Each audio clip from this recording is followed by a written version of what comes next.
It's the Opie and Anthony Show on XM 202, featuring Opie, Anthony, and James Norton. The most annoying thing on two legs. What a bore fest. Who cares about the funny? Just bring me the porn. Aren't we dumb? Hee. Opie. Oh, do you want to play?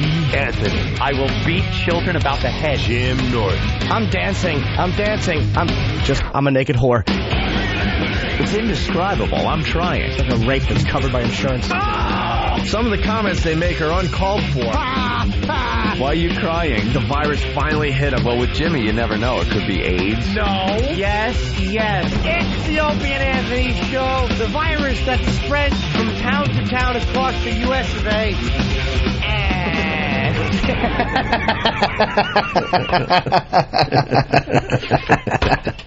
I hate you. But enough of this palaver.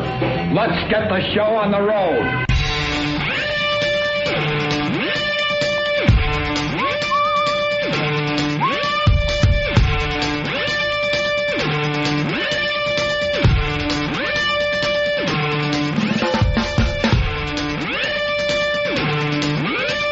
Good morning. Good morning. Hi.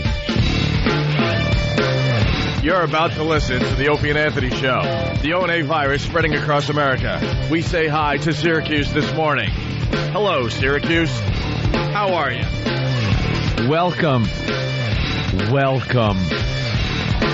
Our phone number, 1-866-313-FREE. That's 1-866-313-FREE. It is a virus. You're going to like this show. I could just picture the guy right now. Somebody is going, what the hell is this? What is this crap? No worries. Like he hates us already, and we just said good morning. There's You guys- somebody. You guys suck. You know, I gave you guys a shot. I heard good morning, and you just suck. What are we replacing? I don't know. What I have are we no idea. replacing? No idea. Don't care. Is it music or a A popular rock disc jockey? and a plant. I think it was another morning show. But Oh. we say hi to, oh, wow. Wait, no, you know? Sam knows? This is Sam Syracuse. We're not sure if he's black or white. He's white, very light-skinned, yet he has black man's hair, and not just curly hair like on a white guy. Right. Don't think we would say he's kind of black and kind of white if he just had curly hair. That would be silly. He has black person's hair, yet it's light hair, but it's completely nappy. Yeah, he's got big bushy eyebrows too.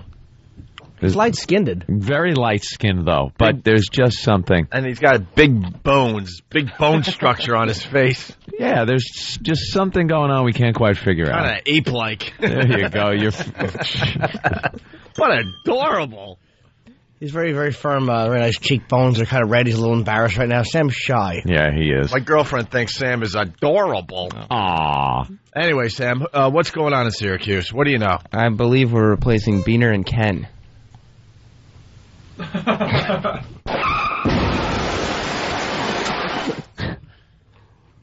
What? Who? Beaner and Ken. You never heard of them? What? Who's? No, I'm serious. Not the Beaner and Ken. Beaner and Ken. Look, it's a popular radio thing to do. If you hear of a radio show, to say, "Oh, I never heard of those guys." A lot of jocks say that. It kind of undermines the show, makes it seem less important than it is, things like that. So when you would say, what? Beaner and Ken? Beaner and Ken, normally jocks would go, oh, I've never heard of them, even if they did, because radio jocks are lying sacks of crap. But I swear to you, I can swear on every living relative I have that I have never heard of what? Beaner and Ken. Beaner and Ken. I actually have. Well, you, of course, have. You've toured the nation, Jimmy Norton. I lied. Oh, you're lying. Of course I'm lying. Of course. Look at his eyes. I could tell now. Look at Jimmy's eyes. You know when he's lying. Well, he's still... I couldn't... I just look at him as sweet puppy dog eyes. I don't see deceit in them. What was the big Beaner and Ken bit? They get up at 6 and they go home at 10. Get up at 6. They get up at 6. I got 3 hours sleep last night. I don't remember specifically any huge bits they had. They never made a huge impact. They were there for about 2 years, more or less. Yeah. They played music and They play music and also? talked, and talked. intertwined in there. All right. Yeah. All right. Well, Godspeed, Beaner and Ken. Well, on their website, it says, to our fans, thank you for all the support, but in radio, you never get to say goodbye. Oh, we would let him say goodbye. Yeah, Beaner and Ken could call up right now. Come on, they're sleeping in. What are you kidding? Merry Christmas and Happy Holidays. Keep watching this site for news on where you could hear us next. To our fans in Syracuse, we hope you'll enjoy the Opie and Anthony show. Oh, thanks, Beaner and Ken. And that's Beaner and Ken being That's very nice. of Beaner and Ken. And we decided to start our show by trashing guys we've never met before. We never met that because, again, radio people are scumbags. You know, we're trashing these guys. We've never met them. I know. They're out of a job because of us. They're fired. They're trying to figure out how they're going to pay their bills for January, and we go right after them. And why should we know what it's like, Hope, to be fired. Why should we revel in other people's misfortune with being fired like that? I'll tell you terrible. Because they might be nice guys, but they're on their website. It says Beaner and Ken. There's 2 smiley faces inside a wreath. Their heads are surrounded by a wreath. That is true. That's why. I just glanced over and saw that. And their heads are touching. Yeah, guys, let O&A give you a little advice. Never get within 3 feet of each other for a promotional photograph, ever. And touching is completely out of the question. Right. Opie and I have been together on the air for probably a dozen years, and we have never touched. Never. In real life. Never mind in a photo. No, we did one of those handshake hugs after Letterman. It was a handshake and the pat on the back, leaving plenty of room between us for anybody that would want to slip in, like young James Norton or anyone else. But absolutely, you don't take pictures like that. I don't think we've ever high-fived. I think we shook each other's hand a couple times over the years. We do that. But were they syndicated anywhere? Are they, or is that it? They were a one-market dud. Oh, don't say that about Beaner and Ken. They wished us well.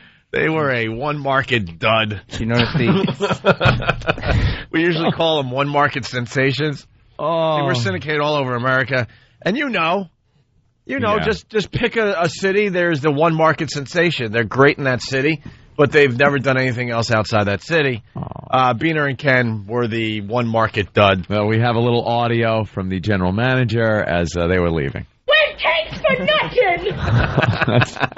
That doesn't seem very nice. And is this Beaner or Ken? This one. I don't know the audio, but Don't you do it! Don't you! Oh, that's Ken. I got nowhere else to go. Yeah, that's Ken. Oh, okay. I got nowhere else to go. Oh, and here's Beaner. You can act like a man. What's the matter with you? the upside down E and Beaner and Ken there. Oh, wow. I did not notice that, young Samuel. It's a Beaner. The E's are fine. The E's are fine on the Beaner name, but Ken, for some reason, has decided to flip over his E, which is, wait a minute, hold on. Let me reach over here. I haven't used this in a while. Wait, blow it off. Blow it off. What? No, you know. Oh, It's a little dirty. Okay. Hold on to your seats. Thank you. Nothing says good logo like an upside down E. That not only just one wacky horn toot or two wacky horn toots. Let me give him a little of this. You're not going to give him that. Yes. No. It's an upside down E, for God's sake. All right, go ahead. I'm giving him the 3 sound of the salute. All right. There we go for the upside down E in Ken. Well, let's get Beaner and Far Ken. thee well, Beaner and Ken. Let's get them on the phone before we never talk about them again. We now have O&A in Syracuse, people. Yeah. For better or worse, you're stuck with us for a while until we take the old Beaner and Ken Express out of town. Well, this is from the Post-Standard. 95X's morning duo silenced by low ratings. Oh, no. Guy Beaner Patton and Ken Huron tried to lure back Howard Stern listeners. Oh. 95X morning duo Beaner and Ken are packed and gone. Did they have a hole on their show? No. Perhaps that was it. Perhaps their show is conducive to having a chick sit in with them. And maybe they'll do that next. I think it's important to get a lady's perspective in the morning. Yeah. So when the guys, when maybe if Beaner is talking to Ken about something that's a little risque, she could go, hey, oh, guys, now. Oh, that's a little much. Oh, stop. Because everyone knows any show that's just guys, it stinks. Yeah. You need the girl in there to give her point of view. Well, girls are always funny. I mean, they always were in high school. hysterical. They were the funny ones. Of course. I know this is Laughing it up. riveting radio and all, but What's the problem? I see you, like... who smells like a rotting diaper? Who the All right. hell? Hold on. I smell very nice. I have my man. speed stick. That's the best. I mean, if we were over at XM, I would explain further. But someone smells like a rotting baby's diaper. Uh-oh. Is it me? Hilarious. It could be you. I don't. Why does that smell? I don't smell anything, Why to don't tell I you the check truth. that- It's over here. Come over here. Did you step in dog duty? No, I actually just sprayed static stuff on my shoes because I get shocked twice when I got up. People don't know, when you get up, sometimes when you walk on the carpet, I get zapped in my ear because of this little static electricity. So they have a Wait. spray for that. Yeah, I've heard of when you touch the doorknob, you get a little spark or something, but you get zapped in the ear. Always From when what? I get up. For what are you touching your ear to? No, through the headset. Oh, I thought you meant like at home. I thought you were like making breakfast Yes. with your ears. Yes. When I do that wacky answer the iron trick in the tub. Hey, everyone check their shoes. I'm not kidding. Someone smells like rotting baby diapers. Not me. Clean. Mine's, are you sure it's not the alcohol, the anti-stat? I don't know, Clean. man. It hit Smell your mic. Oh, God! Is it your microphone? No, that's just bad breath. Oh, God! I'm getting electric toothbrushes for everybody. I gotta be honest. I'm way over here, but No, it's over here somewhere, and it went away. So it was somebody that came over here to give me something. Well, why do you so have- that's either oh no, Club okay. Soda Kenny. I hate to say it, but maybe Than, Everyone's gonna have to Steve, walk by now. or Opie. Sam. Why doesn't everybody walk by me? I have an extremely good sense of smell. All right, All right. here comes. Smell the back of their jeans. No, no. Of course. There's why would no. Kenny has no odor at all? There is Why would no he? worse smell. He's not alive. Lysol the mics. No worse smell than the smell of the swamp. Steve smells okay. Like Crack. Steve smells a little like ethnic food of some sort, but not bad. Steve, Ethnic food. That's horrible. A hallway in a tenement. Something's Exactly. cooking and it's awful. Will you take one for the team and smell the back of their jeans? Because I'm at Back of their No. jeans. Because I'm sitting a little lower over No. here. Oh, You're smelling where they're throwing goes- on deodorant and cologne and crap. I can still have a good sense of smell. I don't have to bury my nose in their jeans. Huh? Exactly. If it's that rampant where you smelled it, I don't think. What? All right, yeah, Craig. Oh, all Craig, right. our intern, that'll pretty much do anything. That's what lowly. Basically, if he interns are. doesn't do anything, he's gone. That's the only reason out. we keep him around. Everyone, line up: Steve, Kenny, Than, and Sam. All right, bend over. Yeah, All right, Kenny, look at Kenny, a little too eager Kenny's- to bend over. Ankle grabber. All right, Craig, smell the back of his jeans. Wait, get a mic on, Craig. How does Kenny smell? Kenny smells fine. All right, Kenny, you're free Nice. to go. Kenny's checked out. All right, Now here Steve. comes Steve. Steve, bend over, man. Steve looks No, way too Steve's fine. comfortable to bend over like Steve's- that. Steve had a good And then arch he in did his a little back. dance. Steve's got a good arch in his back. Yeah, Steve pushed his ass out, and he just arched his back a little. It was like a lower. Oh no, that's not a good sign there, Steve. That's perfect leverage when you're slamming backwards. You don't tip over or knock your gentleman friend back into something. All right, here's Than. Than refuses to bend over. don't Good blame boy, him. Than. Smells fine. All right. Sam's God, funny. I hope it's Sam. And here comes young Sam. Young, tiny little Sam. Nothing. No. Damn it. What is Everyone. It could. No. All right. Check Opie. Could it be you? Did you shower? You're not smelling me. I showered. Okay. Been wearing the same jeans for 3 or 4 days, but That might do it. no, I do the sniff test before I throw them on. You don't have 7 jeans? 7 jeans? What's that? Like 7 pairs of jeans, Oh, I thought one you for meant- every. At least 7. I thought you one meant- for every day. Oh, the new style, 7 jeans. Yeah, no. No, I've never heard of them. Yeah, I do, but I don't know. Yeah. I'm sick of doing laundry, so I just like Why are you still living like you're in college? because that's the way I like to live. Just milk crates full of your valuables and 2 jeans. Well, the dresser I finally bought, the faces of the drawers Yeah. are all off the dresser, and I spent good money on it, but I got ripped off. What do you mean? Wait, they ripped out? Yeah, you know when you pull the drawer Yeah, the drawer handles. open, The whole front of the drawer came off. So now what you have I got- is a thing of shelves. Yeah, I got 3 out of the 6 have fallen off. Movable Oh, shelves. you had it. Too How do you- long to bring it back, unfortunately. And then like Did they rip out or? they were like staples.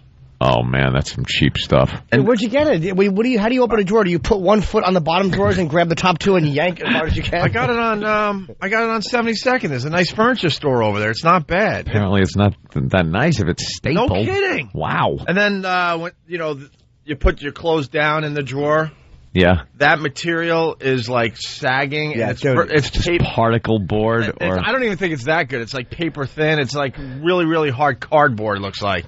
Oh yeah. wow. But then you look at this dresser. It looks like a really nice dresser. How much you pay for it? I don't remember anymore, to be completely honest. I remember that it was up there. I spent a lot on a Garbage. dresser because I've done that for years. I've had dressers that do it. Yeah. Just get a good dresser. Throw your clothes go. You know what I like to say? You get what you pay for. Never heard that. I see. For me, it's just the opposite with sex. It's you're going to pay for what you get. All right, let's say hi to Tim in Syracuse. This is our big Syracuse Open. Yeah, it is. Tim, what's up? Hello. Hi, Tim. Hey, Tim, let's go. You're on the air. What's up, Tim? There we go. Oh my God! Those guys from Syracuse, they were horrible. They took over after Howard got kicked off, and it was you listen to them for 5 seconds and you just want to change the channel. Oh no. We have audio. Poor Beaner and Ken. We're getting some audio of those guys, right, off the website, Hawk? Why? Why are we going to beat them up now that they don't have a job? They don't have a I job, don't want to the beat them poor up. guys. I don't want to beat How them about up. we beat up someone that's actually still on the air? Yeah, who's on the air in Syracuse? Is Scorch? Are we against Scorch? Are we competing against Scorch? Hey, No. Kingdom of Nakedness. Yeah. Unfortunately not. Naked Militia. Naked Mayhem. Scorch moved to Manchester, New Hampshire. All right, get us Manchester, New Hampshire. I want to kick Scorch's ass. Love Scorch. I think Oh man, I listen to you guys every day driving into work in the Philly, and if I laugh my brains out. Oh, Syracuse. is Thank awesome you, you guy. jerk off. Hey, Tim, for all of Syracuse, why don't you tell the new listeners what they could expect from the Opie and Anthony show? Yeah. Oh my God. He was winding up with an oh my God and everything. Like, oh my God, You're where do cruel. I begin? Where do I begin? And he's still talking because he thinks we care. He pulled into the shoulder to let that one fly. He had a- Oh my God, let me oh God, let me well. look over Do I here. start with wow? Do I start with blank in the box? All right, Sam? I think one of our competitors on, I think K-Rock in Syracuse is a young lady named Ty who hosts her own morning show. Ooh. Well, we couldn't possibly beat up on a girl. What does that whore do? I think, What's the big bit that she does? I'm not familiar. She started 3 months before I left Syracuse, more or less. She goes by Ty Rocks a lot. Hi. What, you got one? Punch it up over there. Ty Rocks. Ty rocks a lot. No, a lot. I'm saying frequently that's what she goes by, Ty Rocks. Which one is she? She's she's a redhead. Right there? Yeah, she's hot. But, All right, she's kind of cute. but does she do good radio? Damn, that sucks. I was hoping she was a pig. I don't like her dumb, sultry face. Her sultry eyes irritate me. So, Yeah. So she pretty much just like plays a couple tunes. And acts sexy, right? Spin some records. That's about it. Yeah, she's a master of the angled photo because if you keep searching, you'll find a few pictures where she doesn't look quite as nice. You're right. Angled. You're absolutely right. Angled photo. The MySpace photo, Yeah. which, you have to take that picture of just an eyeball. Or you get you take a picture from above. You hold the camera up to your right, and you aim it down at you, and you kind of glance up in a sexy fashion. Yeah, makes your eyes look really big Well, and doe-like. That takes away a lot of the sag in the face. Yeah. Let's say hi to Matt in Syracuse. Matt, what's up? How you doing, guys? All right, Matt. I just wanted to welcome you to Syracuse on behalf of all of us to help the friggin' horrendous, cold, dark winter that is living in Syracuse. Yeah. Just wanted to let you guys know that you'll be appreciated, that you got rid of the Beaner and the Ken. It was bad times for everyone. Aw. All right. Well, I feel bad for Beaner and Ken. we wish the best for Beaner and Ken. I'm sure Bob you Eatman will again, pick guys. him up. I'm sure he already has them. Yeah. Does he? I'm not even saying that as a joke. Does he? I hope it ends in a murder-suicide. Of Bob Eatman. It already happened with Bob's personality. He shot it, and then it killed his charisma. How great would that be? A murder-suicide. Has it ever happened with a radio partners, radio pair, I have no idea. radio duo? Yes, it did, actually. The Hitler and Eva show. Yeah, It's very popular. And All right. popular for a few years.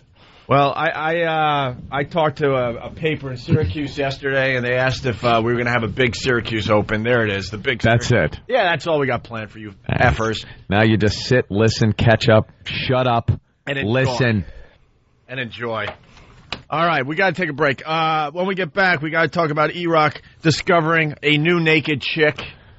E-Rock is one of our staff here, people from Syracuse. his name is Eric. He's barely Yeah, part of the staff. he's useless. He's barely part of the staff at this point. Just waiting for one of these other guys to get a little better. Look at Sam just chuckling along with us. Because Sam knows. Sam's a head bright went back boy. on that one. He threw his head back and laughed, a hearty laugh. Sam's a bright boy. You know, Sam looks at E-Rock like a gazelle, like a wounded gazelle near the water. I am thrilled that the station that we first came to here in New York, 102.7. What? 102.7 here in New York. What? I'm thrilled that they have come up with a brand new format. I just saw the commercial for it. Oh, they're already behind running you. spots? Yeah. There's something about that logo. It looks like a Christmas ball. No, either a Christmas ball. I thought for a second, I looked up and I saw Fresh 102.7. It looks like soap. It looks like a soap commercial. Oh, the logo's probably supposed to look fresh. Fresh. Soap. Like a fresh, clean bubble. Oh. Hey, have fun over there. Yeah, We no did. kidding. We did. We'll explain that on another day. Yeah. They've gone through, I think, 5 formats since getting rid of us back in the day for our Son of Sam 3 promotion. All right, anyway. So much inside stuff here. I understand, Syracuse. Just hang in there. Just hang in. Just be quiet and listen. That's right. And someday we might even explain all these people that are around us. Maybe. It's the Opie and Anthony Show. When we get back, E-Rock discovers a new naked chick and doesn't really share with us until she So she puts a... Yeah. we'll get into it next. Nope. Also, Anthony got pulled over yesterday. It's a hilarious story. We got to talk about Trump and Rosie. We got to talk about the Subway hero. He's a kook, I tell you. A kook! Enough with the Subway Superman. And other things that we'll just pull out of our you-know-whats to make this an entertaining radio show this morning. It's the Opie and Anthony Show. Hear what everyone else is talking about. O&A Uncut and Live, continuing the show on XM Satellite Radio starting at 9 a.m. Eastern. Visit xmradio.com to subscribe. It's the Opie and Anthony Show. Coming this weekend on XM 202, it's a Saturday Night Virus double feature. This Saturday from 9 to 11 p.m., it's the return of the Than and Sam Show. And from 11 p.m. to midnight, it's Big Kev's Geek Stuff. It all happens this Saturday night on XM 202. We're back with the Opie and Anthony Show. Thanks for checking us out this morning. Starting up in Syracuse today. We're very excited about that, by the way. I get to work, I go to the office. I'm like, where is everyone? Where? Who the? What the? We usually all gather in the office around 5 a.m. to get ready for this show. I walk in. Get in a circle. Zip. and no one is around. Yeah. I hear some commotion coming from this fine studio that we broadcast from, and everyone is up against the window checking something out in the darkness. Yep. We have this huge window here, and it overlooks pretty much a lot of Midtown Manhattan, a lot of windows to check out. A lot of apartment buildings, and one of which is very close to our building. Close enough anyway where we can kind of see in the windows. Nothing beats the old studio, by the way. The old studio, we were no more than 20 to 25 feet away from the building. Yeah. We would look out this window. They had a whole row of windows that were bathrooms. We saw so much great stuff every afternoon. A lot of fun stuff. A lot of women coming home and getting ready for happy hour. Yep. Oh, and were they getting ready for happy hour? So many women preparing to get lucky out there. Doing all sorts of things in the bathroom with razors and such. Shampoo bottles. Oh, my God. There was, we've been following Exercise Bike Girl for a long time. Exercise Bike Girl. She gets on her exercise bike, then does a headstand. She's a mess, by the way. She's a little on the high-end side when it comes to her bottom end. She's a little heavy. And she wants people to look because she has no shades, no curtains, nothing. No, she turns the lights on. Yeah. And you know, it's pitch dark. It's still last night when we get in here. It's dark out. So when you turn a light on, that's all you see. It's like a glaring light, and you can see completely inside their apartment. And we see some naked women occasionally. Some. We've only seen the one. We've seen her. Far. Well, so far we've only seen the bicycle girl. She does the bike, then does a headstand for about 5 minutes, which is really weird. Goes into the bathroom, comes out completely naked, and then just walks around her house completely naked for a while. She's not that proficient with a razor. We've noticed that. And she's a little high-end on her backside, a little fat, but not bad, you know. And anything naked like that voyeuristic thing is kind of cool. It's great, sure. It's kind of cool. So this morning, we're hanging out in the office, and E-Rock comes running in and goes, another naked girl, a different one in a different apartment. So we all come tearing in here and take a look, and she's wearing a shirt. She's got the shirt, you know, that hangs down low enough where it's hiding everything. And she's just kind of strolling around. And we're like, what the hell is that? And we realize E-Rock must have been standing there soaking up the nude girl, gawking, instead of pulling the alarm when you should have, when she was naked. No, that's not what happened. Well, how long were you watching her naked before you came in and told us? Maybe 5 seconds before I came running. I will not believe that. No I will not believe that. There's no way you look for 5 seconds and then run away. No. We're walking past the big window here, and she's got her, I guess, the mattress in the living room, which is where she's Yeah, it's right her there. bedroom. She might be a new tenant. This might be a goer. Wow, this might be new, because, yeah, it's the living room is the big room with the light, but she's using it as her bedroom. So her bed is right against the window. When she wakes up and turns that light on, and she sleeps naked, E-Rock? Yeah, apparently. She got up out of the bed and went into that little room on the side. She sprint in 5 seconds? No. When we turned, she was already standing there. So I ran in to get you guys. We came back. We were waiting for her to come out of the other room, and she had an overshirt on. E-Rock An wants overshirt? What is it, Overshirt. It was like a guy's shirt. Bah humbug. Yeah, exactly. She took her nightcap off. Overshirt. I think E-Rock is always thinking of the right thing to say. Yeah. You know what I mean? Because the reality is, if I'm in here by myself or Anthony or any of us and we see a naked girl, we're not running to get everybody else. We are taking it in for a while. Absolutely. I'd give the yell. And then we will share with others. I'd give the yell. Like so for him to turn say my that... head and go, naked girl! For him to say that, you know, he looked for a couple seconds, whatever, and ran and got us within 5 seconds, that's just a flat-out lie. Yeah, I would look, and then you'd say, why did you throw yogurt on the window? I'd say, well, I was watching for a few minutes. And she was probably on a pogo stick causing a real ruckus. He was enjoying it. Watching the whole thing. She put her shirt on, and then he came and got us. Yeah. So you got a glimpse, and it's she had a shirt on? Yeah, not already. too bad. I took a look, and not too bad. I couldn't get a good enough look, though. She, like I said, had her shirt on, and she never turned around to face the window, and then went back into the bathroom. And now I guess her lights are off. Is she gone? Where is she in relation to the early other riser? window? Huh? Pretty close. Down one And over one to the left. Yeah, and their shoot. They're would relatively be- close, so. Yep. Good. And she's an early riser. The other one gets up a little later. Yeah. The bicycle girl. E-Rock, we want a full report tomorrow. Okay. I want you to stay on top of this. It's very important for the show. Film it. Film it. Do whatever you have to. Well, that might break whatever laws you that need might to. break a few laws. I Why? think. Filming out your own window? Actually, to tell you the truth, I don't think it is breaking a law, but that's an iffy area. Well, I think if you're when we put it on the internet, then we'll be. then there's a problem. Right. If we just share it amongst ourselves, walk into the bathroom for a few minutes, share it. Anyway, that's the latest outside the window, I guess. Yeah, the outside the window naked woman game. All right, Anthony, what happened after work yesterday? I already know. Jimmy actually doesn't know. Jimmy doesn't know. I went home. Cool. Went to sleep. Best thing to do. Next subject. Well, yesterday, and this is after all of my hubbub, my hullabaloo that I made about making sure you have your ID card with you at all times. Remember the other day we were talking about how much of a pain in the ass it is in these buildings to get in. Everyone's got security cards. They're all different for all different buildings. We do a show from 2 different studios with 2 different buildings. You get these big, thick magnetic strip cards, and it makes your wallet like 5 inches thick to stick in your pocket, and you got to remember them because the building security won't let you up.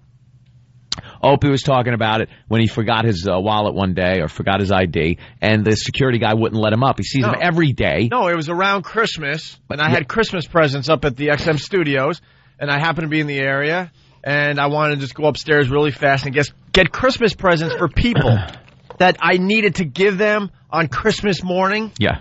So I walk in the building. I didn't have my building IDs because on the weekends, like you said, because there's so many, I kind of just take them out of my wallet and throw them on the counter. And so I walk in, and I go, I don't have my building ID, assuming that would not be a problem whatsoever because the guy sees me every day. Yeah. And he stops me and gives me a big problem. We told the whole story the other day, but basically he wouldn't let me upstairs. I'm like, you got to be kidding me. You see me every day. And he said something like he might get in trouble. And I'm like, you're not going to get in trouble. I work here. They're a pain in the ass. And when we do the walkover, by the way, we walk over to XM, you guys always say hello to him. Not and I'm anymore. like, he's a scumbag. Never acknowledge him. Well, Now you never will again. That wasn't the problem I had. You didn't listen to my story. You assumed I had a problem with that nice gentleman Yes, I at the did. XM building that I greet with a fine hello every morning. Yes. No, I didn't. Oh. What happened? Well, I was talking about the fact that you should always have your wallet and your ID and your cards with you at all time. Just had the conversation. Just had the conversation. On Tuesday. Always. And what did I do yesterday? I left my house. I realized about 15 minutes into my 20, 30-minute commute here in the morning, I realized as I'm doing about 95 miles an hour that, oh, my God, I left my wallet at home. So I have nothing. I have nothing. I keep some cash in my pocket, but I don't keep it in my wallet. So I had some money, but I had no ID whatsoever on me, nothing. So made it in, and as I was leaving, I pull my truck out onto 57th, and there's a police officer in his car clearing out what is the taxi and bus lane. It's all the way to the right on the street, and it's just for taxis and buses. Regular cars, no. Parking there, no. So this cop has his lights on, and he's going from car to car, pulling up behind him, getting out of his vehicle, and yelling at the people to move their vehicle from the lane. They're stopped there, you mean? Yeah, Okay. which is fine. That's his job, whatever. So I'm on the phone with my girlfriend on my cell phone. Now, I have my Escalade phone, which you just press a button and talk like a lunatic to yourself, and that's fine. You could do that. But I have my cell phone. So, because I was trying to line up the goddamn Syracuse interview, I couldn't tie up my, this is all that stupid. What's his name? What's his goddamn name? The Syracuse guy? William LaRue. You're a douche. He's listening right now. Good. William LaRue He's gonna give a review is on a our first show. douchebag. He's a douchebag. He's from the Post-Standard in Syracuse. Why he is is he a a douchebag. douchebag? Because he almost got me arrested yesterday. Oh, and he doesn't even know it. Doesn't even know it.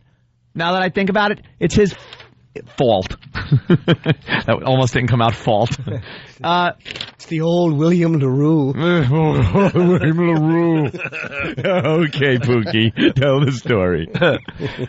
Now, I didn't want to make a call on the Escalade phone because I was waiting for Billy LaRue. Billy LaRue to call on the Escalade phone. So I had to use my cell phone to call my girlfriend. And I always, in New York it's illegal. You can't drive with the cell phone. So this cop is kind of next to me as I pull near his car. He steps right out into the street.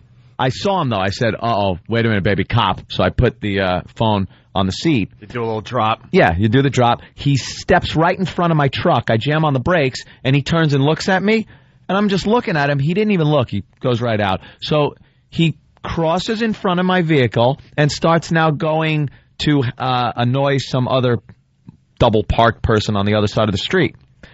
I pick my phone up. He catches a glimpse of me picking my phone up in my side view mirror. So he starts coming for me, and he's on foot. He starts coming for me. So I look, and I step on the gas.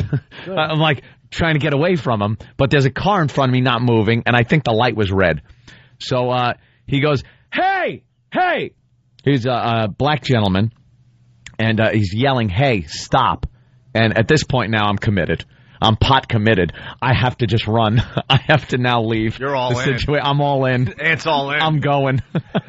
So I step on the gas. And he has just enough reach to bang on the back of my vehicle. And I make like I don't see him, nothing. So I'm back on the phone with my girl. And I go, I better hang up. I think there's a cop after me. So I hang up. And next thing I hear, whoop, whoop, whoop, whoop. Woo, whoop. He's in the oncoming traffic lane yelling at me to pull the F over at the next light. I'm like, oh, boy, I'm screwed. So I pull over. He gets out screaming at me, cursing. He goes, didn't you see me? You pull over for the effing police. You don't. So instantly I concocted a little story in my head. I said, sir, but very respectful. I never, yell at the cops or anything. I said, sir, I assumed because you had stepped out in front of my vehicle and you were paying attention to that van that was double parked that you just wanted me out of your way. I thought you were telling me to leave and get out of your way so you could cross the street. So I kept going. He was so frustrated at that. Why? I think because it sounded legitimate enough where he knew it would hold up in court. It was one of those situations where it's like, ugh, damn it. Maybe because he's a cop and he knew you were lying. That too. So he goes, give me your license. And now I reach and go, funny story. I go, I don't have my license with me. And dude, you know me. Every day. The last time I didn't have my license or wallet or ID with me has to be 10 years ago. I have it every day. And he just, he loses his mind. He goes, why doesn't that effing surprise me? Why doesn't that effing... And then I went, sir, I have it every day. Like I'm trying to sell him on it. Why are you using a stereotypical black voice? Because that's how he sounded. Lordy, I'm doing an impression. Lordy. He never said Lordy, Lordy. I'm not doing an impression of him saying Lordy, Lordy. He didn't say that. But he then looked at me and said, you're lucky the computer in my car is broke. Oh, man. And I said, I could call somebody right now, and they will assure you I am licensed. And he just went, and that's when he said, you're lucky the computer in my car doesn't work. And he just walked away. How relieved were you? I was kind of pissed. Really? Yeah. I kind of felt like a black man. What if you? I knew what it was like to be a black man being hassled by the man. Well, you are Sicilian. I'm Sicilian, and the Moors. You drove away. A cop told you to stop, and you sped through a red light. What a black man! You were doing something wrong. You were illegally talking on your phone. Here's what the officer asked you to stop. You ignored him. He hit your van. I ran from the cops. What are you, a horse? Yeah. I thought he was yelling "giddy up," so I continued. Let's figure out how many laws you broke. Let me tell you something. Red light, cell phone with no hands-free or Bluetooth, and leaving and running from the cops. And running from the cops. And you're racist. Right. And you're a racist. Yeah, this was me. I had a bunch of illegal Coors, you see, in the back of my truck, and I had to get it on time to text Arcana. Why are you on the phone? Because I'm thirsty, dummy. Dummy. I had to get to Georgia, and you know you can't take Coors east of the Mississippi. And it was a very harrowing experience where even I thought to myself, well, the officer hears him walking up to my window. That's an attention getter. Yeah. Well, that's when he was banging. I asked him why he banged on the back of it. And thank God he was a little hungry and let me go. Let me have a Diablo sandwich, a Dr. Pepper. Make it fast. I'm in a goddamn hurry. I don't know. The computer in his car was broken, but was the radio? See, that's what makes me think he kind of knew. He knew you were like just a waste of time. It was just like I know a few people, like, and it would just be a waste of time, kind of. He could have hassled me, believe me. He could have arrested me right there on the spot. Could have arrested me. Would have been a big pain in the ass. But I think he didn't want to get into it. So basically, you're saying that he knew that you were more powerful than he was. No, I am not saying that. Yeah, that's Let me tell you something. When I drove away, even I, who I have this feeling that Patrice has said this in the past. Patrice O'Neill, I have this sense of entitlement that he looks at me and just goes, "You have this white entitlement that you feel you just have." And even I, as I was pulling away, went, "Wow. You really think you're above the law, you idiot? What are you doing?" Yeah, you were on the phone. I was an idiot. And you even just said in the air, and that boy knocked on the back of my car. My car, I could have you shot for that. You were wrong. You were on the phone. Of course I was wrong. I understand the wrongness of what I did. You should be happy. But I was very happy that I was let go. But let me tell you something. The guy. Let me tell you something. This guy was angry before he even saw me. I saw him going down that line because the traffic was moving at the same speed he was, so I was kind of next to him for a while, and I'm watching him just really, he was mad that day. He woke up pissed. How great is it to be a cop, though? You're annoyed. All you got to do is just scream at dirty, awful cabbies and other people. That's what he does, yeah. How great is that? And then he just screamed at me. And at one point, a little fleck of spittle came out and hit me on the cheek. So as he's talking to me, I just slowly took my knuckle and wiped it away. And I think that annoyed him, too. Which car wash did you stop off on the way home to wash your body? I Purelled my face. Knowing you, went through a car wash naked to get the dirt off you. When you said, why doesn't that effing surprise me, you should have put your finger up like, I have an answer. Because you're black and most black people never have their ID. Wow. That's what you should have said to him. Let's go to Eric from the NYPD. Mr. Ballsy on the radio. Eric. Hey, what's going on, guys? What's up? He's been keeping track of your violations. All right, Eric. Based on your story, I can get you on 5. 5. Which ones? Let's see. Well, failure to display license, failure to display your registration and your insurance. Hold on, friend. I have my registration and insurance. So you keep that in the car, not in your wallet? Yeah. So if someone steals your car, they can prove that they borrowed the car. Yeah, they could prove it. All right, fair enough. Good for them. Let me tell you something. 99% of the people in this country keep their Reggie and insurance in their vehicle. Oh, I'm just saying. I know, but you could take those 2 off. We got you down on 3, and the 3 we can get you on points. Yeah? We got the red light, fail to comply with the lawful order. Yeah. That's when him telling you to stop. And let's see. Now, I could have fought that and won, believe me. I almost, he walked in front of my vehicle, and believe me, when he tapped on my vehicle, I was absolutely sure he was telling me to continue to go because I was in his way. Right. And that would have held up. Oh, wait. I gotta go. Talk to you guys later. Uh-oh. Stephen from Bayshore on the instant feedback. He's got a call. Smokey and the Nazi. I'm not a Nazi. I'm just a fan of the era. Oh, well, Syracuse is learning about the show this morning. Yes, Anthony is a Nazi. No, I'm a fan of the World War II era. I like World War II collectibles from all sides. You know, the Allies, the Axis, both sides. I'm just a fan of the whole era. So I collect. I'm fascinated with the history. of World War II. What should I be a fan of? There was 2 nuclear detonations and a Holocaust. They're not 2. How are you a fan of that?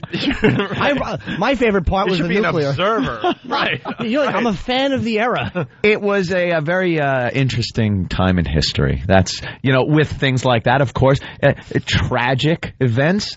Very fascinating. Yeah, why don't you tell everyone what you did with your green screen last night? Well, I was just checking out some new software. Yeah. I enjoy digital video photography. Yeah. And I have a little green screen set up because we're going to do some kind of bit eventually where we green screen a couple of us. Rip off Stephen Colbert from the Colbert Report. I understand it's a complete and utter rip off of what he did. But we're going to try that. So I was just testing out a few things. So I was taking myself, green screening myself, and then superimposing myself on various films. Not various, one film. I didn't see a film of you with Babe Ruth. Well, I'm working on it. I saw you.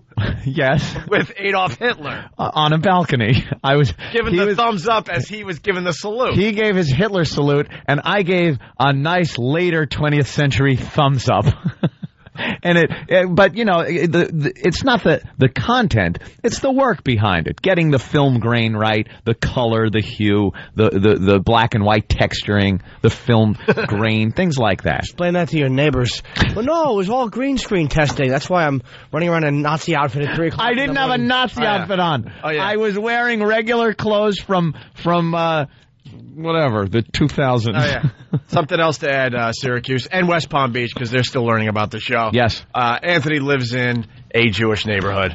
Because they're the most peaceful people. The only non-Jew in this whole neighborhood. I love living amongst the Jews. And they have no idea what his neighbor is doing. He's green screening himself with Adolf Hitler in this fine Jewish neighborhood. Did you just say the Jews are the most peaceful people? Well, yeah, Israel's a real relaxing resort type of thing. I meant American Jews. Just like Club Med. I love living amongst the Jews. Mm-hmm. I am the only one in my neighborhood with Christmas decorations up. And believe me, they're going to start throwing rocks through the window if I don't take those things down. But, they're very peaceful. They keep their lawns well manicured. The streets are clean. The street lights all work. There's a neighborhood watch community. You could drive down the street and not see one person that looks different. I like that in a neighborhood. I get it. The cop doesn't live in your neighborhood. I didn't say anything about that. I'm just saying. What I'm saying is, just say it. I can identify, and the neighbors can identify what we in this neighborhood like to call riffraff. Which would be what? How would you define it? Anybody who really doesn't look like they belong in the neighborhood. Like, what would qualify that? Yeah, like what? I can't really think about it. You know it when you see it. Let's just put it that way. You're very good at explaining yourself on this show, but for some reason you can't really explain. No, this is a perfect explanation. You ever been in a situation where you look at something and you can't really describe it, but you know it when you see it? That's what I'm saying. Like somebody that doesn't look like all of my neighbors. How are they dressed? A guy who's poor, maybe poor? It could be. Well, let's say it is a very well-to-do neighborhood, let's say. Okay. So if somebody walked around and looked like they were poor, perhaps, you're right. Maybe some tattered clothing, a hoodie, a tattered hoodie, walking down the street. What kind of hair do they have? I don't know, but you would know. A lot of people from Israel have very curly hair. Some people in my neighborhood, straight hair. There's some Asians that live in the neighborhood. Kind of try to keep them closer to the parkway, but they do live there. And they have very straight hair. So hair, I don't think really comes into play. Jews and you're Italian and Asians. It sounds like a pretty well-versed community. How do you not know? How do you see somebody you think is not belonging there? You just know. There's something that tells you. I can't put my finger on it. But as you drive by, if you look... If somebody's walking down the street and you give them a good look, you'll know. That's all I can say. So basically, all right. If they were shirtless, you wouldn't know. No, I'd probably know. All right, we gotta take a break. Can we get some audio of the stupid subway hero? Enough of this kook. Enough. Kook? He's a kook. Oh, right. Yeah, for some reason or another, You sound a little taller on radio. It's the Opie and Anthony Show. Call the Opie and Anthony Show right now. 866-313-FREE. Oh, hey, who's this? Hi, I'm Toby. What do you got for the show? Nothing. So, why'd you call? The man on the radio said I should call. Oh, fantastic. Hang on. If you have a point that's relevant to the topic at hand, call the Opie and Anthony Show at 866-313-FREE. Okay, bye. It's the Opie and Anthony Show. The virus is spreading. Opie and Anthony! Hey, you're checking out the Opie and Anthony Show.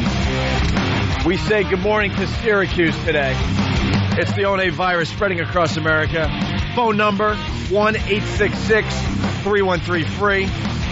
During the break, we learned that old Jimmy Norton swim walks to keep in shape. What the hell is swim walking? It's when you walk and your arms make a swimming motion because it helps me stay physically fit and takes the pounds off. That's how I walk.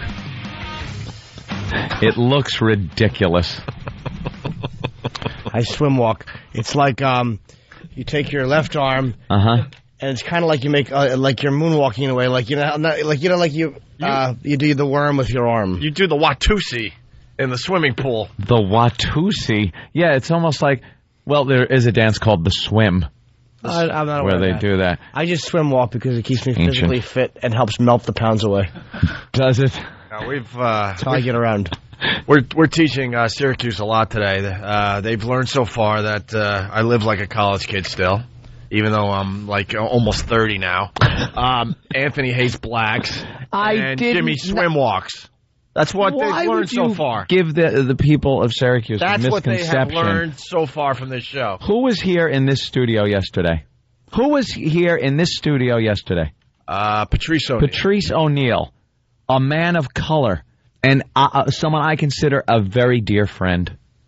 You call him token behind his back. I do not. I've never said that in my life. I love Patrice.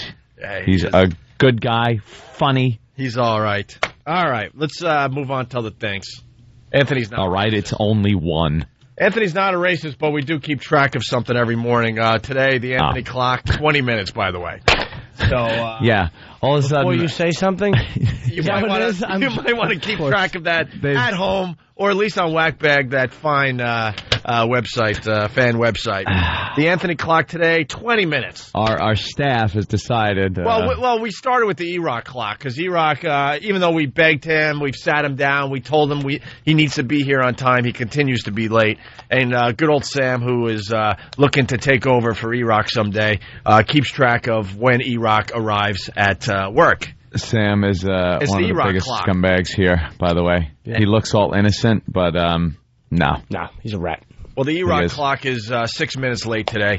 And then somebody in the office decided to start the Anthony clock, and today it was 20 minutes, if you're keeping track at home. 20 minutes. So that means at 5:20. Before something flies out of my mouth.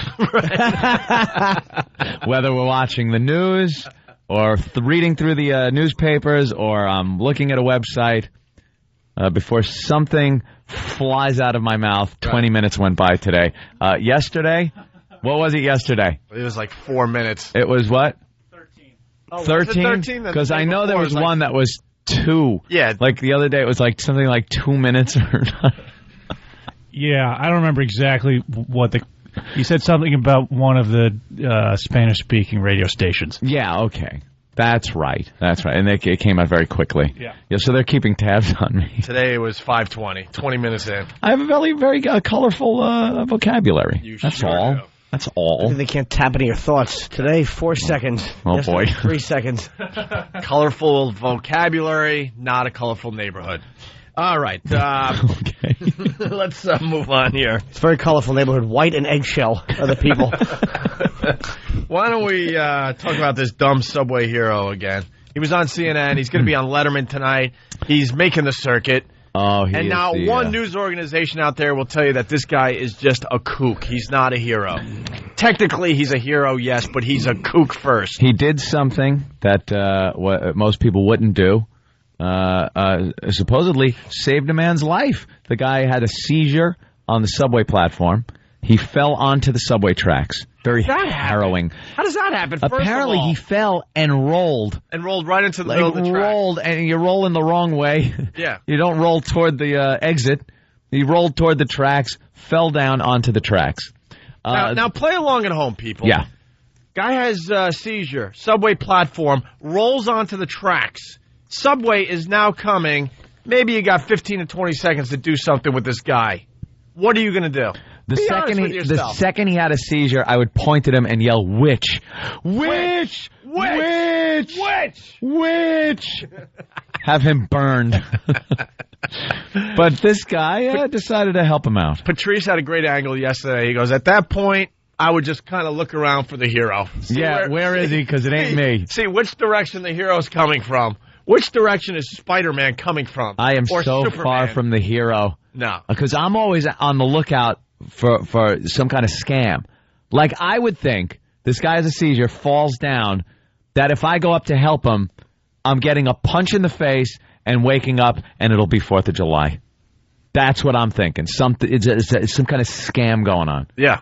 But, no, the guy actually needed help. And so this guy, who's a kook, you know, he really is. The rest Well, not of the the guy that fell. The rest of the news could treat him like a hero, but he's a kook. Mm-hmm. He decides he's going to jump onto the tracks, doesn't have time to save the guy and get him back up on the platform, so he's going to lay on top of him, and he's just going to assume at this point that there's going to be enough clearance when the subway rolls over him. Yep. That's it. He laid on top of him. We learned today that it was a 21-inch space. You got 21 inches of clearance. For two people. He laid on top of the guy and let the subway cars run him over. Both of them. And then, not a scratch. And then got up. Not a scratch between them. And now he is a media darling, as they call it. This guy has perfect timing, too. Perfect timing. All the other stories, the James Brown, the Saddam, the Gerald Ford stories, everyone's tired of them. It's old news now. No real big new story. So this guy's it. He'll be killed someday trying to recapture this glory. When this goes away, and it will, and he'll be walking. He'll start standing on the subway, and no one recognizes him anymore. He'll will do something. Push people and jump on top of them. Oh yeah, or rescue you in an unrescuable situation.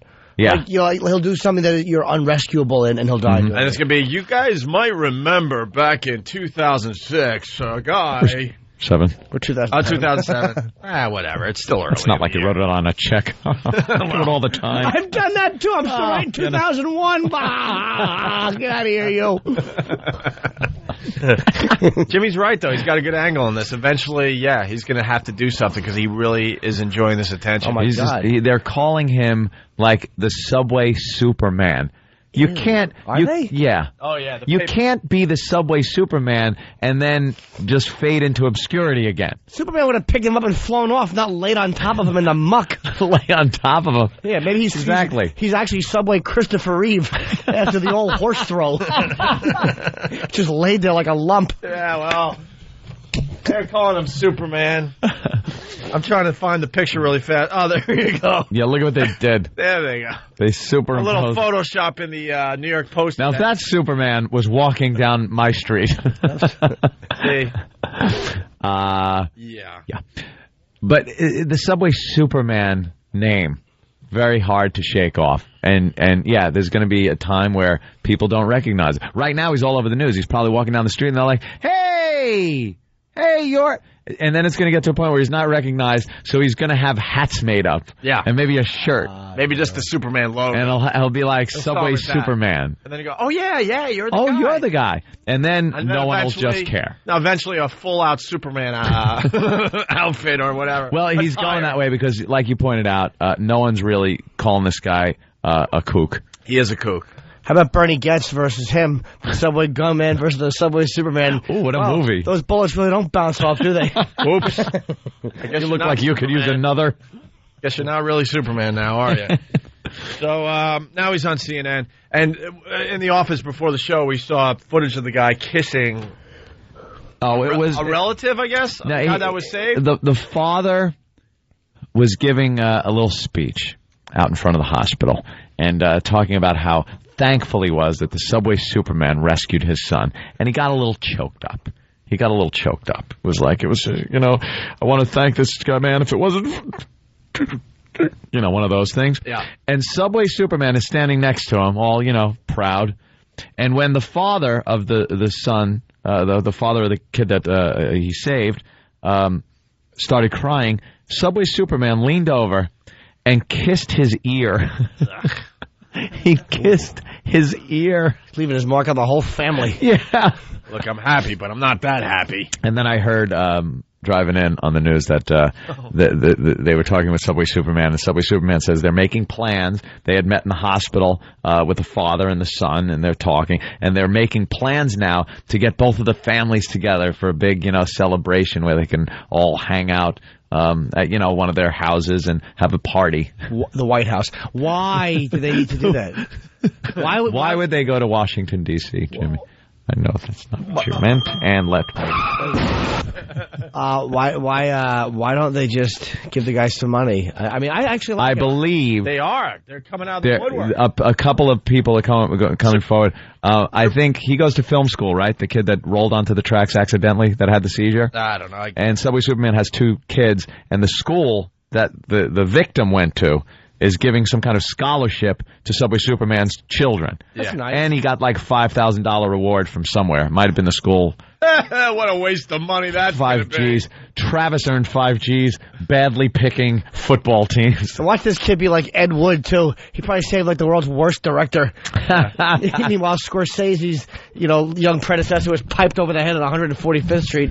A crazy gentleman might jump on me to save my life on the train tracks. I like to wear women's clothing. Anthony and I are hoping that he has a 1982 rape conviction. Yeah, I'm hoping that just because he's on the news so much, someone recognizes and goes, wait, that's the man that raped me. They do a little history and go, he has a 1982 rape conviction. Because there's nothing better than a hero that gets on the news and gets his face on there just so the cops can go, wait a minute, isn't this the idiot we've been looking for? Yeah, well. He did the same thing to me on the tracks, but while he was raping me, he threw me down and just attacked me. I tried to get up and he wouldn't let me. Maybe the same move, only naked. That's his MO. He just tells people there's a train coming so they don't move.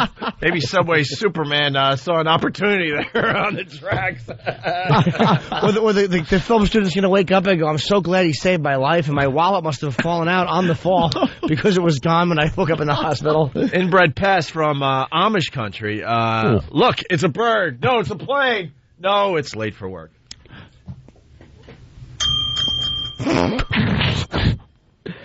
I just read them. I have not heard this guy interviewed at all. I have not heard him. All right, we got audio. But what they got for the guy today, they have a whole agenda here in the paper. Mayor Bloomberg today will honor the 50-year-old grandfather at City Hall. He's got like a whole day planned like he's a dignitary. Yeah. This is amazing. Then he goes off and sees Donald Trump. He's going to see the Donald. Now, one of these people are going to call him out and say, you're a kook.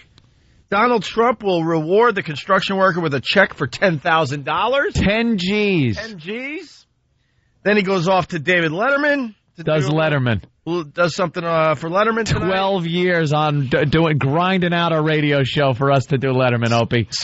12 years. 12 years. And this guy jumps on somebody on a train track. That's right.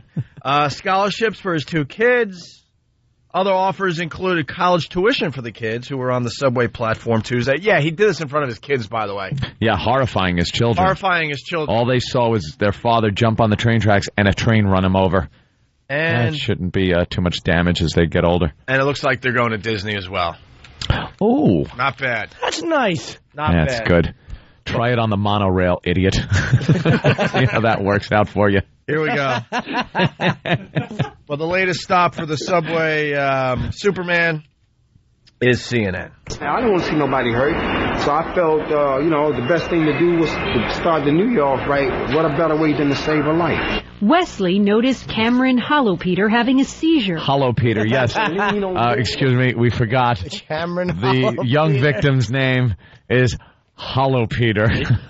See, that guy didn't have a seizure. He couldn't live with his name anymore. I'd throw myself in front of a train, too. Oh, my God. I'm with this dumb name. The taunting in high school when your name is Hollow Peter. Exactly. I'm tired of being teased by Carl Fullbag.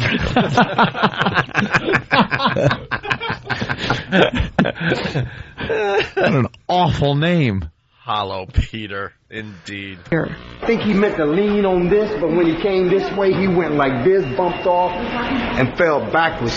What Wesley did next sent his girls, age 6 and 4, into tears. He handed them to a woman and jumped onto the track to save a man he'd never met. I hop down here, 1 feet there, 1 feet there. I look, I see an oncoming Can you pause train. that for 1 second? And maybe you want to rewind that. I don't know. He's an arachnid. He put 1 feet there and 1 feet there. I'll accept it once, but not twice. He's an arachnid. There was 1 foot, 1 feet here and 1 feet Did there. he really say that? I didn't even notice. Yeah. Let's hear that again. Here, 1 feet there, 1 feet there. I look, I see an oncoming train. Oh, my God. 1 feet went on one side, I guess, and the other feet went on the other side. That's right.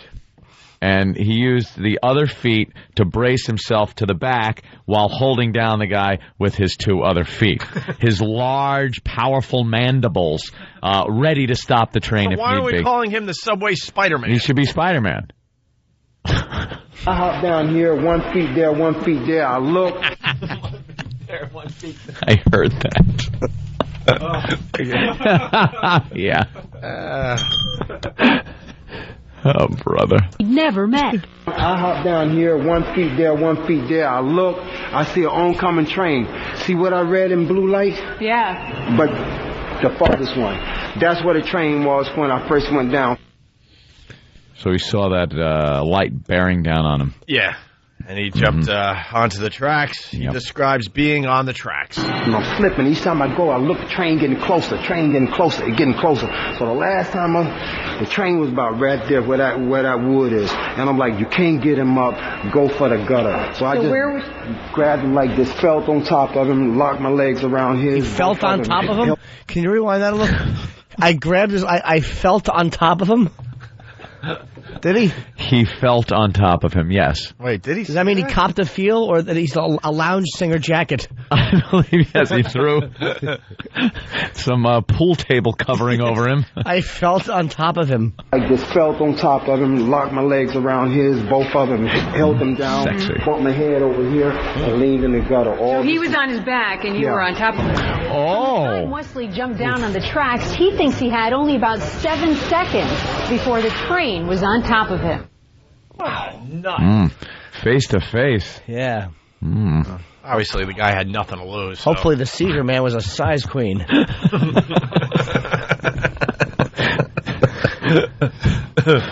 Wow. He thanked me, and he said he didn't even realize that he was underneath the train. But Wesley doesn't like being called a hero, but to Cameron's family, that's what he is. Mr. Autry's instinctive and unselfish acts saved our son's life. It's okay, baby. It's okay. Sorry, you be all right. There are no words to properly express our gratitude and feelings for his actions. Yes, there is.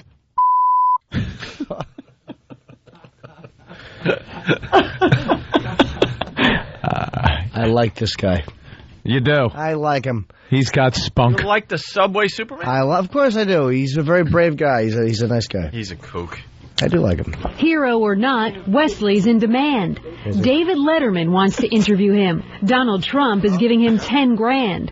His kids have been offered a trip to Disneyland. And the New York Film Academy, which Cameron attends, surprised Wesley with a $5,000 check plus $5,000 in scholarships for his children. Yep. Wesley says he doesn't care about the money. No. He just wants others to know. I mean, a life is worth saving. Oh, God. And they also forgot to mention he got another prize, actually. He actually did get another thing. He got some tickets to my show in Chicago coming up at Zany's. I am... that's right. I'm going to provide him with no airfare And he can grab the bottom of a train and ride out there. Some tickets to my show at Zany's. He doesn't need airfare. He's Superman. That's true. He Subway flies. Superman. And wait till you see all the different shows he gets tickets to. You'll hear about all of them. That's right. Shameless. Why? I'm making him one of my top 8 friends on myspace.com/Jim Norton, the Subway Superman. How come? That's a gift. Other people are allowed to give him stuff, and, you're giving him tickets to your show, but that's not going to make the news. Maybe because that's like a gift that like nobody will believe is actually happening. Oh, okay. Like, it couldn't be true. No one could be this generous. We're trying to get him on the phone, by the way. Subway Superman? Oh, yeah. More from the That'll Subway happen. Hero. Subway Hero talks about kissing victim's dad. Oh, he talks about that. We saw this. He was very happy. He shook my hand. His father had tears in his eyes. Grabbed me. We hugged. I kissed him outside because it was a very touching moment. That's something that you don't see. Not many people would probably even risk their life to do what I've done today. Oh, wow. See, he's not very humble. Well, boy. When does the family have enough of the Subway Superman? Yeah. You owe me. And finally have to go, look, dude. Come on. I know you did a good thing here, but time to move on with your life. Enough. Just knocking on the door all the time. When did the father and son have their moment of eye contact? When they realized this gentleman laid belly to belly with the son and kissed the father on the ear. When does the mother walk in and look at those two faggots that she lives with?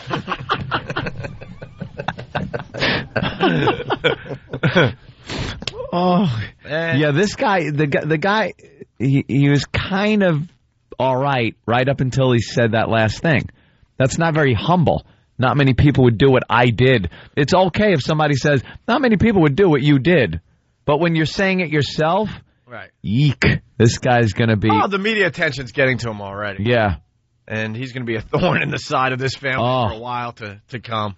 Here inside Autry's family's apartment, I spoke to his mother. She says she wasn't surprised in the least to hear what her son had done. I just said thank God that y'all was alive and the Lord had you in the right place at the right time to help other people. I said, keep doing what you done. I said, you can't lose. God will be with you. Oh, boy. Old black women are always so religious. Aren't they? Very spiritual. Thank God the Lord. If the Lord was there, he wouldn't have rolled the shaken little gentleman onto the train tracks. Yeah. The Lord's always there to help people. Why can't the Lord? The Lord is more powerful than Subway Superman. Yeah. I am saying that, and I don't even want anyone to argue with me about it. Lord more powerful than Subway Superman. Why couldn't the Lord, if he was there, lift the Seizure Boy up? Seizure Boy, his new sidekick, and gently lay him back down in a miraculous showing of his powers, the Lord. Even more than that, why did the Lord take his foot with a hole in it and boot that guy onto the tracks to begin with? Yeah. Maybe he was tired of him. Could have been. Maybe the Lord wanted that guy maybe it was maybe it was his time. Yeah, it was part of the big plan. Yeah. All right, well, there you go. That's the latest on Subway Superman. Ugh. Go away. Oh, I don't know. I kind of like him. No, you don't. I do. I think I know you don't. He's crazy. Would you do that, Jimmy? No. Not even if it was tracks that weren't used anymore. I don't like to jump. I'll get my shoes all muddy. What would you do, though, really, if the guy is just laying on the tracks having a seizure? Yell help. I wouldn't even yell help. I'm being honest. I am such a I'm one of those New Yorkers. Things go on around me. I don't care. I don't want to. I'll watch it and then have a great story when I go home. I'd be like, I saw some guy just get hammered by a subway train today. Must have dragged him 100 feet. He was pinned up against the platform and the train, and it was nothing but the pressure keeping him alive. And they had to tell him what movie was that? He was going to many movies, many TV shows. A few of them. Not only would I not do it, but if it was my girlfriend who fell on the tracks, I'd yell, "Keep your face down, whore! The train is coming." You know the scene from Caddyshack when the priest gets electrocuted. Yeah. On the green. Of course, classic. And then Bill Murray kind of just puts the gum bag down and walks away. Doesn't want to deal with it. Yeah. That would be me. That's it. I would just sheepishly walk away. Not gonna look. And make believe I wasn't even in the area. Oh, Steve from Bayshore. Huh.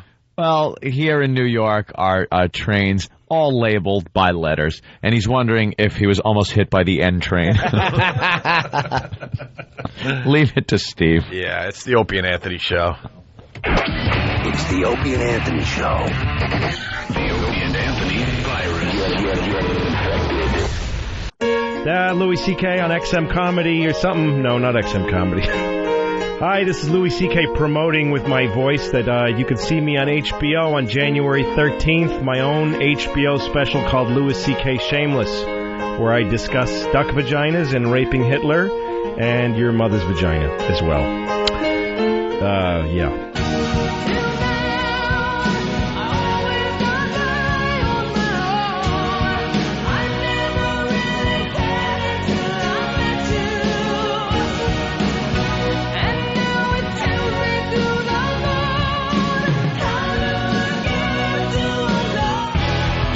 Still lots to do on the Opie and Anthony show. In front of me, another swearing kids toy. A scary news tease. Frightening. The Trump and Rosie saga. And then we're getting audio about the meteor, or the meteorite. Meteorite. That crashed into a house. Yeah. Overnight. Somewhere in the New York area, I believe. I think it was in Jersey. Oh, it was Jersey? Okay. Yeah. In Jersey, went through the roof, went through a wall. Yeah. It's at a high rate of speed, Wait, it went through a roof? Went through the roof, the ceiling a wall, into another wall. Into another wall. Yeah. How big is it? It is about the size of a golf ball if you took a golf ball and bent it up into a kidney shape. That's small? Yeah. I was thinking of a potato. Looked a little bigger than a golf ball, no? Yeah, we're saying golf ball size. And they're saying 20 to 50 of these hit the Earth every day. It just goes to show you how unpopulated the Earth is. You'd be getting conked on the head if it was, you know, people standing everywhere, houses built everywhere. I bet even more than that, it would get burned up in the atmosphere. That's more than that. Oh, are they talking about hitting? No, burning up in the atmosphere. There's more than that. That's what I'm saying. There's, yeah. Oh, I thought you... Never mind, Jimmy. I'm so sorry. They hit the atmosphere at roughly 150,000 miles per hour. That's pretty fast. Yeah. And Anthony, I'm saying, going out on a limb. And here it is. About 20 to 50 rock-like objects fall every day over the entire planet. Well, I bet most of them land in the water. Yep. Tell you that much. Or the desert? Yes. Or places that aren't covered by a house. Or mountains? Mountains, good. Because they're high up, they probably get hit a lot. Rainforest? Never. You never see one of those in the rainforest. It was an old couple's home, by the way. And they didn't really do anything about it or wake up. They had to wait for the son to come over, and he realized, what the hell are you guys doing? There's holes all over your house. How old Call are the you, police. Oh, old people. Call the police. There's something wrong here. Martha, I passed a stone. I didn't even know it. It must have happened in the night. I got up to go, and I woke up and it's on the floor. Jackass old people. I passed That's probably what he thought. But go to the doctor. Go collect my stone. Yeah. Yeah, your kidney stone is made of nickel and iron, you idiot. Were you on the roof when it happened? Yeah. Doddering idiot. Anthony has a way of making us all look very insignificant, by the way. He came up with this fine observation about the meteorite this morning in the office. Oh, I love outer space. How did you describe this? Just the fact that this meteorite, and the meteor before it hit the Earth, but it was just like probably when the dinosaurs were roaming this planet, this thing was in space just going...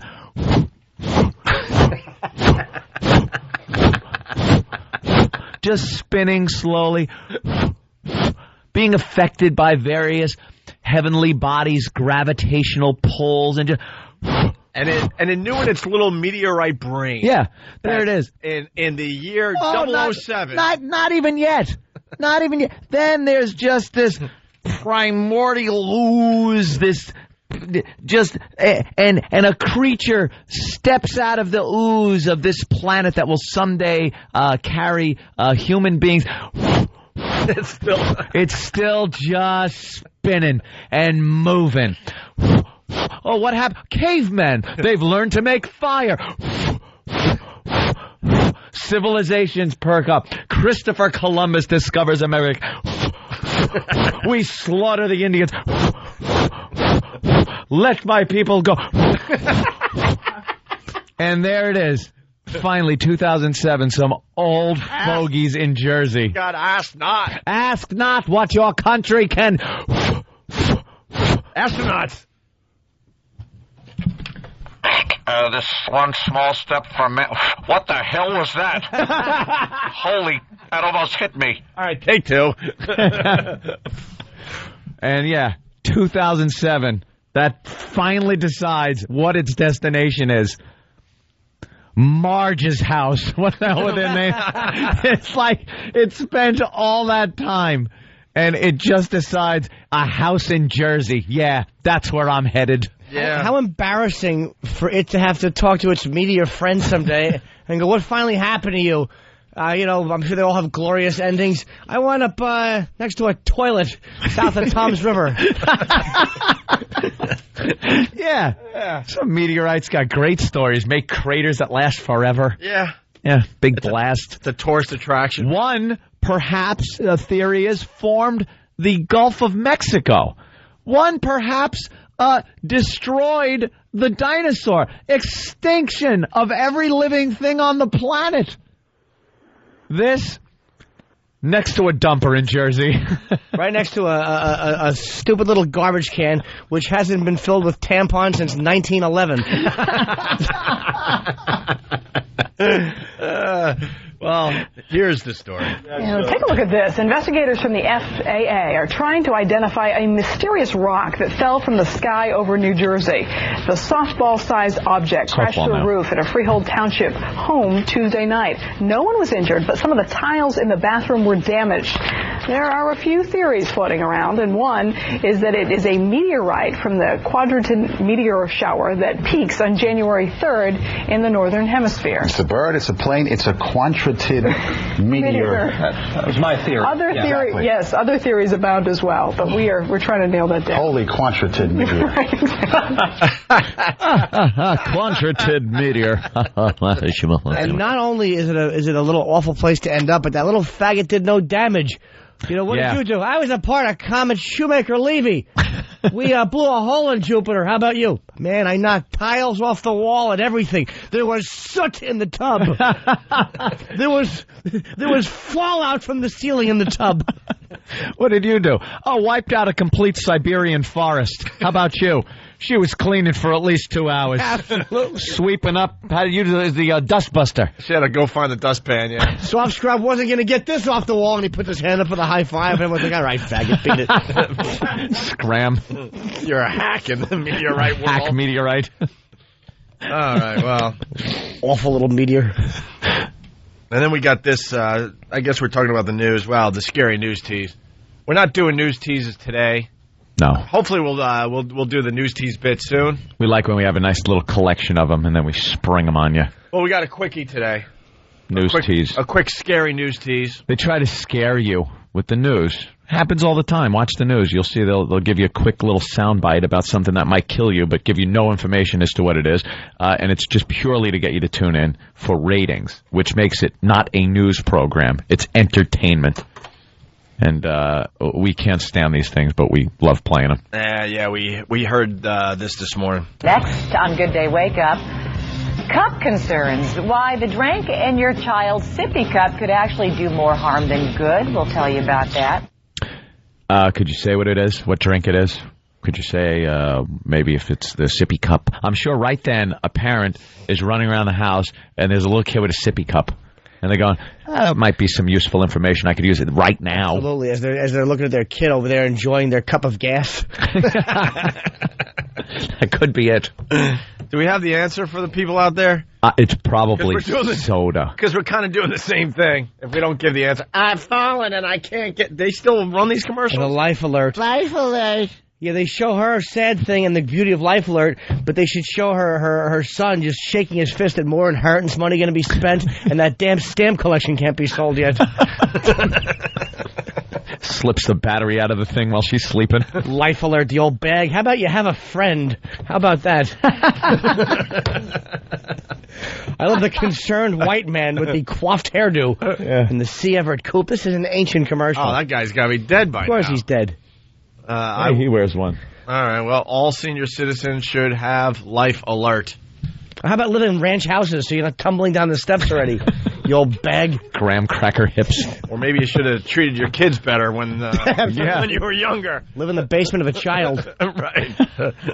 You're all alone. There's a reason. Yeah, if you're all alone, there's a reason. Simple as that. Your best pal hangs around your neck, waiting to be pushed. You know they push it for other reasons, too. I hit it by accident, just so the man comes over. I'm sorry. Yeah, they just want to talk to somebody.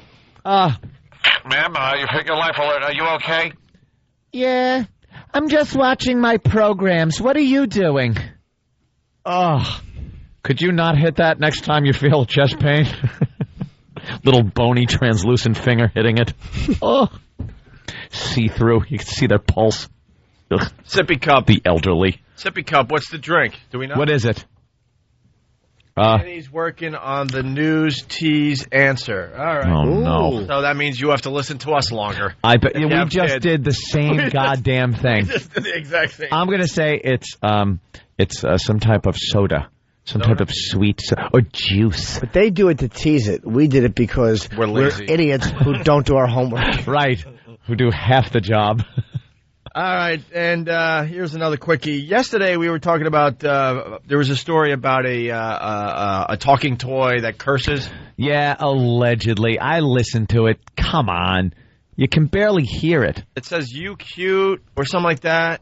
I forgot. And Cute you? Cute you? No, what? Huh? Cutie you? I don't know, but they thought it said the F word, and it's so ridiculous. It doesn't say the F word. And so cute? Yeah. So cute? So cute. So cute. Can we hear it? Do we have it still? I don't know. Why would we have yesterday's when we have today's? Eric, where is it? E-Rock. I'd find it right now before that hat is removed by force. We can play it, can't we? Put a little weight on, Eric. Not much, a little bit. You put a couple pounds on? Yeah. For the holidays? Oh, Jesus. He doesn't want to hear that. I don't know. I'm not. Look, we're guys. You're just calling him fat. No, I'm not. Are you suggesting he does some swim walking? I find it just alongside you helps me stay fit, and it melts the pounds right away. I swim walk. Jim, what are you doing? Swim walking, can't talk. How long into it before you realize you look ridiculous? 11 minutes, always. Hey, is that your pal? What? Oh yeah, the courteous cabbie. Sorry, I was distracted by the television. It's courteous cabbie guy who picked up Jimmy one day. This guy is another kook that lives among us. He's a crazy. Explain for the rest of America, Jimmy, because we haven't talked about this guy a lot. I got in a cab one morning coming to work, and there was a white cabbie with a limo driver's hat and an American flag tie, babbling at me the minute I got in about how he used to be a limo driver, and he's talking about 9/11 and how that affected his business. And he's the courteous cabbie, and whatever he's called. And he gives cards out when you're done. Like when you're done with your little trip, he'll give you a little thank you card. The TLC commissioner is talking with him. Oh, boy, this ought to be great. Oh, God, I hope they're firing him. Oh, please. And taking his pension. Right. And so we were obsessed with this guy. I couldn't get enough of him. Because he hands out cards. Did you explain that? Yeah, he hands out the cards, the thank you cards. And has a whole thing about how to be courteous and what it is to be a courteous cab driver. Yeah, he wears like a chauffeur cap, like a driving Miss Daisy kind of hat, but he drives like a regular cab. So we got him in one day on XM. And he's just a blithering idiot. Oh, he's nuts. He's another crazy guy. He's a kook. And they talk to him without saying, I'd like one news person to be honest and go, I'm here with a complete lunatic who is dressed like an idiot and drives a cab, sir. Just be honest. Or even say some people are saying you're crazy. People are saying. Yeah, do that old gag. He did get a phone call. During his appearance, which indicated that he wasn't loved by all. He did, I remember. Oh, true, yeah. A phone call from one of our listeners. Yeah, well, when I jump in a cab, what you want is zero conversation.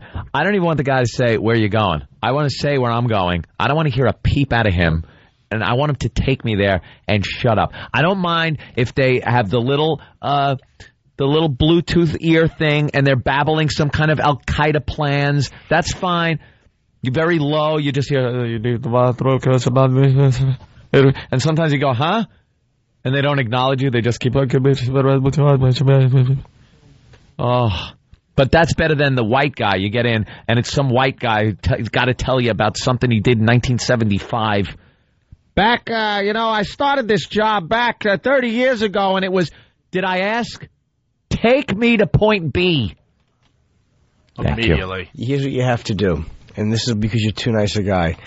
I'm going to say something, and then I want you to start. Okay. 42nd and 8th, please. 42nd and 8th used to be, I grew up in that neighborhood. When I was a kid. Die. Get you right there, sir. Attaboy. There you go. You're garbage. Drive. All right, we're looking for the dirty toy from yesterday, so we can replay that. We got a new dirty toy. I guess it's a police that swears. Ooh. That was Kitty Carryall. It's a policeman's doll or something that curses, or so this you say. It pulled me over yesterday. And we'll get the answer to the sippy cup thing. And thank goodness. Want to get especially Jimmy's opinion on the Trump versus Rosie thing. Whose side are you taking? We're taking sides? No. Cool. What Trump is saying is beyond hilarious, but yes. I respect Rosie for speaking her mind too. So it's been a lot of fun to follow Did she speak her mind or just bash him first? As far as I see it, she bashed him first. He turned around and opened up like 18 barrels on her. But she's not backing down. She's beating... She's like hitting a rhino. She's still fighting back. Yeah? Yeah, she's still fighting back. I thought she shut up now. I thought Babs told her to keep her lips shut. Also, out of nowhere, she's on some kind of vacation for a while. Uh-oh. Yeah. Oh, boy. And then Barbara Walters. Barbara Walters doesn't like controversy. She's not that kind of hostess. I hate Barbara Walters. And Barbara Walters had to do a statement yesterday. We got the statement. Yeah, there you go. It's more audio story today. Hey, Danny, what is the answer to the sippy cup? Oh, thank God. We're not going to make our mothers out there. Yeah, right. Like we have mothers listening to us. Wait for the break for the answer. A cup full of the stepfather's. No? It's no, because then it would have said the thing that's on your child's back could be bad for him.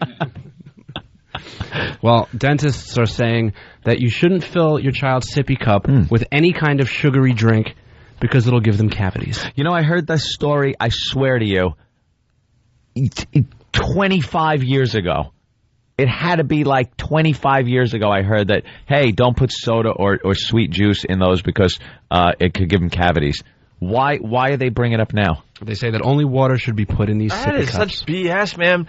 Most of us drank soda growing up, and among us, all of a sudden you'll have that one person bragging they don't have one cavity still. Are they interrupting that story for Kennedy being shot? And why are they? Why is it okay to put it in a regular cup? Sugar is sugar. Anything you can't have in a regular cup, you can't have in a sippy cup. What's the difference? Vodka. Wait, what are you? Yeah, exactly. Well, the sippy cup is just. It's just it's just so that it doesn't spill. It's not that the sippy cup has anything to do with it. So the news was basically sugar causes cavities. Yeah. Wow. Yeah, it doesn't matter what it's in. But right. They disguised it like your kid might be in some major danger here. So we'll tell you what not to throw. Cavities. Their sippy cup. There you go. It's That was some investigative journalism. Thank you, certainly Danny. Was. That was amazing. It's the Opie and Anthony Show. Call the Opie and Anthony Show right now. 866-313-FREE. Oh, and hey, who's this? It's Opie and Anthony! What do you got for the show? Nothing! So, why'd you call? Salami! If you have a point that's relevant to the topic at hand, call the Opie and Anthony Show at 866-313-FREE. Hello? Hear what everyone else is talking about. O&A Uncut and Live, continuing the show on XM Satellite Radio starting at 9 a.m. Eastern. Visit xmradio.com to subscribe. It's the Opie and Anthony Show. The virus is spreading. Opie and Anthony! Hello, this is Louis C.K. and, Christ, I'm so bad at this kind of thing. Hello, this is Louis C.K. I was once on the Opie and Anthony program, and other times too. You can see me at Caroline's this weekend. I'm going to be at the Comedy Club. It's too many words. If you're in New York, I'm going to be at Caroline's Comedy Club this weekend. Thursday, Friday, Saturday, Sunday. Call 212-757-4100 for details. Louis C.K. at Caroline's Comedy Club this weekend. You're listening to Opie and Anthony. You dried up old cunt, you.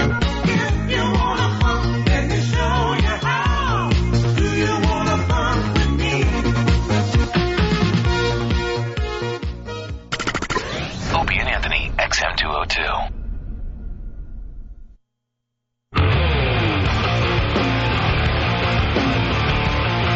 All right.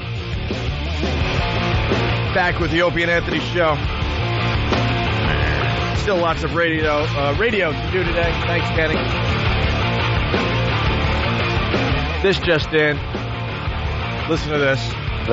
You know, at the end of the year, the number one story here at Good Day New York, as indicated by the viewers on our website, the Steve Irwin story, the crocodile hunter when he was killed.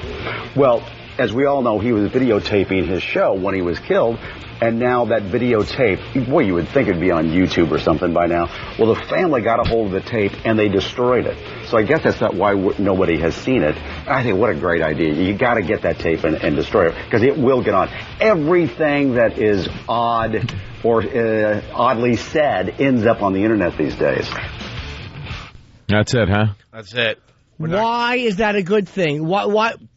A stupid family. That's the most interesting thing he ever did was get killed by that faggoty little floating stingray, and you destroy it? Yeah. How irritating. If you're listening, if you're killed by a stingray, I'm going to play it at your wake and laugh at you. Oh, my God. How do you not show that to people? Not only are you going to show it, you're going to show it on the big screen in Times Square next New Year's Eve. It's got to be the greatest thing ever. It's, like you said, more interesting than him chasing around a bug in the desert or a snake. Ooh. You got to think that Steve Irwin himself, they always, well, what would Steve want? You got to think the guy would have wanted that to be shown. Really? Oh, yeah. Show me getting stabbed and dying. And who's the one that turned it over to the family? How'd they get a hold of it and destroy it? Yeah.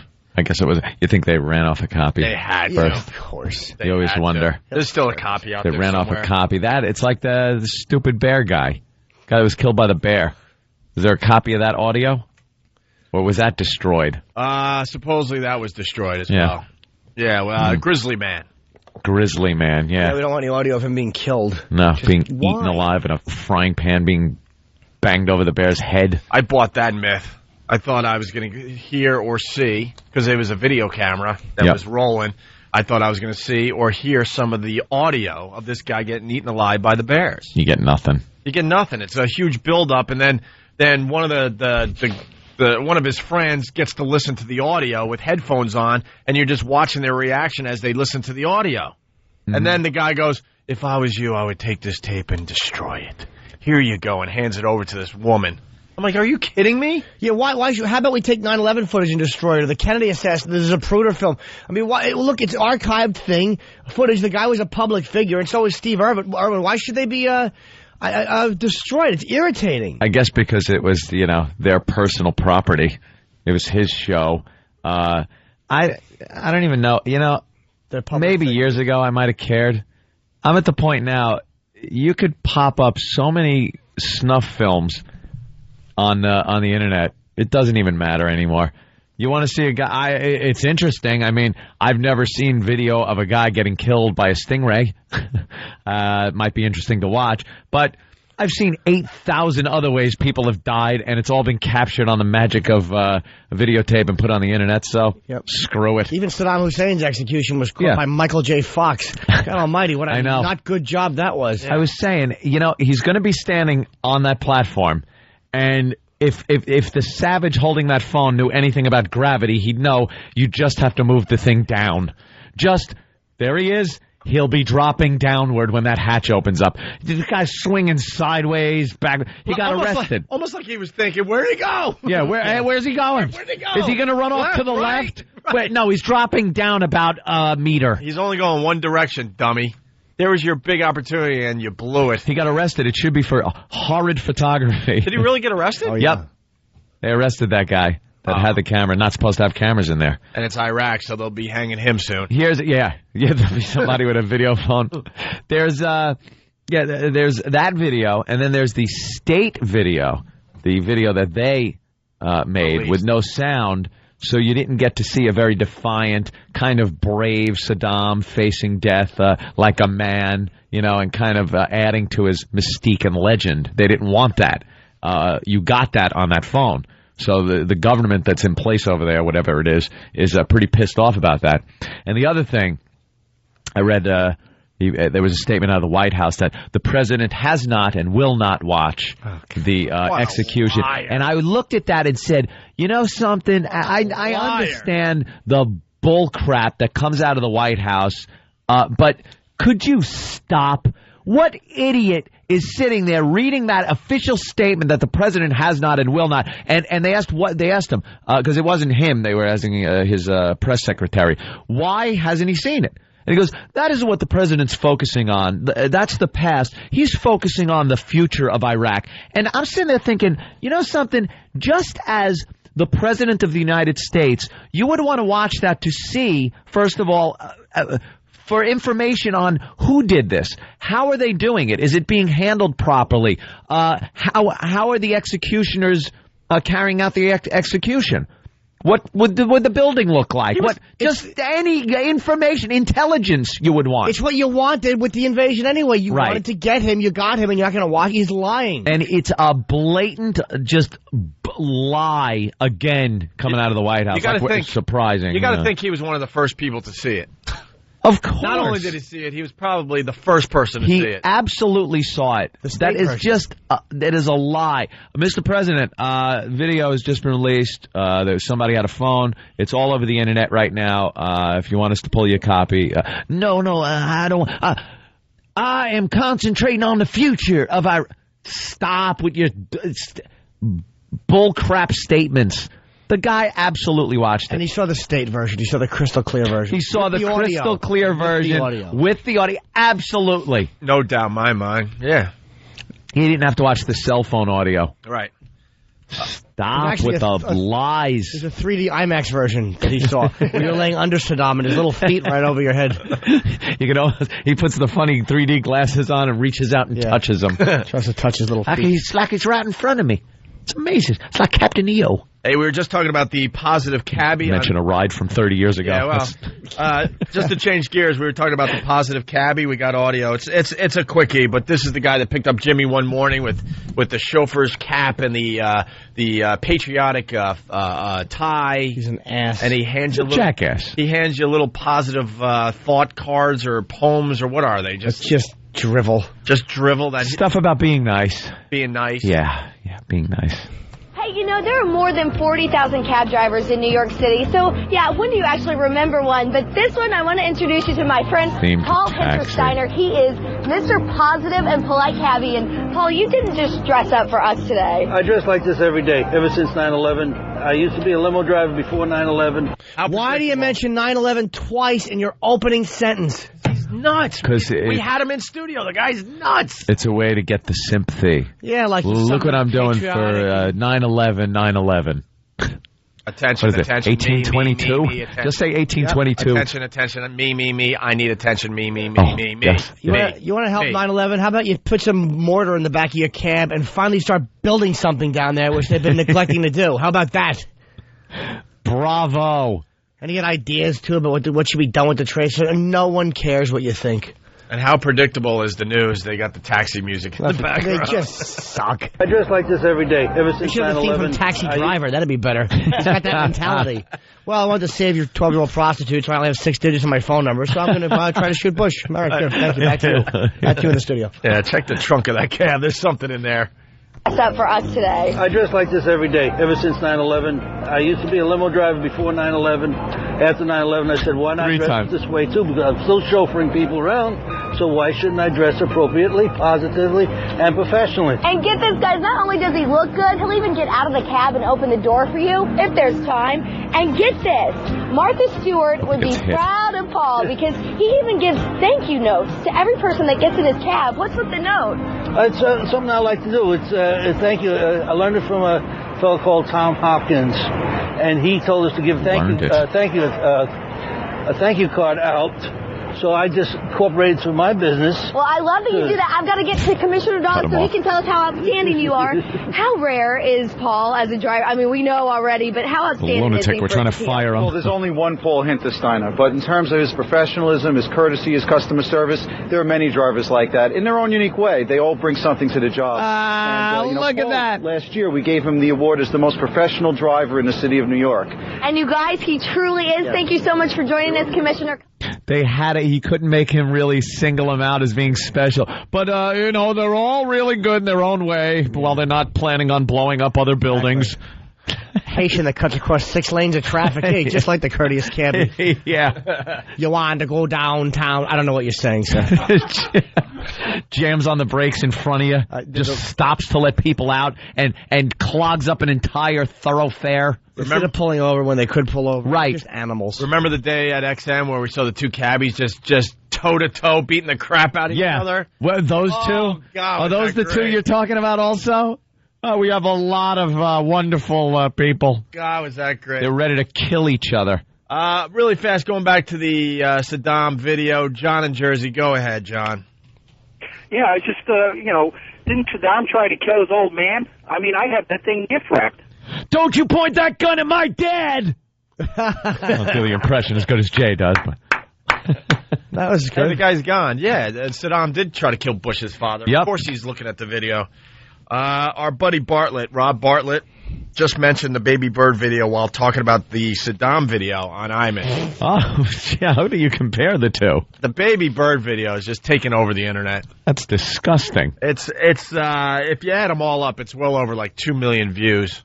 Of course, do we have to explain this for Syracuse? Watch. Here it is. Right. We had an eggnog drinking contest. Pat from Winaki, one of the fine friends of our show, big fat kid with 9 toes because he's got diabetes, drank 75 double shots of eggnog and vomited.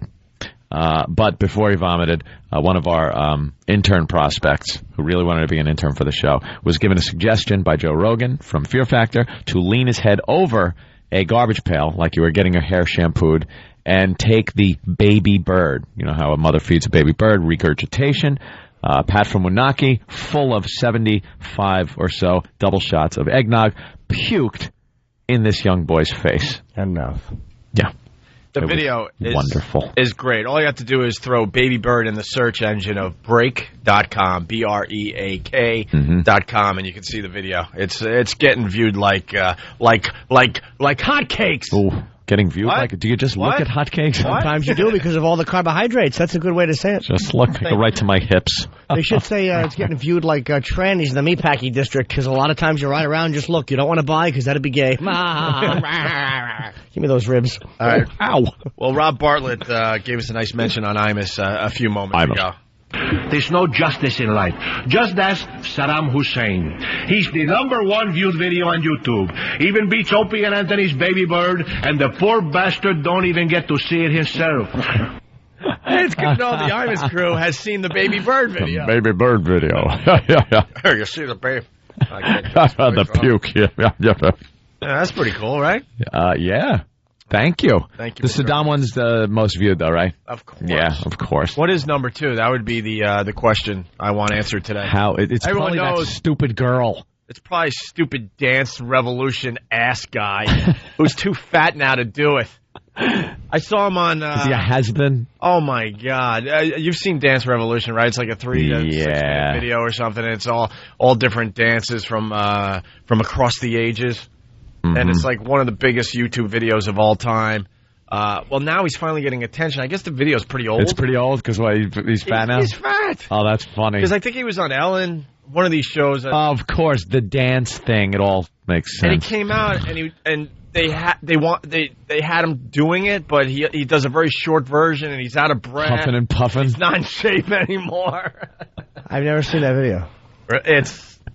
Don't bother. It's typical YouTube crap. I know dancing. I know there's that girl that just kind of looks into the camera and talks and babbles. What is she? Lonely Girl. Lonely Girl, yeah. Lonely Girl 15. Yeah, her. She's like most viewed a lot at the time. Why does anyone care what she says? Who cares? Who cares what she's got to say? Take your clothes off or shut up. That's what I say about Lonely Girl. I've seen Horse Gag should be number one on YouTube. Yeah, where's Horse Gag? Well, how about that gentleman who the horse taught a real lesson to? Right. In the Pacific Northwest. Or the German and the chicken. Where's that video on YouTube? That would be most viewed. Screw the Saddam thing. How come they won't put that on YouTube? They deem it offensive? Yeah, that's why YouTube stinks. But they will show a snuff film. We've had our Saddam is YouTube. being killed on that. He's actually, you're watching a human being put to death. And a celebrity, really. You're watching a celebrity being killed. But they won't put something like the German chicken video, which is just an innocent video of a German gentleman having a fun time with a chicken. That's right. A chicken that was asking for it, if I may. Right. It was a cute chicken. By the way, das gut chicken. By the way, today's most viewed video, and this guy's been on hold for an hour to ask this question right here. It's Jim in Philly listening to us on WYSP. Jim, what's up? Hey, you want some good audio? Type in Tara Reid, Countdown to 2007. Oh, yeah. Seen it. On YouTube. It's a classic. I heard that was edited, though, and she really didn't do that. Really? What a babbling idiot, talentless bimbo. No, but I heard she actually did it right, and they edited that wrongly. By the guy's expression on YouTube, all right, it thanks. looks genuine. Shut up, would you? Thanks, Jim, for waiting an hour to tell us that. It's the most viewed video today. Yes, here's Tara Reid. What a surprise. Drunk on New Year's and getting the Drunk countdown New Year's Eve wrong. countdown.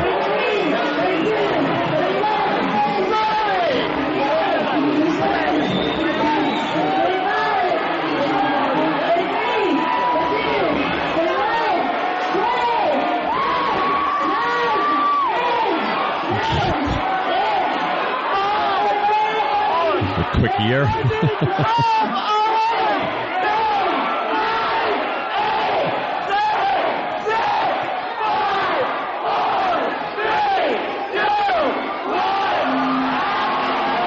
What an idiot. She went from 30 to 20. I noticed that. And then somewhere in there, she went down to 10. She went to 10 twice. And then went to 10 twice. She had to go 10 down to 1, 10 down to 1, and then 10 down to 1 again. Yeah. And then skipped a couple. The crowd had to help her out. Yeah. And she went, oh my God, in the middle. Oh my God. With her tobacco cigarette voice that was sexy for 10 minutes in Josie and the Pussycats. Stupid TV. Getting rid of the Tara Reid show, man. 5, 4, 3, 2, 10, 9, 8, 7, 6, 3, 15, 14. What a dolt. Stupid Tara Reid. I miss her show. Oh, big time. Yeah, we love Trainwreck TV here. Oh, my God, you guys. I'm going to try to count down from 10 backwards. 10, 9, 5. I'm not going to do this, you guys. I'm not going to do this. Have someone else do it. So she would do on our show all the time. Oh, my God. At the beginning of the show, she'd be all psyched. We're going to start.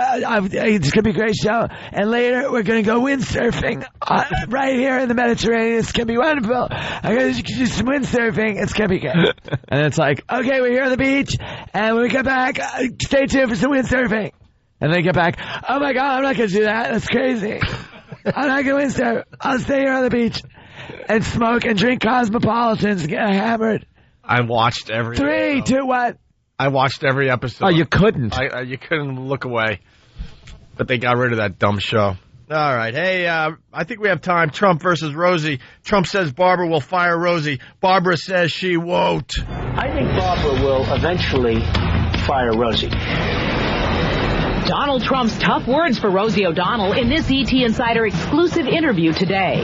She can't stand Rosie. Now, Barbara's going to deny that, and I don't care. I mean, maybe Barbara will never speak to me again. She didn't tell me to keep it quiet, or I would never reveal that. On The View today, that's exactly what Barbara did. Donald Trump also said that I am not happy with my decision to bring Rosie O'Donnell to this table. Nothing could be further from the truth. During my conversation with Barbara, she called me last week. She said, Donald, I got to put up with it. I can't stand it. I hate it. Now, eventually, she'll get rid of Rosie. There's no question in my mind. I have never regretted, nor do I now, the hiring of Rosie O'Donnell. Oh, shut up. Barbara's a lying old bitch. She was going to lie about the Star Jones situation. Trump's a dick for revealing that because it was private. But I think he's honest. I don't think he's lying. Yeah, taking both based on past record, I would say that Barbara, in my opinion, is the liar in this one because, she lied about the Star Jones thing. And Donald, what has he got to lose? Then again, he's a real estate person. We're actually picking someone who's a bigger liar than a real estate person. He's made a living lying to people. It's fine property. It's a fine property. It's a wonderful place. It's on a cemetery. You're going to be very happy here at Indian Burial Ground. Yes. Your children fall into the television set. He sold the poltergeist. I love both of these people here. I love the Donald, and Rosie's all right, too, in my book. Donald, I think, is winning in this one, though. He's kind of making Rosie look silly. Because he's attacking the way you should attack. Like, you don't have to... he just went for the throat. That's the way you attack. That's how you attack. Yeah, most people would have said stuff like, Rosie O'Donnell has said some things that I didn't agree with and think that it's all got to be very politically correct. He's like talking about, you better watch, I'm going to steal you get somebody to steal your girlfriend away from you. She's a fat slob. She's a degenerate. She's not funny. She had no ratings. She's a failure. He's pounding her. Can't say her show is a failure. That you can't say her daytime show is a failure. You definitely can, because he is saying that. He did. It doesn't matter if it is or was or isn't. He is saying it, so people will believe it. Some people will believe it. But then again, she said he was broke. Two of them are just ass. Yeah. He's bankrupt. Is he? Nice to have billions of dollars and be bankrupt. It was just before Christmas when Donald threatened to sue Rosie and possibly The View over remarks she had made that he went bankrupt. No, I guess she was referring to many years ago, but I never went bankrupt. Many of my friends went bankrupt. I never went bankrupt, but she said I went bankrupt. Then she said I went bankrupt a number of times. I never went bankrupt.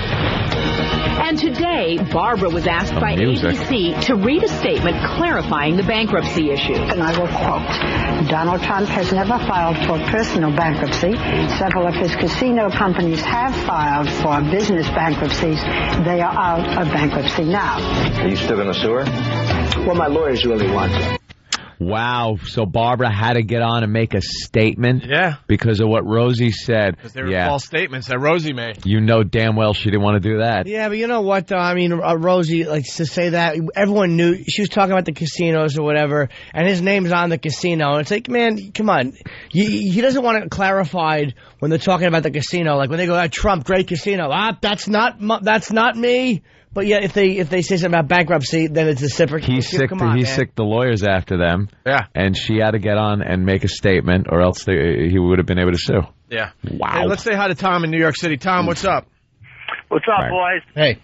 When did you become such a big Rosie O'Donnell endorser, man? Well, it's not that I'm an endorser. I like the fact that she's speaking her mind on The View. I didn't respect her for hiding that she was a lesbian until that show of hers went off the air. I can stand that bitch, man. Honestly, I don't know how you do it. I'll tell you how I like her. I used to never like her either. All right, later, boys. I'm disgusted. But the fact she was talking about Michael Jackson one time, and she goes, "No, I didn't say hi to him. I don't say hi to pedophiles." She said that about Michael Jackson. Wow. I mean, that's a rough line. She said a lot of brutal things since she left the show, so I kind of like it now. She's friends with Paula Poundstone? I'm sure she is. I like that she speaks her mind on The View. I mean, most of these people on TV, they're so safe with everything they do and say. You know, Rosie's just out of her mind, basically, every day on The View. Barbara Walters, I have a detesting loathing for. I really hate her guts. Old liar. I think Barbara's lying, and I don't think Rosie's really sticking up for herself on The View. I think Barbara Walters is telling her to shut up because she's not going after Donald. Like, I would respect it more if she really started getting brutal with him back, but no, she's just kind of sitting there taking it. How did you feel when she called you a pimp? Well, I think it's just so inappropriate. And she called me a pimp because they own beauty pageants, and they're very successful. She also said, the big pageant is Miss America, not Miss USA. Well, first of all, the really big pageant is Miss Universe, which I own. But the big pageant is Miss USA, not Miss America. I'm on Network, Prime. It's a hot show. It does terrific ratings. And she gets out and says, the big one is Miss America. It's not Miss USA. I mean, Rosie lies. But this is not a woman who's smart. And why aren't they playing any of the brutal audio? Yeah, where's the brutal where he calls her fatty, ugly? I'm hoping I got pig. it. No, not you, but the news. Well, are they showing that?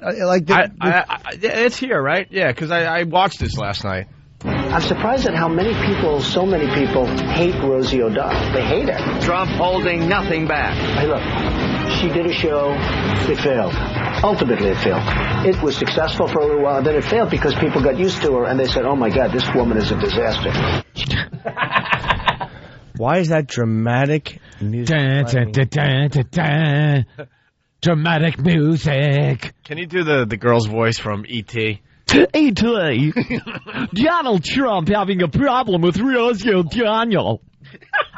We're going to talk about it and listen to some of the stuff Donald said about Rosie. A hell kind of entertainment reporter talk. It's how they all talk. Tonight, exclusive interview with Donald Trump about the Rosie O'Donnell situation. It's hot and heavy in Hollywood as Donald jokes it out with Rosie. We'll get Barbara Walters' exclusive response to the whole thing. Speak like a human. God, is that great.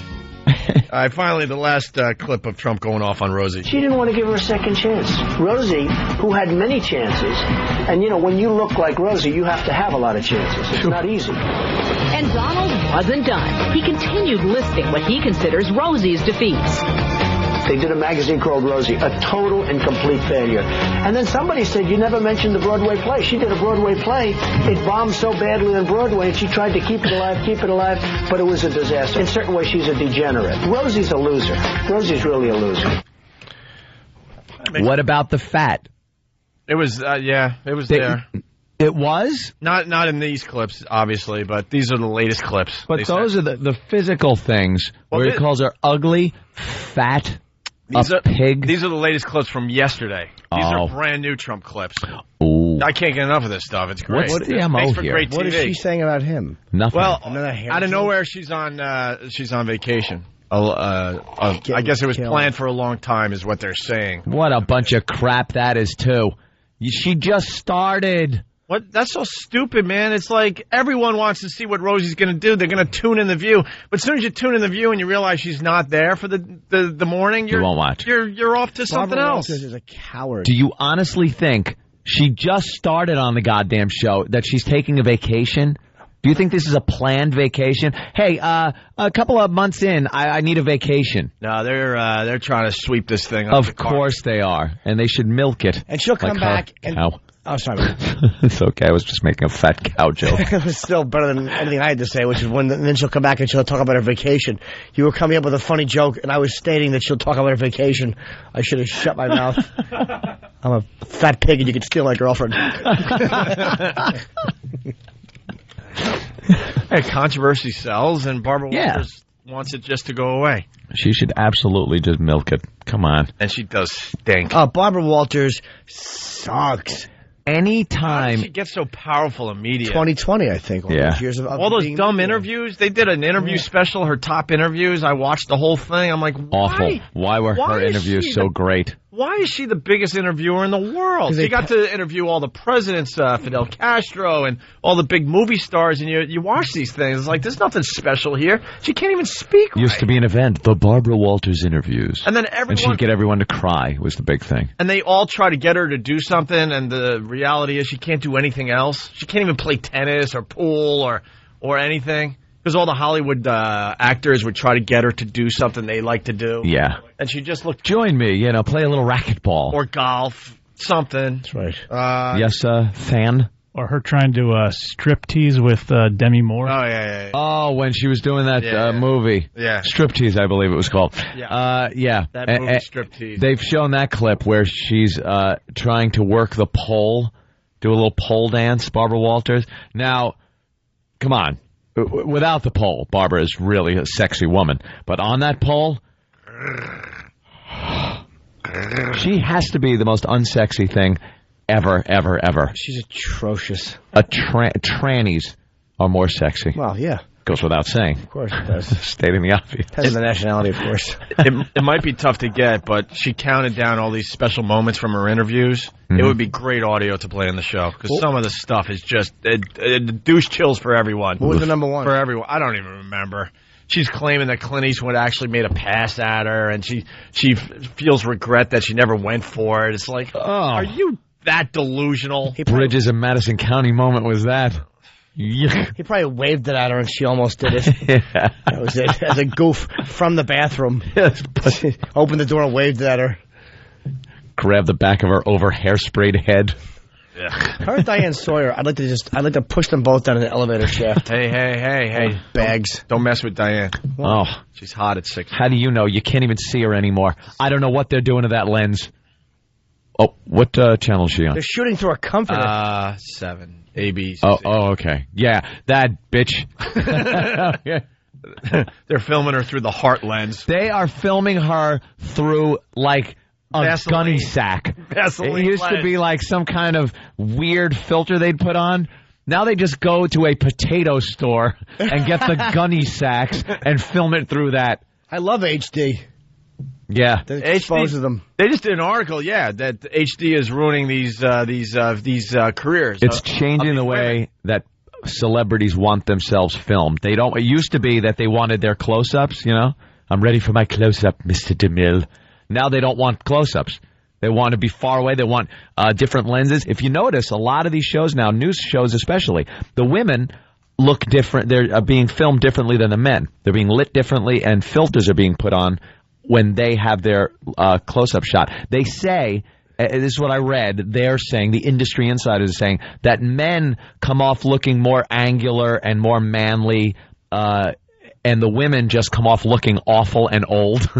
Well, how about this, you shallow whore? Read me the news. Yeah. I don't care if you look ugly. How come they're doing reports on how, you'll see a report about fat people and why they aren't given jobs and stuff like that. Yet one of the most important things they're working on now is how beautiful they look on television.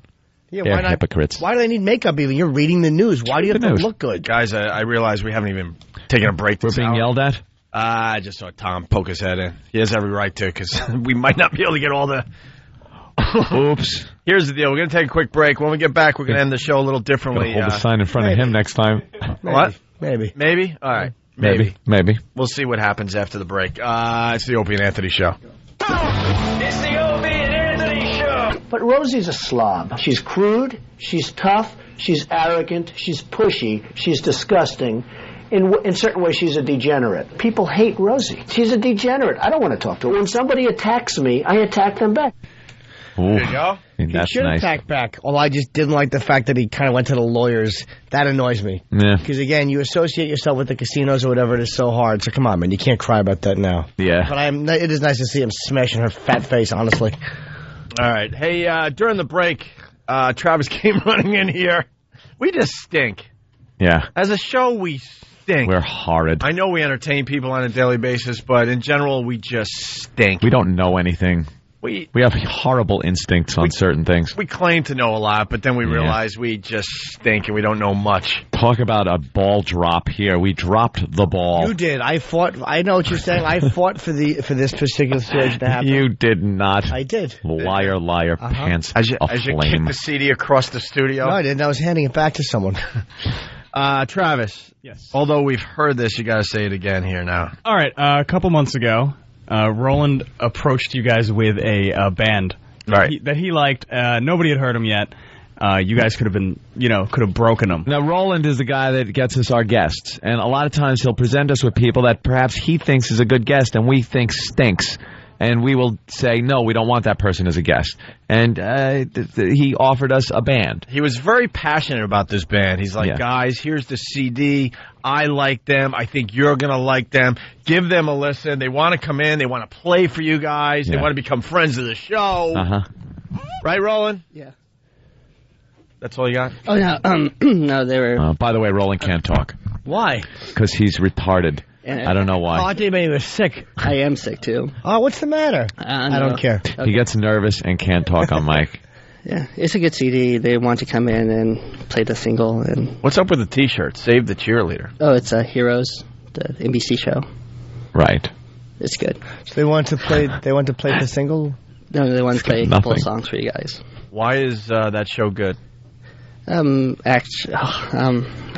Has action in it, and it's about they have superpowers, and they don't know quite yet how far they could take their powers. Look how flustered he gets. He can't even speak. Oh my God. And that's why you like the show. Man, I can't wait to check it out. It makes me want to just leave right now and watch it. See any movies so exciting. During the holidays? Yeah, I saw quite a few. Oh. What was your favorite movie during the holidays? Mine was The King of Scotland. I think Forrest Whitaker might win an Oscar for his role as Idi Amin. Yeah. Nice Oscar. You're keeping it very nice. What? Dreamgirls. You saw Dreamgirls? Yeah. Is that your favorite movie? No. Pursuit of Happiness is really good with Will Smith. Why was Pursuit of Happiness really good with Will Smith? It's a true story about the guy who was down on his luck, became homeless, and then triumphed at the end. What movie is it? Will Smith, Pursuit of Happiness. Great. And then... what else? Notes from a Scandal. What? Notes of a Scandal. Oh. Kate Blanchett. Who? Kate Blanchett. Kate Blanchett? Kate Blanchett. God, I hope Al's getting that down the hall. I know. Yeah, I think we got a problem. It's breaking some FCC rules here. Kate Blanchett? What's her name? Kate Blanchett. You get that, Al? Kate Blanchett. Okay, Pookie. One more time? Kate Blanchett. Why are you out of the sight? You're not telling a secret to someone. That's how he talks, like he's telling secrets. Always. It's a good movie. We're looking straight ahead. Kate Blanchett to the side. So, and the movie's called what again? Notes of a Scandal. All right, and why is that movie good? It's about like Judi Dench is like the evil person, and Kate Blanchett didn't really help her, and then shenanigans and chaos pursue. Wow, both of them? Yeah. Sounds like a buddy movie. Wow. Oh my God. He is sweating profusely and just cannot gather his words. You are a mess. Sweat's pouring from your forehead. Did you see a minute ago? Did you see that the museum movie? Oh yeah. How was that? Night at the museum, right? I saw an IMAX and it still wasn't as good. It was just kind of. What's it about?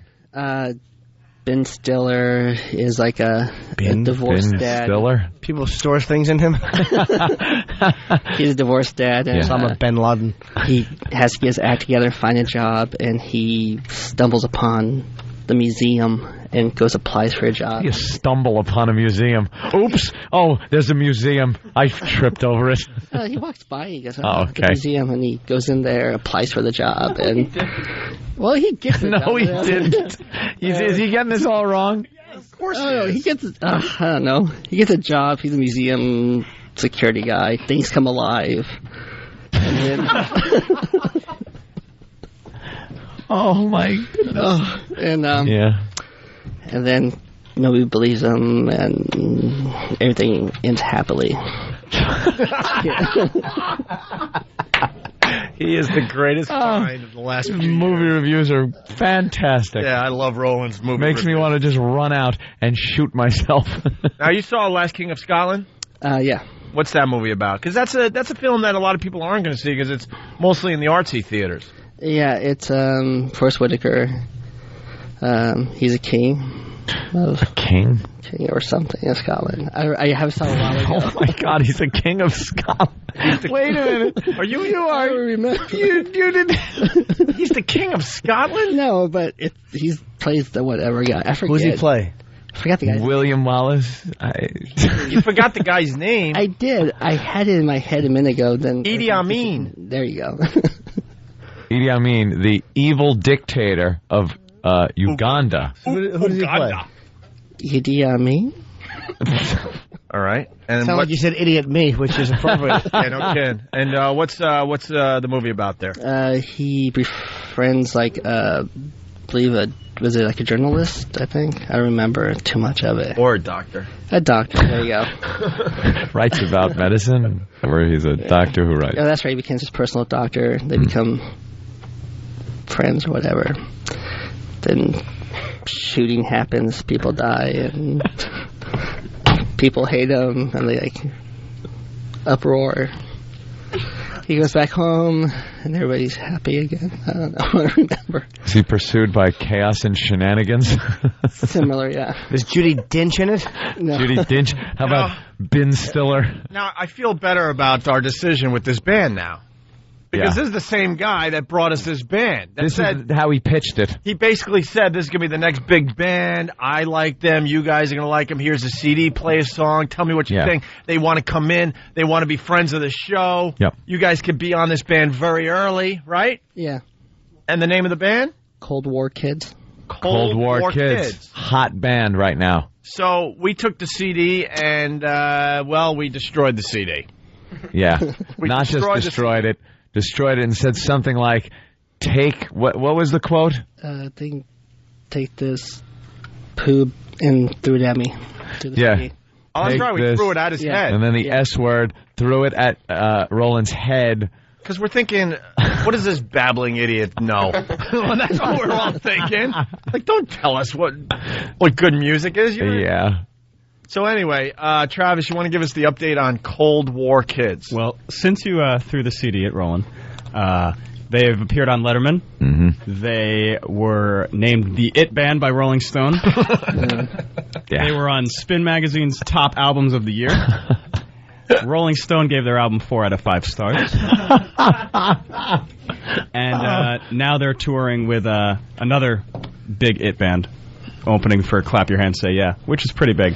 And aren't they saying they're going to be one of the biggest bands of 007? Oh, yeah. The 007. The 007. Everything you just said every time. makes me confirm our decision.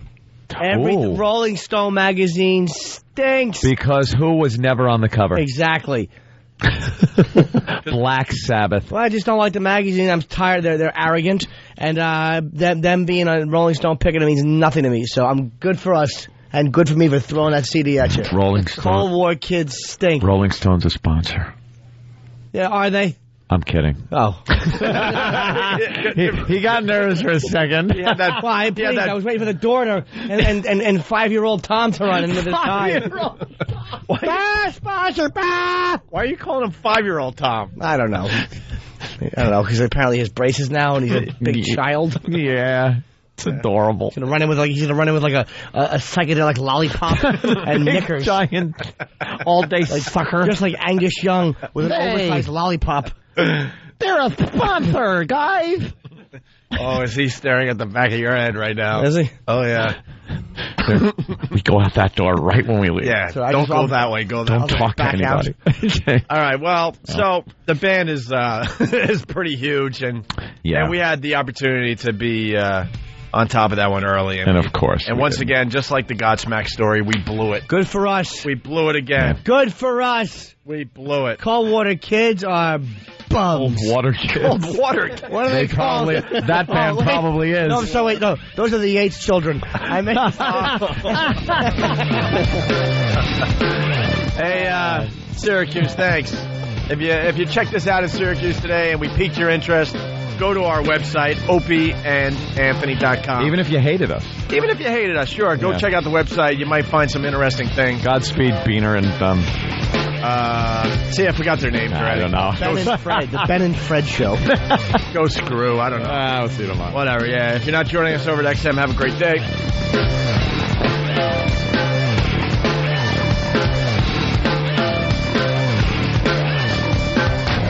It's the Opie and Anthony Show.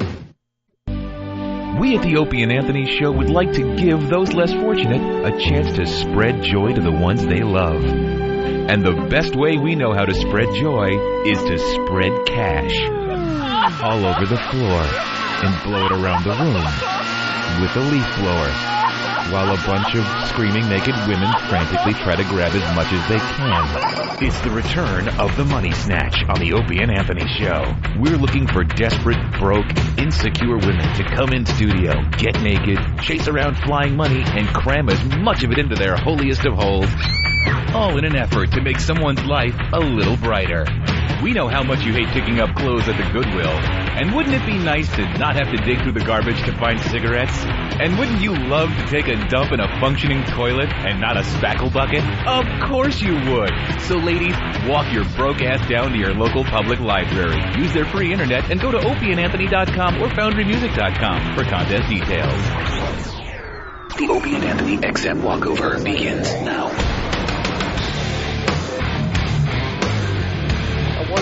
Hey, I'm your hate. I'm your hate when you walk through. Sorry. Love that song. Oh, Andrew, you're still Andrew, 06. You are fucking 2006's news. Good fuck. You Don't even poor talk to motherfucker. him. What was your New Year's resolution? Do you have one? My New Year's resolution is to get out of this situation. It ain't gonna happen. It's going to happen. No, You're why? going to have a faith. What are you doing? You can't have faith. You need a job, motherfucker. Well, you gotta do something. I know what you can't just sit there every day. What? See, the thing He is, could be I the don't next- come every day. That's the key. You could be the next Subway Superman. Yeah, Yes, you could have this been is you. a job by itself. Jump in front of a train. You'll be a You know hero. what? That's the biggest sin in the world. No, I don't mean kill you. I mean Yeah. jump in front of a train like the Subway Superman. You read the paper, right? Did you see Subway Superman? What are you, wiping your ass with that thing or reading it? No, Or both? you think that Superman, he was lucky he didn't get hurt. Oh, He little was commentary. lucky. He was He's fortunate. editorializing. The Lord gave him a blessing. The Lord gave him a Did he? blessing. He's kind of right. Well, no, it's not going to happen all the time. Yeah. Once in a million chances, like. 1 in a million. He was lucky. He did a good deed, and the Lord helped him. All Well, right. The Lord sure left you high and dry on homeless shopping spree day. You lost a lot of potential good things. Yeah, you dummy. Where was God then telling you what time to be here? I was here, but Yeah, I exactly. can't. Oh, you weren't. I was from here 8:30 to 11 o'clock. I think he was, but why didn't God tell you to be here later? You would have got a lot of free shit. I had to go and get my glasses, and I still didn't get it yet. Exactly, you would have had him that day. Is he wearing a fucking polo jacket? Oh, hope he's got a phone call. He's wearing a polo jacket. Yes, he That's is. the way it is. That's the way it is. All right. Where'd you get that? The church? Church. Oh, they're good people over there at the Everything church. that I got is from church. It's from church. No It's wonder you're from so the Lord. religious. From the Lord? No, not Yeah. from the Lord. Exactly. It's from people called The taxpayers. Lord is forgetting something like with a roof on it. Yes, they get the tax breaks too. Yeah, all right. When they come and donate, you know, It's they always ask 2007. to It's receive. 2007. We got to find another guy whose legs are ready to fall off. That's right. All right, my friend. Bye. God bless. Here comes God E-Rock. bless. E-Rock with that natural heat called the belly. You know, that overstuffed Boilermaker of his. Hey, how you doing, my friend? Let me look at you. All right. Yeah, I'm just looking at E-Rock. Because I don't notice things. I'm horrible, and I've been called out on this all the time. I don't notice things. Like people get fat or skinny or I just don't notice. So I want to take a look, and you have gained a little weight. Yeah. That's all I'm You saying. got the start of a pelican neck. Yes. I wasn't going to say anything like that. I'm just saying. Have you noticed? Yes. All right. Okay. Are you working on it? Yes. All right. What are you doing about it Drinking a besides Diet that Diet Coke? That's not going to help you, as your thighs are now apparent through your jeans. I don't like the fact that I can see your thighs straining on your jeans. Jesus, I don't like it, Hulk. He swallows a lot of aggression, along with a lot of pizzas. Okay. I don't like his neck. His neck is really uncomfortable to look at. Hey, Jimmy, you're a Cowboys fan. This guy played for the Cowboys back in the day. Well, he actually looks like their mascot. Go Cowboys! Oh, ponytails are out, sir. Stop it. God, that is so 74. Enough. Hey, enjoying a cup of Joe. There you are. Here's some tourists. Frosted hair to try to look younger. Oh fuck. Wow. Oh, that had to hurt. Yeah, that hurt me. It's not even my head.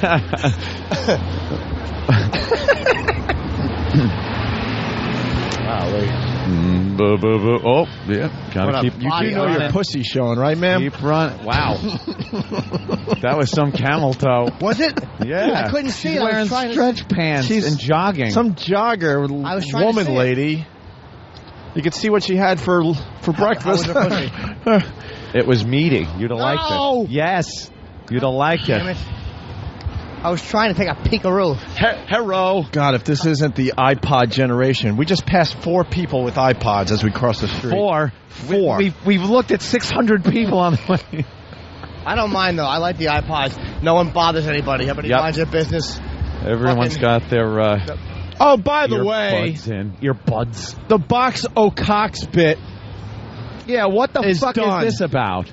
I don't know. Where's Elo? He called me late last night. I was too tired to fight, and he's like, "Box of cocks. We're gonna have to bail on that bit." Wait, look at this monster. What? I'm saying, look at that monster. God, we can roll you down this hill. She will fucking kill you. Kenny, no pictures today. No pictures. Look out. Who are you? Yeah, who are you? Who are you? You look like a crazy crazy If you're gonna take our picture, who are you? Hobby hat. Hey, I'm from Valdosta, Georgia, and we listen to you all the time on XM Radio. Oh, thank you. Oh, you're from Georgia, are you? Yes. And you're a Georgia peach. Because he wanted to see y'all so bad. Wait, why are you in New York? It's our 30th wedding anniversary. Oh, happy anniversary. Where's he? Congratulations. He's down there at Starbucks waiting on y'all. Starbucks is over there, right? Wait, which Starbucks? Oh, he's on... The other one. Well, you guys could come up and check out... No, don't! Too close! Wow. She's just snapping pictures of people's crotches. Get me in action. All right, here. We'll pose for you.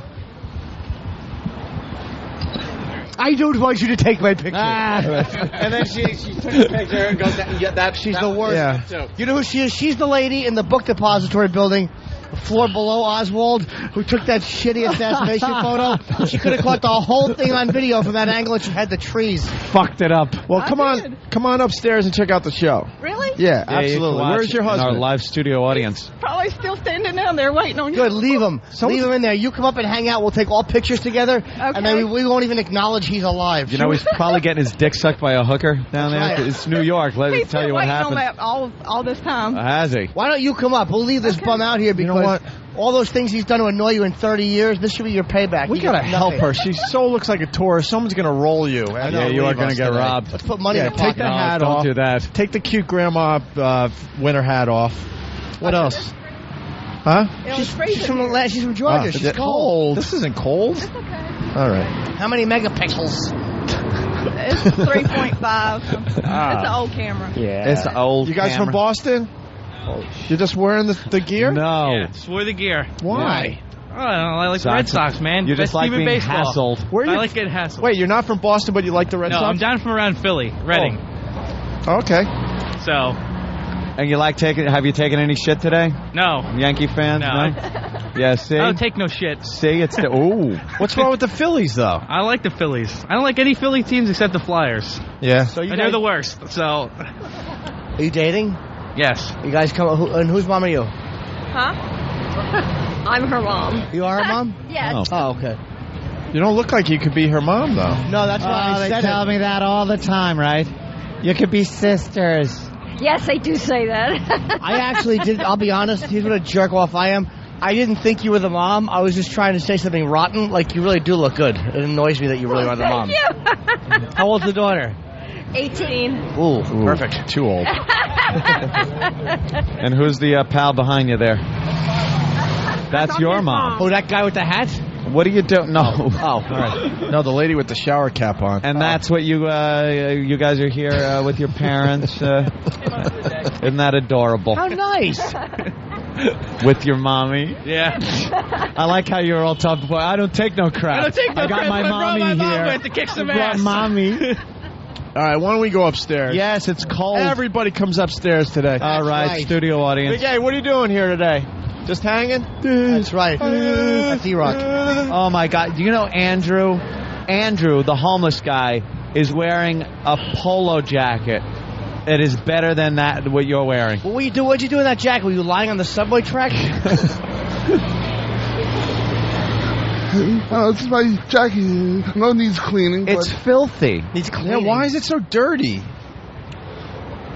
Big A, you're a big star now because of this radio show. Keep up appearances.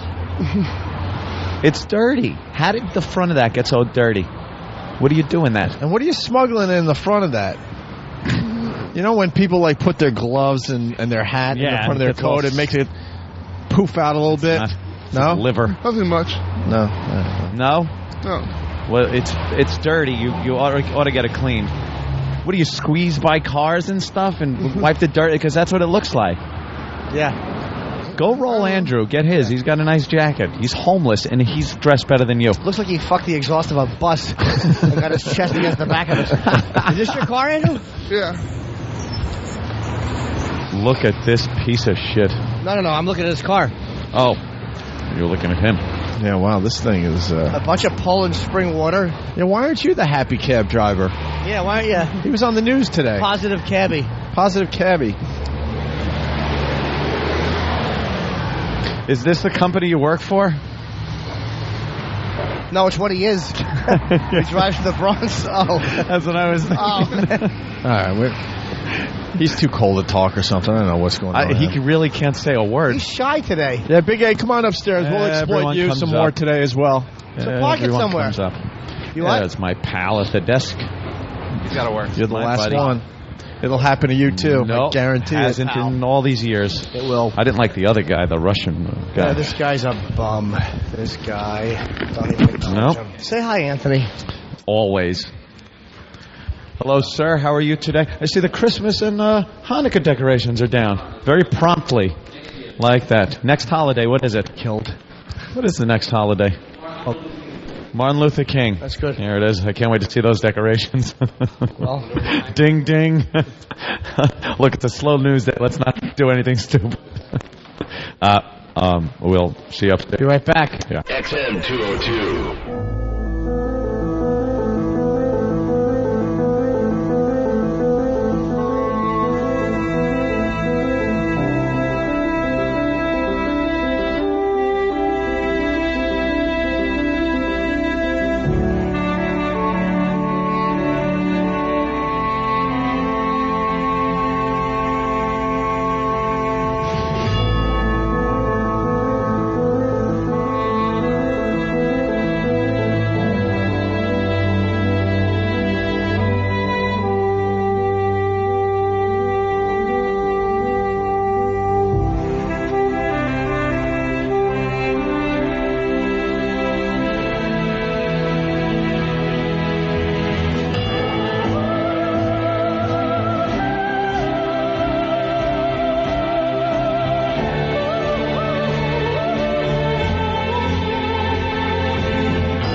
are the most vile, despicable human beings in the country. Creeps, ankle biter. Obviously, the strength is their ability to turn mistruth into something people would believe. Wow, how long is this guy going to continue to babble and say nothing? All day long. Shut up. All right, here we go.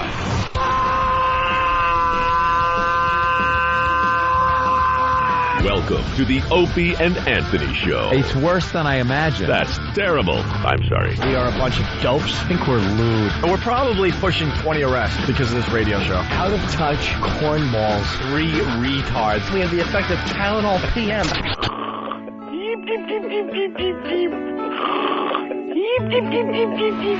Opie. You know I could have been a model. Anthony. I'm gay. James Norton. I like yogurt. Robert Reed.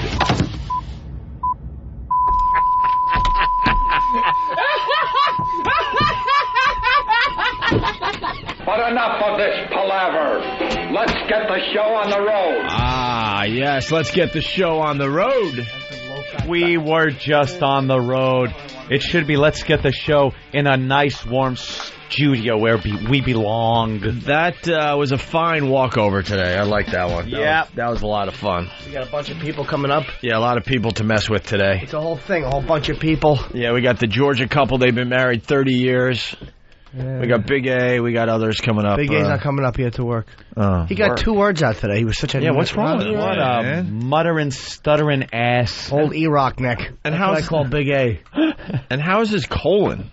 It's got to be awful. Well, didn't they say it was colon? Where did that come from? No, because he went and got that colonic thing or whatever, and they said he was impacted really bad. We got free Starbucks today? From Patty sent it over yesterday after the show. I sent it over.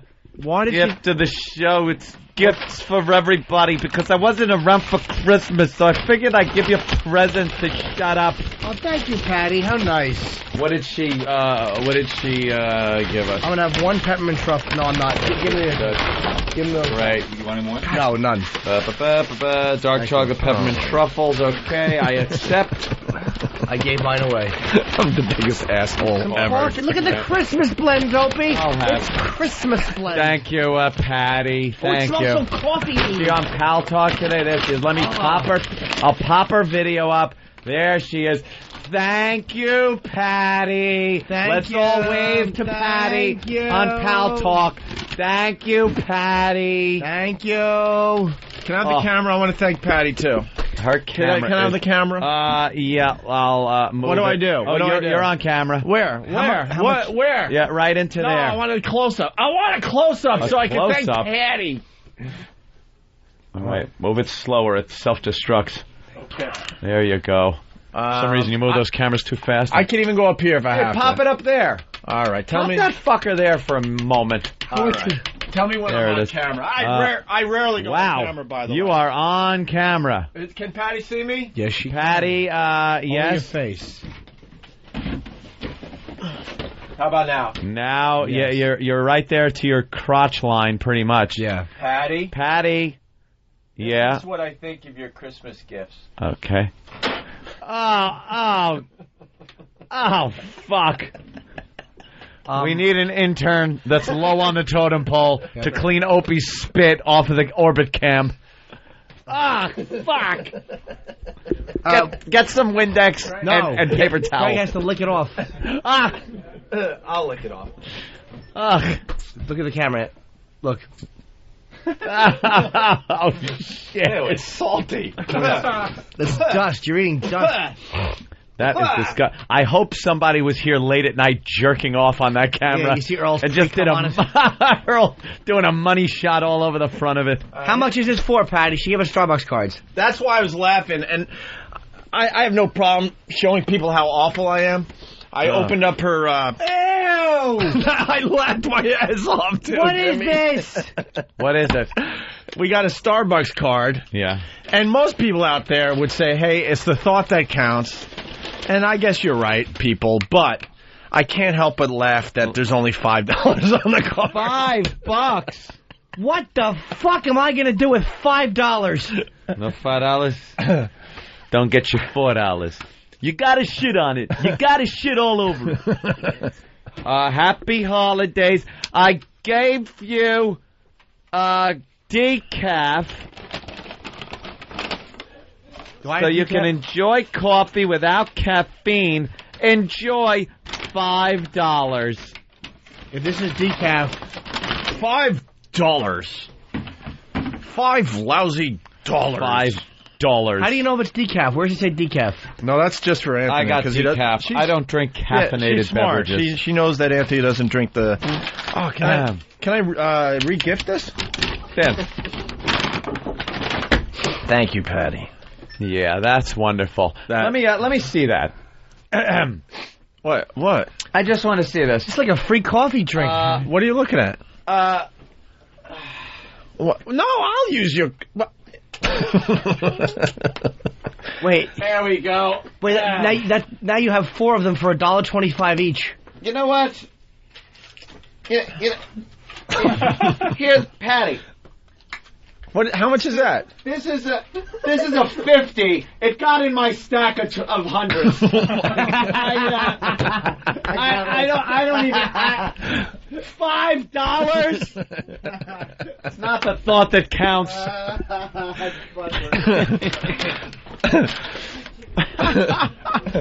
You know somebody's going to quickly take that 50 together. Spread that around, guys. Buy yourself some lunch today. Take that 50. I'll be a good guy. All right. Well, it's. Find it. Oh, where'd the other half go? Yeah. I don't know. You got to put it together. Shazam!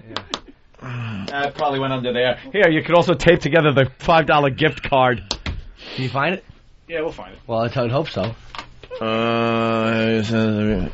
Stop with the sleepy thing, dude. We already talked about that. What? This guy. Is someone bitching? Hey, Opie, you sound sleepy. Maybe you shouldn't drink decaf. Sleepy? It's his bit to call one of us out every day and say we're sleepy. And we already acknowledged you, Sweet Salad, a.k.a. Ace Danger? The fuck does that mean? Where'd it go? Where's your 50? You can't find the other half. That makes me it so fell happy. like right there. If I find it, I'm gonna eat it. Ooh. God knows. You got it? It's lunch for all you guys. And now that you only got half. Get a Jew in here pronto. Have them sniff it out. I hear they can do that. All right, listen. We have some stories to cover today. Thank you, Patty, for my we do, and we $5 also drink card, Angel. We should get Roland back in here because we got a Roland rap song. Ew. Do we have that in front of us? Roland rap song? Yeah. We'll have to check it out. But first, yes, we teased this on the way over. We should get into this really fast. Tom in Philly. Tom, what's up? Good morning, boys. Hey. What happened to the box of cocks? Why is Elo trying to destroy the show? Where's Elo? Yeah, can we get to the bottom of the box o' cocks controversy? You get to the bottom of it, because I remember what's in the bottom. A big cock. What happened to that? Huh? What about Ron? And there was the whole thing about Ron and Fez getting their own channel. Do you think we know everything that goes on with the Ron and Fez show, sir? We do, but... Listen, where is Elo? Could someone... He's not here. Punching out. Is he coming over here? Elo is stopping the box o' cocks bit. But he rarely stops a bit. No, he usually doesn't. Better not. He called late last night, and there was no fight in me. There was no fight in me. 3 words. Right. So I was like, we'll talk tomorrow. So we've got to get to the bottom of it today. I want to know why Box O'Cox is being banned from the Opie and Anthony show. I say box of gaping man assholes. I couldn't agree more. If they don't want Box of Cocks. Oh, my God. And if Elo... Box of cunt. Box of cunts. And if Elo doesn't call immediately, I'm going to suggest that the pest start sending email to Mr. Elo asking why Box O'Cox is being banned from the Opie and Anthony show. But I suggest that they send dignified emails. That's right. Not ones that are disguised as one thing with a cock photo in it. Well, you may want to go, what is wrong with Box O'Cox? And then you might have to, send a...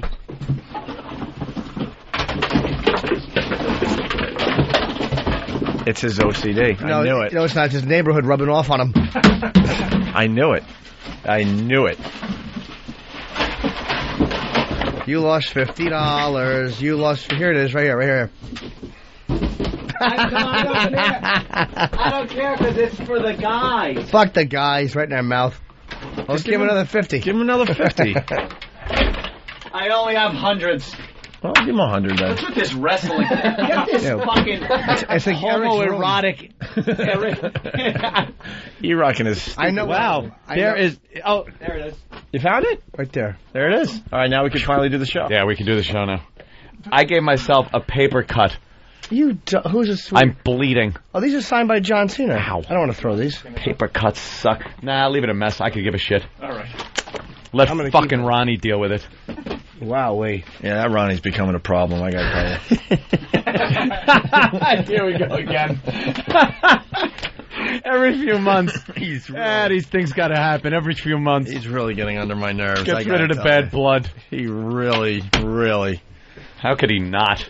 All right, anyway. Yeah, give me a Band-Aid. Where were we? Faggot that I am. What were we doing? Oh, honey, you got a paper Band-Aid cut. for my paper cut. Yeah. You two are chatting. Oh, yeah, well, Paul from Long Island will get us on track here. Paul, go ahead. Yeah, I guess Elo is cock-blocking the box of cocks. He absolutely is. Yes. And he better explain himself. There's no reason we can't do this. Or at least figure out a way it can be done. What's the worry? What is the worry here? I think I know. That a child will pass by? It might be illegal in the community to expose pornography like that. I'm taking a total stab at it. Because, like, you know how they have to cover the windows? It's indecent or something? There might be a real legal reason for it. Cover the windows? No, in porno shops, you can't show a cock. Yeah, I know, but we're not. You have to actually make a concerted effort to open the lid. Yeah, man, we were just taking a little chance. However, you have to take a chance every once in a while with this career of ours. Absolutely. Yeah. Imagine being fired for box of cocks. Oh, that box would be... of cocks. How would they put that in the fucking paper? They would just put box of pornographic material. They couldn't print box of cocks. That is hot and sexy. Cock of Sam, they would call it. Put your little Band-Aid on? I got to put my little Band-Aid on my little paper cut. Oh. Imagine that was on your cock hole. Ooh, ow. Or crush your eyeball. Well, I got to communicate out to Elo. Oh, he wrote back already. Already? Where is he? I thought he was here. Number. What do you mean, number? Number? What does that even mean? Hotline. Oh, you. Hotline ass. He doesn't have the hotline number? I like that. Don't call him an asshole. Oh, sorry. He's still the boss. Hotline, you fucking... Oh. Just give out the number on the air. It's Send. Can't we give That's out? what I do. Can't we give out the number on the air? No. I want a free FM fucking thing like you're wearing. E-Rock will up. Probably one the same size as you. Someone's suggesting we do box of cobras instead. See? You know, that's probably legal. As long as people don't look at pornography, we don't care if they get a venomous bite to the fucking nose. God damn, that is funny. I got it. What? How about box of duty? We take a big piece of shit and put it in a fucking... What's wrong with box of shit? That's a good one. Box of shit. Box of duty. Wow. Elo. We all take just a huge pile. How do you guys leave Free FM and I'm still here? I don't know. Why are you there? I didn't see you. Why? I'm trying to sign JV and Elvis. They're the next big hot thing.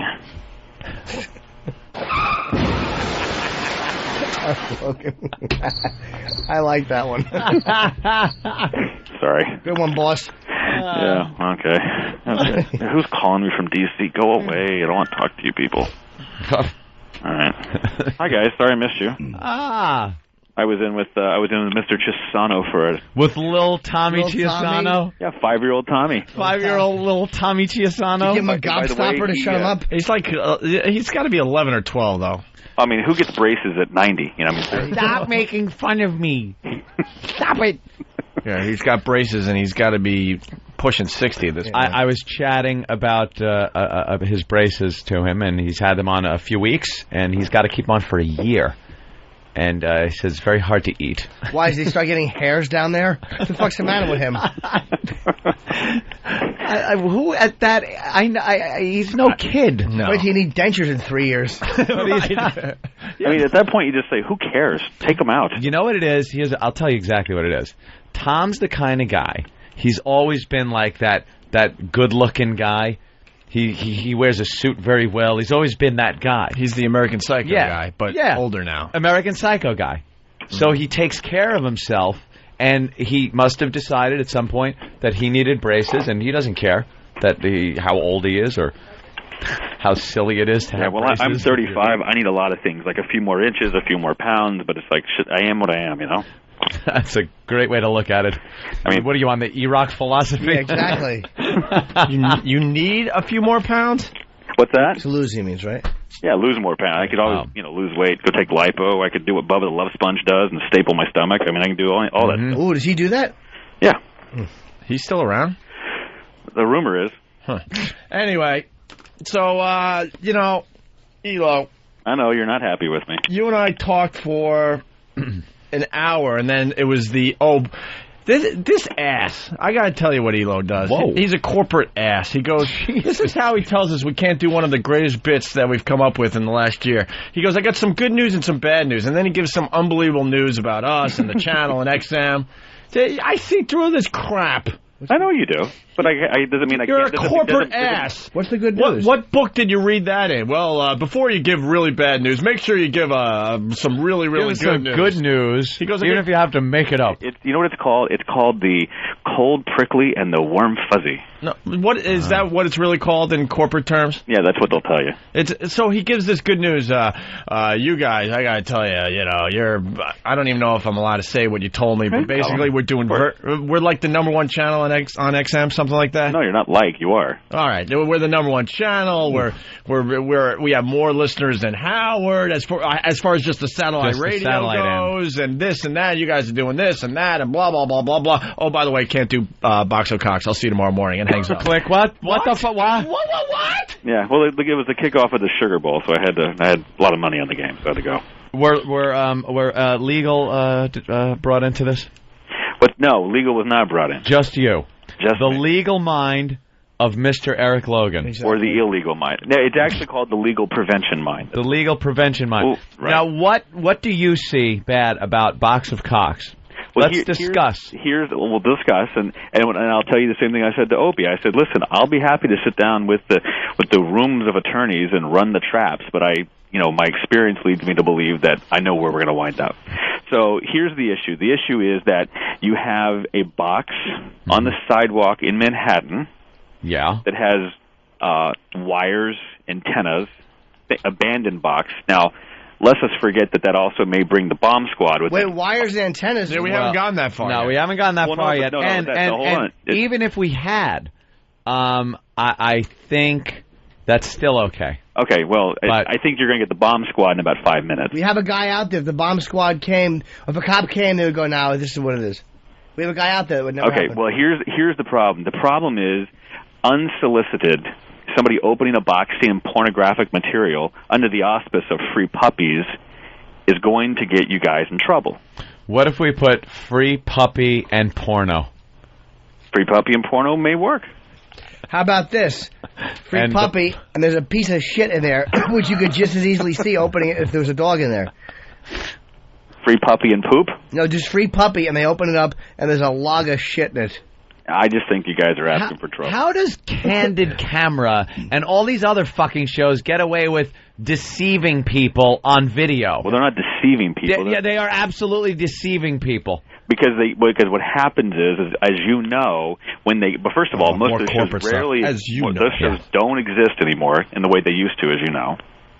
Huh? What? They don't exist like that. How about Punked? Punked.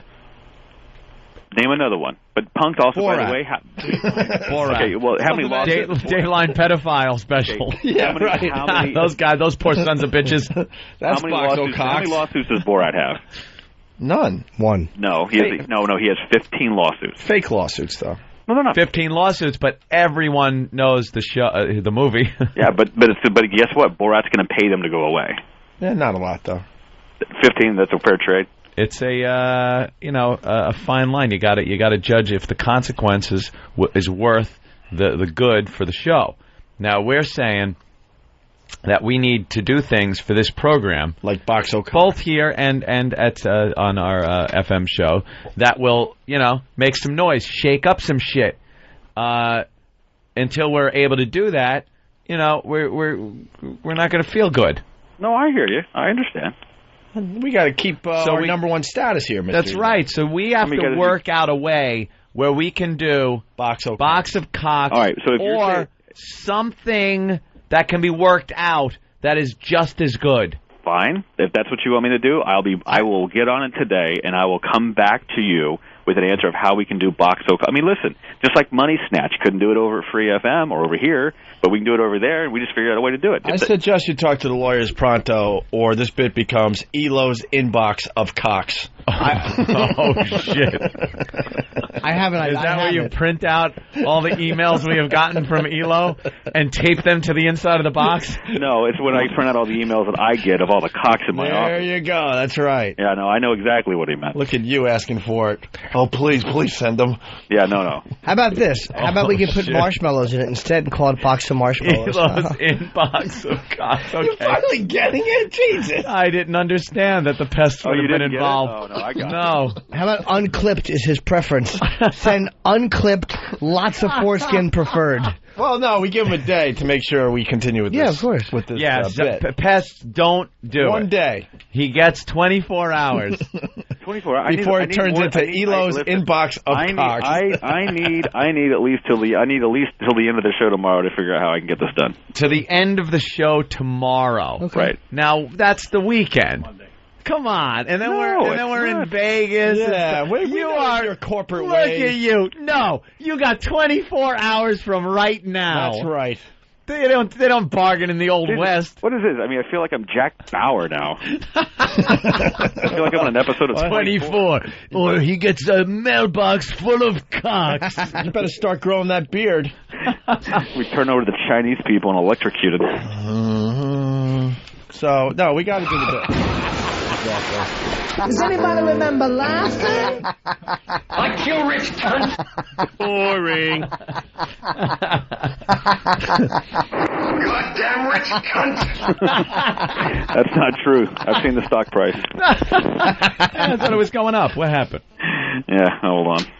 What are we doing? What are we doing today? It's all good. I don't know. We're like 15 and some change. We went up. Yeah. Went up yesterday. Yeah, it's not 30.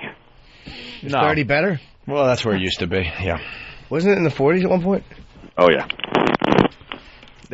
You know. All right, well, if I've got 24 hours to clock, let's synchronize our watches. What do you have? 9:40. 7 a.m. Yeah, okay. All right, 9:39. We want to call at 9:39 tomorrow. 9:39. All right, where am I going to be tomorrow at 9:39? Hold on a second here. Which, by the way, we're doing the bit tomorrow, so. Yeah. 9:39. Okay, I got a meeting. Oh, great. I got the company call tomorrow at 9 a.m. Lovely. All right.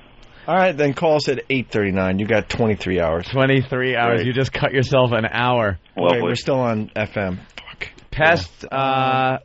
Pest, go to alert status. Oh, You're on alert lovely. status. Collect your ammunition.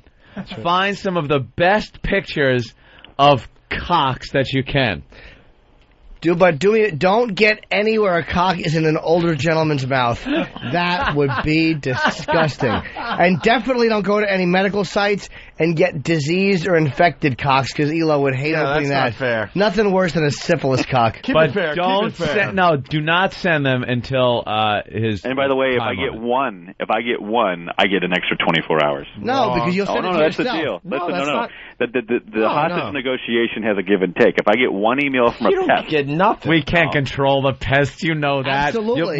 One dick will slip through the crack. Absolutely. one dick. I'm gonna tell you. By the time I'm off this call, I'm gonna have a dick in my email. Dick in your email. Whoa, Yeah. all right, be careful of that. Yeah. Just you and the emails that Don send back and forth privately. Yeah. Well, speaking of Don, here it is. Okay. Dick in my Email. Mm-hmm. I won't make line of the day, but it could get close. No. Wow, some people are. What's that? Abandoning the show? People are upset with Elo. I don't know why. Why? What do I do now? On the phone. Oh, yeah. I don't know. Yeah, hold on a minute. Let's say hi to Turtle from Whackbag. Turtle. Hey, the turtle. Hey, guys, I just wanted to thank Elo for abandoning the show so soon. You suck. Wow. See how they turn on you, Elo? Great. Look at how the pests turn on you. Wow. One less email. Thank you. No, that's about 20 more. Yeah, exactly. I know that guy. He'll send them to you. Turtle. Oh, Christ. So how did I abandon the show? Because I won't let you do Box of Cock? Yeah. Oh. You're the face that's put on this corporate reasoning that we can't do it. It needs a face, and that face is you. Right. So you know how it works. You know how the corporate world works. We know how the pest world works. Yes, that's true. They hear that we can't do it. You made the phone call to Opie, and that's all they know. You abandoned the show. That's right. Box. I'm just trying to save another Opie and Dopey headline. No. If How about, could we do box of shit? Top of your head, box of shit. Probably think it's going to be a problem. How about if we actually give it to a homeless person and say it's a sandwich? I think there's going to be some health issues with that. How about box of good feelings and money? I like that one. There's got to be something. Severed head? Listen, How about box of E-Rock belly photos? Sexy. What could we put in there? What about a cake? What about something that was called? I remember a sex toy called Bottoms Up. It was nothing but a big rubber ass, and you couldn't really see the asshole unless you spread it open. So it's just a rubber prop ass. What about that?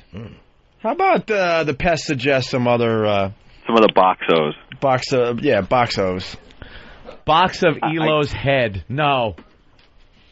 Although they're ready. Boy, do they want to send you those fucking pictures. They're chomping at the bit. Yeah, their index fingers getting all... Oh, you know they've just gotten the worst possible twitchy dick pictures as opposed to those real luscious ones they could be sending. Can we send one picture to your email right now? Fine, send one. All right, Pest, just send one email. No, you guys figure out amongst yourselves which one you want to send. Somebody to send just one.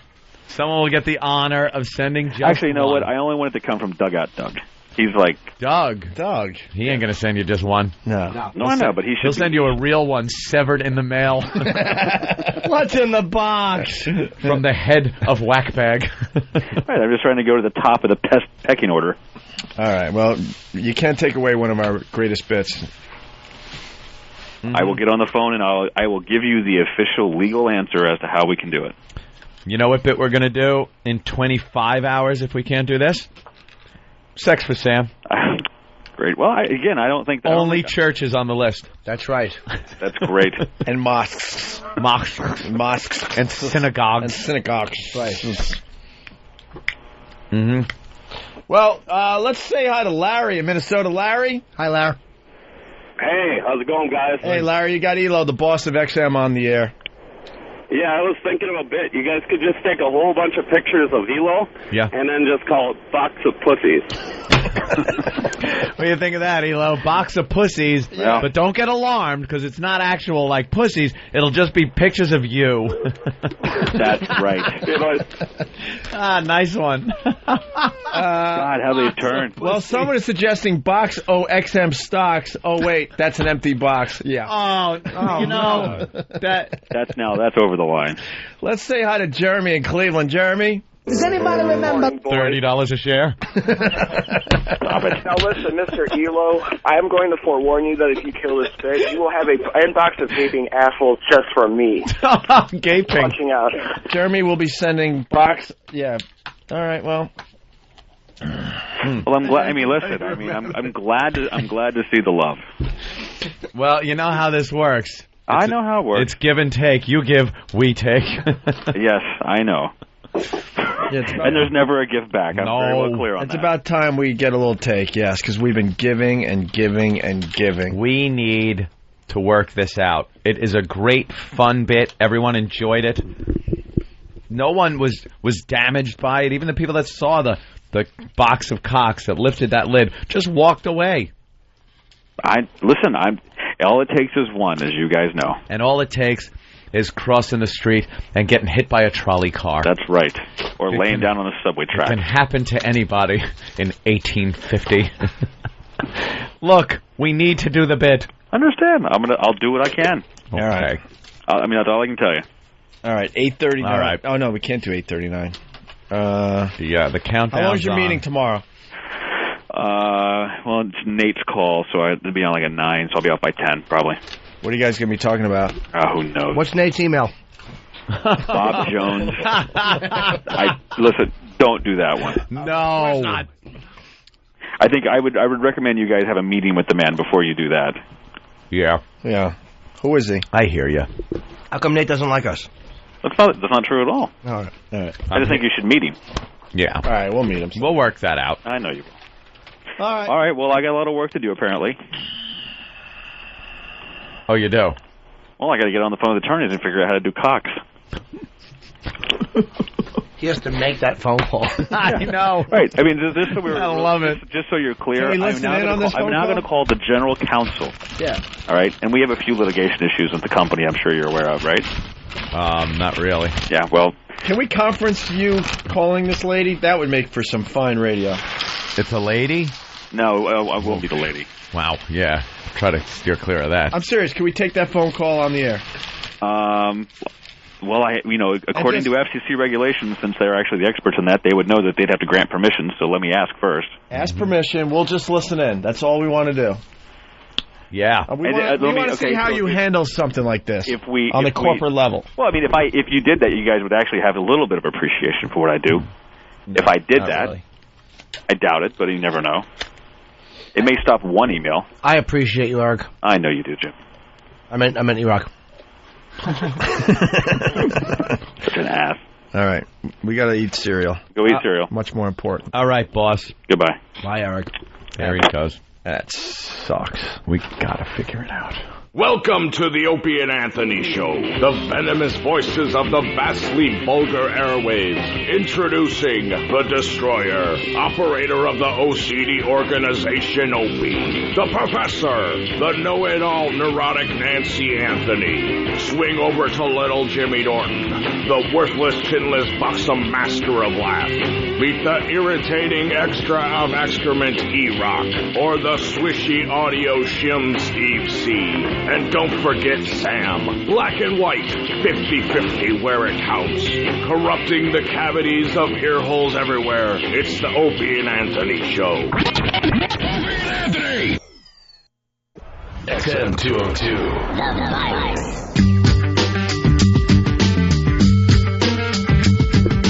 All right. That was a nice thing. Why don't you repeat that for the audience? That's terrible. I gave my truffles to Than. I said, spread them among the boys. Give them a little treat today. And Than did something with the truffles that Stalker Patty gave me for Christmas. What? I just handed them to E-Rock and said, eat these, fatso. Fatso. Boy, that word is timeless, isn't it? Oh, I love fatso. Wonderful word. I love the word fatso. Hey, fatso. Yeah, get a load of fatso there. There's no coming back from being called a fatso. Fatso is just over the years, it has not gone away. A fat person, you call him fatso. Hey, fatso. Come up with a better insult than you fatso. Can't. Hey, so can someone go out there and ask Judy Blume book cover if he'll give me one of those? I wouldn't mind having a nice truffle, but I only want one. I gave mine away. What does Sabrina want? Sabrina. Hello, boys. Hi, Sabrina. Hi, Sabrina.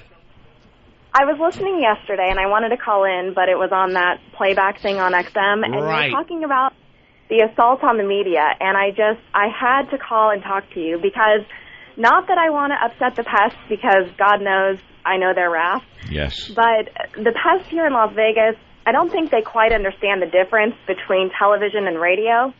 I'm a radio news reporter, and I realized after listening to the show yesterday that they've been holding up signs behind me. And I turn around and I just feel like saying, do you see a camera that I don't? Because it doesn't make sense. I think the whole thing is hilarious when you guys do it to TV people. But as far as radio, I just find it kind of... Wait, so you're doing some kind of radio report and they're standing behind you with signs? Yeah, well, Oh, essentially in Las Vegas, radio covers as much as TV does. So we're all kind of at the same thing.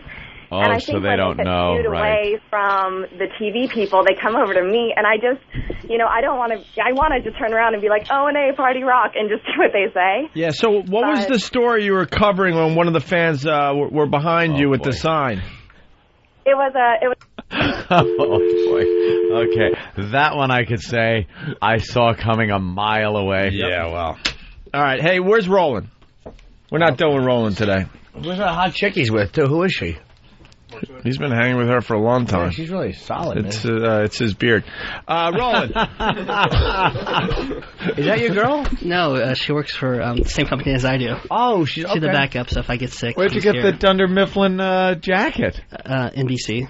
Yeah, what is a Dunder Mifflin? Yeah, that's a good one. That's from The Office. That's where they you like work. The Office? Yes. I like That's The where Office. they work. Anthony likes The Office. I like The Office. Why do you like The Office? It's funny. Ricky Gervais. I like the British version, and also now Steve Carell's Office. Yeah. It's a funny show. That's Why? The American version is that one. Yeah. So why do you like the American version of The Office with It's Steve just Carell? Just a funny show with like Jenna Fisher plays Pam. She's really great. Just the whole stuff that happens in The Office. Yeah. Shenanigans and again. Shenanigans again. Yeah, That's the number one thing that he seems to like in movies and TV are shenanigans. And chaos. He likes the chaos. A little bit of chaos and shenanigans. Roland, so who's your favorite character in The shenanigans? Office? Dwight? Dwight and Pam. She's really good. So you like Pam the best?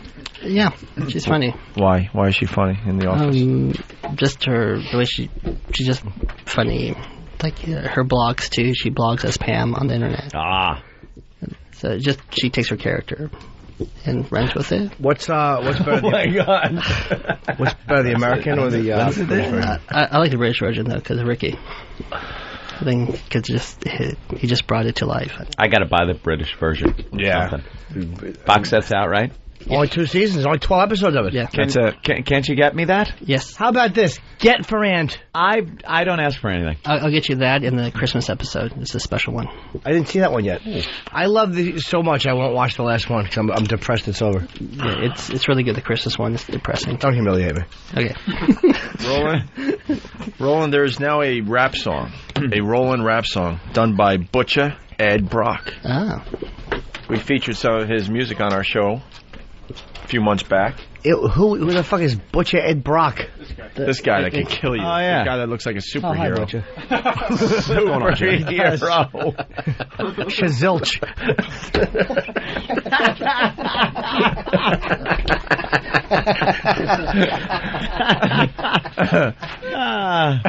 That's a good one.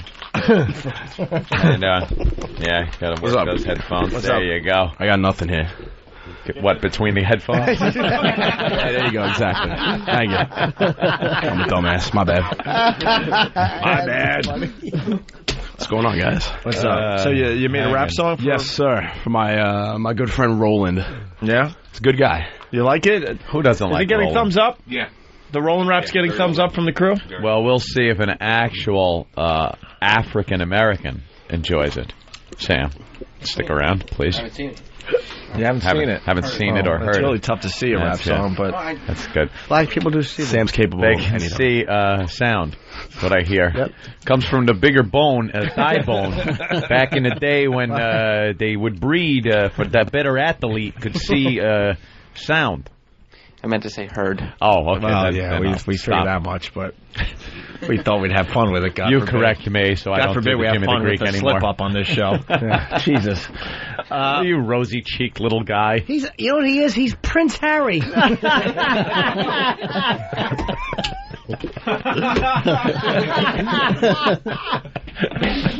Harry. Oh, shit. That's a hot one. Yeah. When he came in from the cold in the elevator, these two old ladies were in the elevator. It pissed me off, too, because I was fumbling for my phone, but the elevator was moving too quick. Believe that one in this fucking building. But I wanted to call Opie's phone. So it would have said, I have kitty porn on my computer. I have kitty porn on my computer. With two old bags in the elevator. I wish you did that. And then I go to the bathroom with Jim, and I go, I got to change this ringtone. He goes, there's got to be a way to do it. I go, no, you don't understand. Physically, I can. Emotionally, I can't. You're just fixed to it. You get I attached need to continue like having that freak out every time the phone rings. But those two old bags wanted to pinch your cheeks. I saw when they came in there, they were yearning to pinch your appley cheek. Because they look like they've just been pinched. Right. His cheeks always look freshly pinched. And then they thought, hell no, he may be a Negro. Right. They were white women. They'll pinch his cheeks and he'll get lynched for it. That's not exactly. No justice in this world. He has fresh pinchable cheeks. They always look like they've just been freshly pinched. Prince Harry. Appley red. Appley red cheeks. So where were you? I was having my cheeks freshly pinched. Oh, damn, man. Someone is suggesting that Butch, his superhero name should be Aquahead Man. Aquahead Man. Waterhead. Thank you. All right, let's play this rap song. All right. So we have a job for Roland today. When you need radio gold, he's the one that you call. With crappy movie reviews, wears his shirts extra small. The one you can count on the book that gets for a session, but ends every single sentence he says in a question. No pronunciation, soft-spoken and mumbles. Just try and put him behind the mic and he crumbles. Babbling moron, that's for you to decide. Bonadouche, check him out Friday wide. It's rolling. It's rolling. It's rolling. It's rolling.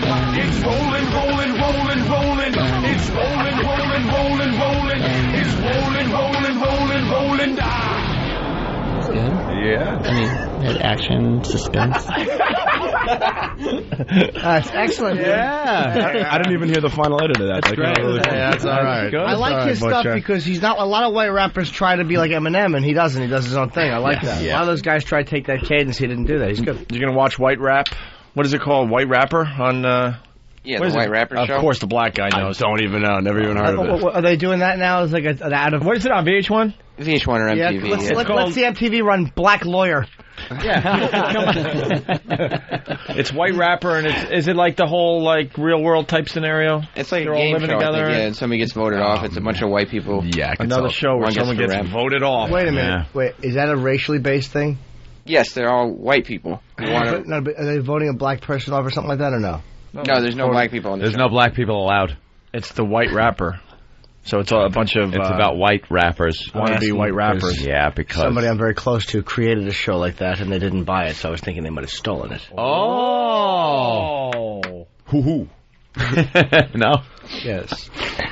Oh, could you get E-Rock in here for a sec? Sure. I don't know, can you? Fit him through that door? Hey, Monty Python movie ending. Roll me. Jesus. There you go. You forgot an A and a T on your shirt. He's got the Free FM sweatshirt, which is just the F logo. That's good. I'm teasing. He knows I love him. That's true. Why don't you sit down, since you're obviously not going to do a sit-up.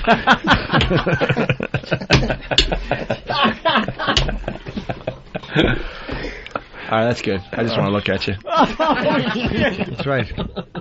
Oh, that's terrible. There he goes back to the computer. That's right.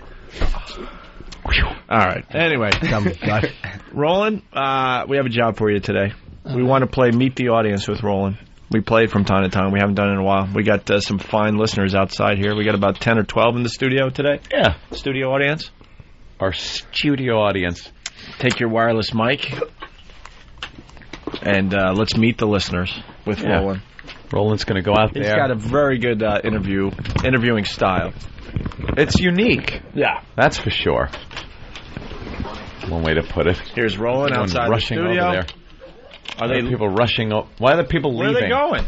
Well, who's taking... Wait, hold on. Hey, hold on. What happened? Why are people being pulled away? Why are they leaving? Pope.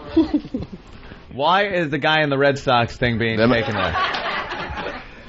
They want to leave. They're not being pulled away. Paul, why are you making them leave? Why do they want to leave? You don't want to be interviewed by Roland? No, we have the NBC studio tour at 11 o'clock. So. Ew. Oh, my God. I know. It's not even like it's Los Angeles where you might see something. Where they're going to take it. And this is where Saturday Night Live is. That's like the pinnacle of the whole tour. Yeah, that's what we're here for today. Chuck Scarborough puts his wig after they eat salad out of it. Yeah, but they're not even allowed in the studio. That's SNL. They won't see through the glass. No, they won't show you. You know, right? Yeah. Were you a page over there or something? No, I worked there for 4 years. You worked there. You see any celebrities? Not during the tour. You worked the tour? No, I went on a tour once. You have to, part of the What did you do over there? That was the Work with Carson. Oh, that was the Carson thing. Oh, I thought that was out. Both TRL and. Oh. Oh, okay. All right. Well, you guys got 30 Rock. The tour's at 11 though. 30 Rock. Yeah, it says you got to be there at 10:30 though, because they check fucking you and all kinds of stink. crap. It's gonna fucking blow that tour. I know. Yeah, this is where another unfunny sketch was done on SNL. Fucking horrible. What's the best part of the tour, Roland? The end. The end. Oh, that was quick. Yeah, that's nice. Hey. Quick, everything. I like that. All right, get out of here. Well, it's like a young Dom DeLuise. From Reading, PA. Likes the Red Sox. Bye, I remember guys. you. Have fun. All right. Bye, Mom. Bye, Mom. And sexy young girlfriend. Here it is. Bye. Is shower cap lady staying? I love that dirty young girlfriend. Who's shower cap lady? Why do they call her shower cap lady? Is she still here? Yeah. No, that wasn't you. No, I wasn't calling you shower cap That was lady. old lady wool hat lady. Yeah. Yes. No, All yours, right. yours, your coal miner's daughter hat. We're talking about fucking the other one. I think shower cap lady left. Shower cap lady hair That was left. the mom. I know. Yeah. She did that thing that we always talk about. What? That ladies do when they get a little older. What? They cut all their hair off. Oh, yeah. And it looks ridiculous. Yeah. And we always talk about how the husband's probably going, what the fuck? Yeah. I married a woman with long hair, used to run my fingers through it. Yeah. And now I got fucking Billy Idol with peroxide. All right, outside. We get the couple out there. We get a couple out there. Let's get rolling to interview our listeners and get to know the listeners. We have 1990 me and fucking. Yeah, he looks like a younger Jimmy Norton with his head shaved there. Very good. All right, Roland, take it away. You got a few people to choose from. Let's get to know these people. Hi, what's your name? Vinny. Where are you from? Long Island. Okay. I got no. I come. All right. I post this I love dog shit on most of the boards. Oh. Okay. Forget it. What's your name? Wait, Roland. He just leaves and walks to someone else. That's all you got? You post as what? I love dog shit. That's your name? Yes. I'm not proud of it, sir. All right. I love dog Roland, shit. All right, so what do you have a question about that? Why did you pick that name? I don't know. I guess because I love dog shit. It was the easiest thing I could come up with. I don't know. What about get into a little bit about what he does for a living, maybe what he does out on Long Island. What do you do on Long Island? I work at a high school. Oh. Shut up, would you? What are you doing in the city? Excuse me? What are you doing in the city? Yeah, actually for an appointment, and I got roped into this terrible interview. Oh. All right, now I like the way he's beating on Roland. And now you get to ask Roland a question. I don't know. One question. Anything. Oh, it's not that easy, is it? No, it's not, sir. That's smart. I never Alec. said I was good at this. Should be I love smart alecky remarks. Right. Can I plug my site?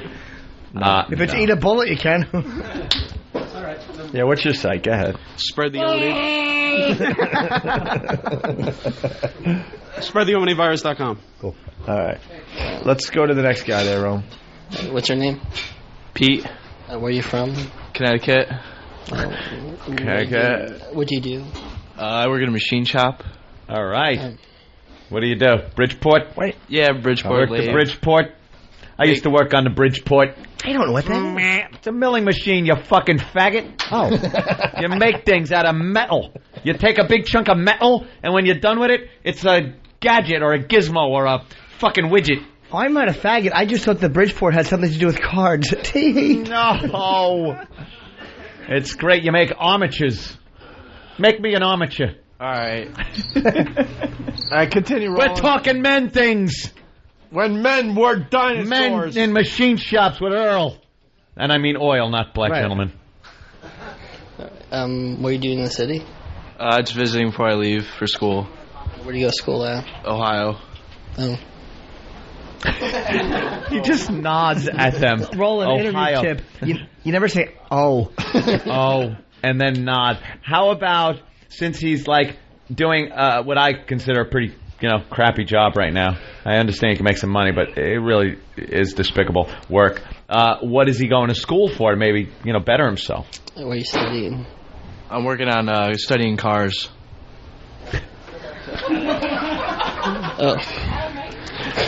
Oh my God! Wow, you're going to car school? Yeah, I'm going to a car store to learn how to fix cars, make custom stuff, hot rod stuff, chassis fabrication, street rod stuff.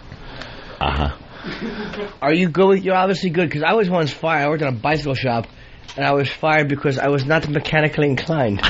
Yeah, I guess I'm somewhat mechanically good and stuff. Good. All right, you get to ask Roland any question you want now. Yeah, I got nothing too. So. Wow. Nothing? All right, move on, Roland. A fine batch, I might say, came up today. Hi. What's your name? Good morning. My name's Keith. Where are you from? I'm from Valdosta, Georgia. And, Oh. we're here for our 30th wedding anniversary. Oh, what a coincidence. So was that lady. Yes. Oh, My see, wife. because I know. Yes. Jeez, that Thank was you the very whole. much. Please hold. Thank you. Right? He's so nervous he actually I feel said that so lady better is now. my wife. Yeah. Wow. I came to see little Jimmy. Hi, sir. Who You didn't? look like Bob Levy. Holy shit, does he look like Levy? Yeah, little Bob Levy. I don't know who Younger. Bob Levy is. I know, he's a comedian. I don't know who Bob Levy is. He's a comedian. No, said that. Oh my God. I don't know what funny is either. It's a Obviously. slower pace there in Georgia. Yeah. Where is it a big place in Georgia? Big town? Very, or very, very small town. very small town in Georgia? My wife's the biggest thing in town. Ooh, she punched him. Why punching Nice. him? They're used to that down there at domestic. Absolutely. Yeah, I've never. He I watch always cops. tells fat jokes about me. Why? You're at the rail. You're skinny. You are like. That's why they're funny. Wait, why are you... You're like anorexic. Yeah, how much you weigh there, man? I know it's not the right thing to do, but how much you weigh? 115, You're very light. How tall are you? 5'3". Yeah, you're a little fat. Oh. I took her out dancing last night. The band skipped. Ooh, new one. The band skipped. He did not. I want to know why Fred McMurray from the Cane Mutiny is always criticizing your weight. Wow, that was a good one. The band skipped. All right. We were on the escalator. It stopped. You could smell the rubber burning. We had to walk the rest of the way up. See, another Do you really fat think joke. she's fat? No. Okay. No. Roland, continue with your interview. Have you seen any attractions in New York that you enjoyed? Yes, we've enjoyed all of them. We've seen everything. We enjoyed it a lot. Roland. Oh my God. Oh my God. Ask him what kind of work he does. What do you do in Georgia? I sell operating room equipment. Get it. Ghoul. Yeah. To male nurses, he smells like fucking pillows with handles on them. Yes. From the Angel of Death collection. Roland, that's right. Here's the shoe askew. It puts an orthopedic shoe back on when they try to kick it off. Roland, they've been married 30 years. That's quite an accomplishment. Why don't you ask about their marriage, maybe? Did you get married in Georgia? Yes, we did. We got married in Georgia at a Justice of the Peace on New Year's Eve. Oh. What did you do for your 25th anniversary? For 25th? I don't remember. Uh-oh. I think maybe we went diving in Jamaica and I gave her a ring under the ocean. Maybe. Ask about the 17th. No, that was actually 15. Oh, yeah. Oh, see, that was yeah. One of those, I That's gave her a important. wedding. I got confused. We never really had a wedding, so I surprised her with a wedding. That was a lot of fun. You have kids? We have one beautiful daughter, 22 years old, who lives in Nashville, works for Dell. Beautiful. She works for Dell? Dell. Well, she's American. She doesn't do customer service. No. Shitbox company. Like the fucking firebomb that place. That cunt fucking laptop they sent me. 300-pound fucking non-working piece of shit laptop. No, that wasn't her, I'm assholes. sure. No, I'm sure it wasn't. I'm sure it wasn't her. But they fucking, I had to pay for my own shipping back because they hated me. Why would you pay for your own shipping back? I had to because I was threatening to break it on the air, and they offered to pay my shipping, and then I got angry, and they rescinded their offer. They said no, pay for it. Wow, they're playing hardball with Oh, they you. are, motherfucker. I got Michael Dell's number. I'm going to call him. Fucking awful company. All right, Right to the sorry. top. Roland, continue. How long are you in the city for? We're leaving today, as a matter of fact. Aw. Yeah. Unless Jimmy lets me stay with him. You flying back home? Yes. I'm going to guess Don't tell me the airline. I think I know it. Hold on. Cheap. Delta. No. No, it's cheap. Spirit. JetBlue. Oh, JetBlue's good nice. Yeah, that's nice. They have that other one that they painted over the planes of the one that crashed. It's the hub down there. Oh, AirTran. US Air. AirTran. Oh, AirTran. They were Delta does everything, Used but to we be came out of ValueJet, Florida, yeah. so. It's great. I love it. They got the radios with the pictures on them right in the back seat. I think it's called a TV. TV. Radios with pictures. We got TV down there. Do you? Yeah, it's black and white. But Yeah. Well, I figured a small town. Well, you got like probably satellite. They don't run cables out there, right? That's correct. Yeah. Yeah. What was the best thing you saw in New York? Little Jimmy. Really? Yeah. Oh, That's why I came. Would you like to see his penis? I was thinking like Empire Sure. State Building or something. No, I can't show my penis. No, not His to wife a has seen gentleman like that. Hey, wife, you want to see Jim Norton's penis? Sure. Oh. All right, come on in. I'm shocked. I'm aghast. Will you allow this, sir? Absolutely. Jimmy I likes get to see it also. Will you let Jimmy What is slap it? her in the face with the penis? I don't know. Face is a little bit much, I think. Just a little tap. That's up to her. 30th anniversary to get hit with my cock. You'll never see your 31st. I'll let you hit me with your cock. I love this Wow. guy. He's all right. This guy really likes you. You a fan or a mo? Or both? How many years before you got the balloon knot, sir? We're still working that direction. Wow, As really? a matter of fact, this was supposed to be the weekend, but 30 years and you ain't Nothing. fucked her in the ass. This was supposed to be the weekend, but we had Mexican. You know how that goes. Hey, Roland? Yeah. There you go. We gave you a subject. Now ask the lady why. Why hasn't he fucked you in the ass yet? Don't go there. No, you got to continue. This is like Barbara Walters, man. You got to ask them tough questions and make them cry and stuff. Go ahead. When we go to Georgia, will this happen? What? When will this occur? The balloon knot, as he says. It will never occur. Never. Wow. Yeah, it's close. Roland. Would you want to do it? sure. Roland, the obvious question if she says that is why not? Holy shit. That's the question I've asked for 30 years. Yeah. It seems an obvious Why not? question to me. Why not? This guy's all right. Why not? Why not? You're in my fucking ass. No, just wait in the vagina. I'll get it.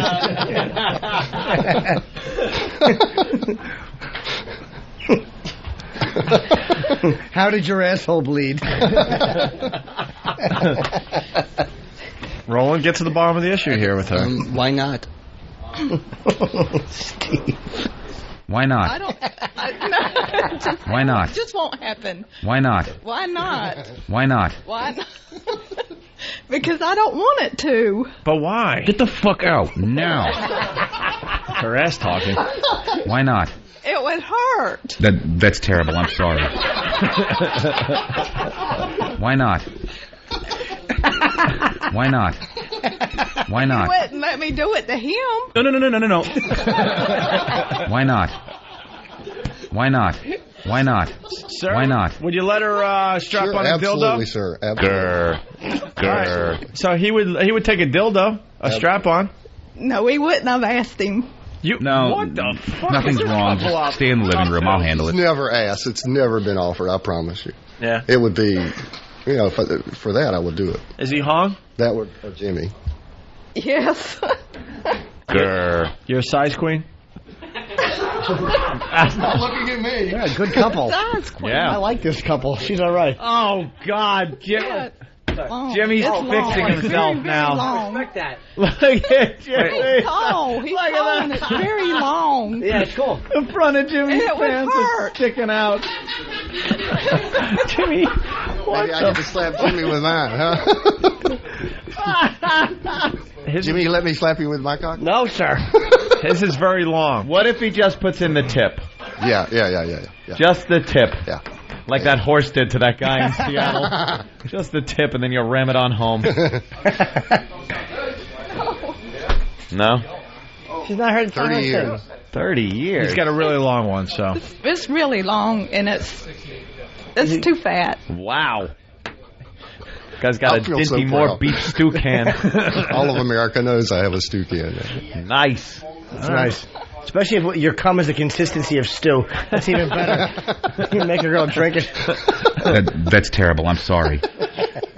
Are we going to get anything else from the ass couple or what? They're a good couple. Roland, anything else? We gave you a lot of material there. Now, come on, let's bring the interview home here. All right. Is there a Who's tea making kettle tea? going out there? What the fuck is that?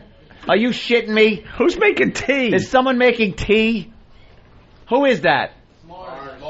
Are you kidding me? Use a microwave. The fuck year is this? Does he have a tea cozy? It's an electric scooter.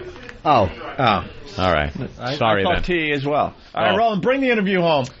You got ass sex to work with, 30 years, big cock, tight vag probably. Well, no, probably not. Well, from being For him, fucked it's by all the- tight. Doesn't matter what it is. Yeah, got that fat cock. Kegels. What? I do Kegels. Kegels, vaginal. Oh, you do the vaginal Kegels. muscle. Does it work? Yes. Yes. Yes. Yes. Absolutely yes. Really? Yeah, Roland, you should- why are we interviewing Everybody them? all women should be doing Kegels. It'll prevent a operation later in their life also. Yes, Oh, the yeah? operation for a broken jaw when you hit her. You got fucking pussy loose.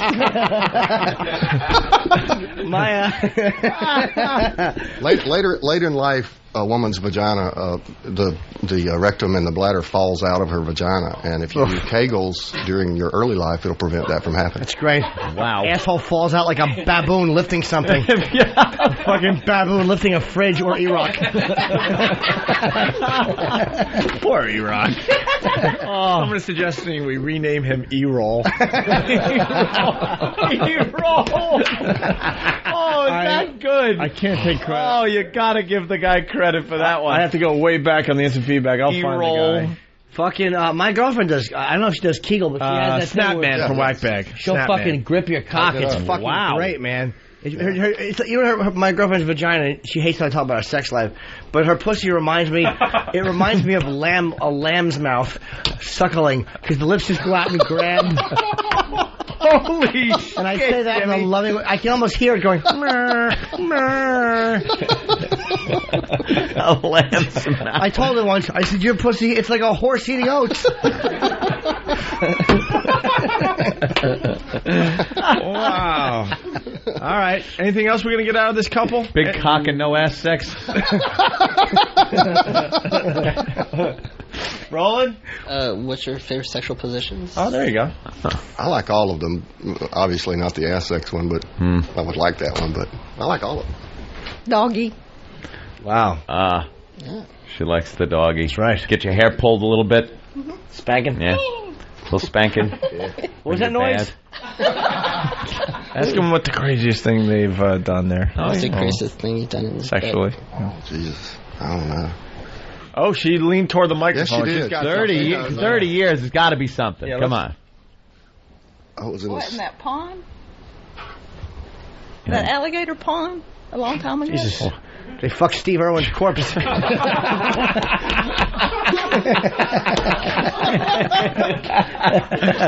The alligator? What? Something. Yeah, out in the woods. And you said there were alligators out there? And we were swimming in the pond? It was his cock. Trying to trick you. No, an alligator bit his cock and broke its jaw. You guys had sex in an alligator pond? Yeah, I guess. We have it like at the river a lot. I go to the river a lot. So The river. Yeah. Why would you want to go to the river? I fish a lot, and With his cock. It's funny. You're trying to fucking... And nigger Jim steals your radio?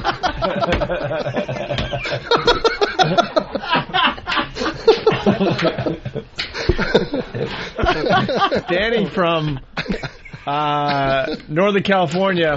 Did the guest just say when you get old, your asshole falls out of your vagina? Yeah, and your uterus, and your bladder falls out? Your bladder and your asshole is called rectocele and cystocele. It's like they protrude into your vagina and then fall out the front of it. Yeah. Wow. It's not pretty. So what do you do at 30 years old? You start walking on your hands? You gotta. Well, they have some an operation solution. where they'll cut the bottom and the top out of your vagina and then sew it back tighter, and it keeps them up in there. Or you could do the Kegels. Or Kegels. Kegels. Your bladder caving your pussy in. That's fucking awful. What's the fucking vag wall made out of? Fucking like onion paper? How does a human body collapse like that? Oh, honey, you got to clean out the gutters. My cunt is caving in. Fucking women have it rough, man. I do not envy women at Guys all. only, get Turkish taffy bag. Yeah, exactly. It goes down to your fucking kneecaps. We get prostate cancer. We're dead in 2 weeks. Yeah, that's it. Fucking pussy hanging down. Don't have to worry about it. Listeners are picking up on something. When you said alligator pond, he had no clue what you were talking about. So the listeners are assuming that you might have had sex with somebody else in the alligator pond. Uh-oh. We're not going to make 31, it looks like. No, it was him. He was probably too drunk to remember. You like, what name your poison there, my friend? Well, my poison used to be alcohol. Well, I know. I know I gave that one up. The whole thing is What year did you give it up? Oh, boy. Maybe 10, 12 years ago. Oh, yeah? Yeah. All right, hold on. We got a question from the audience here. All right. Or something, an observation. Casper, what's up? Hey, it sounds like this guy could go noodling down at the river down there. Yeah. With my penis. He goes noodling with his cock. The catfish all recognize it by now. They're like, it's a waste of time. Don't do it. He just likes it. Yeah, exactly. Just gnaw on it a little bit. Humor the guy. Do you ever have a threesome? No, but with you, I think I could talk her into it. Wow. This guy likes you a I lot. like you, Jimmy. I'd be intimidated by his fucking hog. Big cock comes out. Yeah, like Sam Slade. His cock would have like a hat on, smoking a cigarette, watching me suspiciously. Watching with one eye open. All right. Wow, they're interesting little couple. Yeah, I think there's more to this couple. Oh, yeah. I don't want to give up on them yet. There's some kind of fucking serial killer stories. Yeah. What's the wildest thing we ever did? We picked up a teen girl and chopped her up and fucked her head. Yeah, okay. All right. I guess we They're can nice. Roland, anything else to finish off the interview? I got nothing. Oh, all right. That was good. All right. I guess that's it for this. Can we ask Roland a question? Oh, yeah. Okay. We might finally get a question from the couple married 30 years from Georgia. You stick your mic in his face. Is your cock bigger than that, Mike? Ask her, I guess. Yeah, ask her. No, it's about that long. But not as big. His cock is as long as that microphone? Wow. Is that possible? Not as big as round, but about that long. She's not kidding. She's not being ironic. No. Holy shit. He's got a baseball bat. He's a tall guy. How tall are you, like 6'3"? 6'5". Oh, Jesus. 6'5". Are you really that? Oh, okay. Anything under 10 inches is laughable at his height. You better have a big cock. All right. Well, oh, yeah, you got a question for Roland. Let's go. Why did you choose radio? Certainly don't sound like it should be. I didn't. I just book guests. I don't talk on radio. Or book guests. At this point, we don't even know what he does. Okay. That's it? That was my only question for Roland. All right. Seems like there you go. Roland, Yeah. getting to know the audience. Wonderful couple. Congratulations. 30 years. There's one guy Roland didn't talk to who's a little hurt. You want Roland to talk to you? Okay. He's a little shy, this kid. Oh. One more. Roland. What's your name? Pat from Long Island. What are you doing in the city? We're actually going to a mastering house around the corner. A what? A mastering house. I'm in a band. Actually, I had mastering. I had a meeting with your brother a few weeks ago. Why is he talking like he just burned his mouth on hot coffee? Because I actually have a busted lip. Oh, you do? Yeah. What happened? From what? Smacked myself in the mouth with a microphone the other night. Yeah?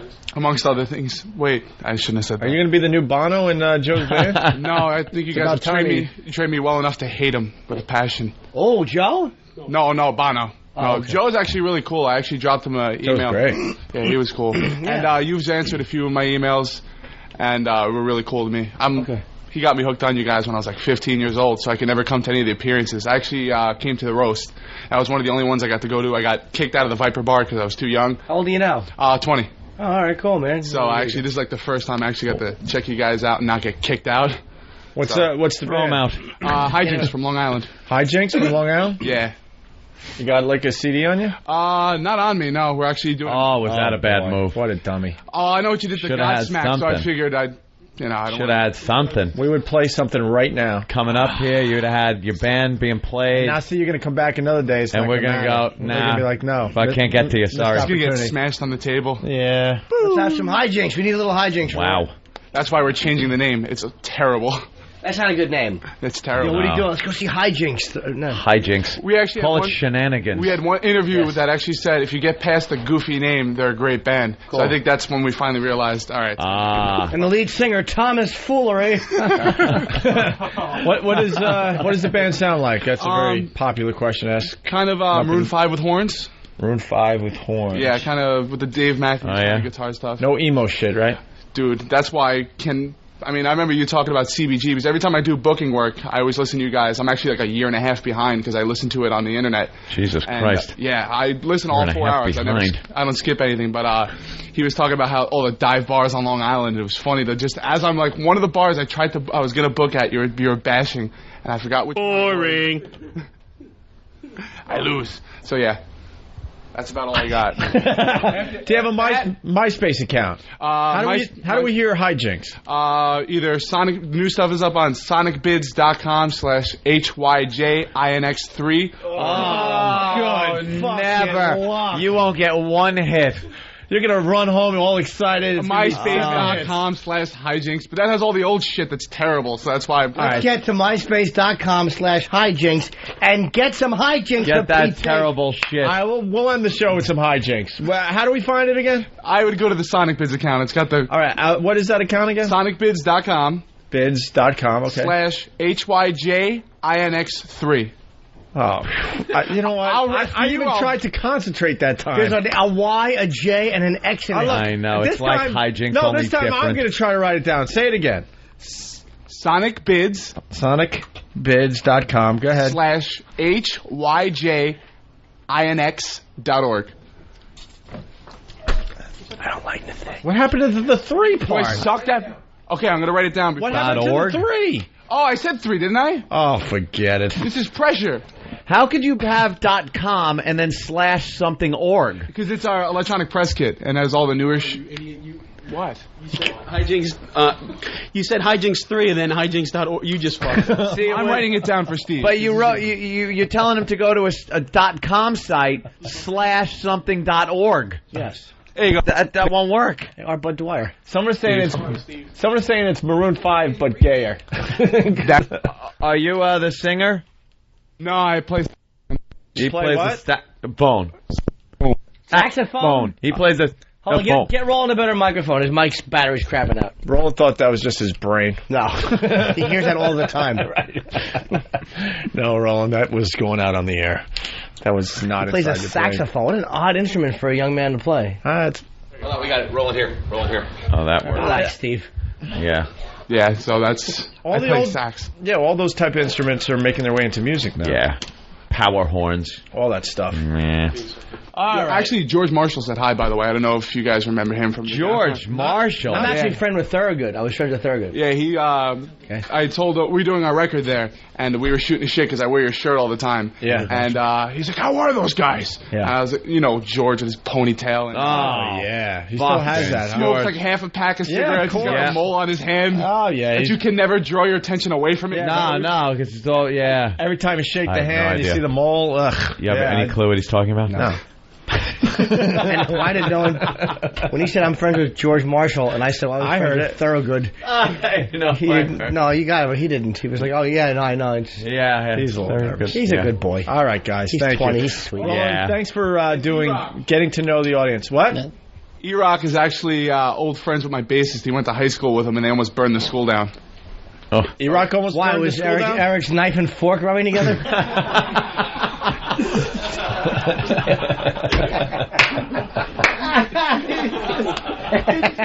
New. Some kind of relationship with this gentleman? It's George McRedmond. Oh, shit. Oh, all right, hold on. I just dumped. No last names. I'm sorry. Especially when accusations of arson are in the...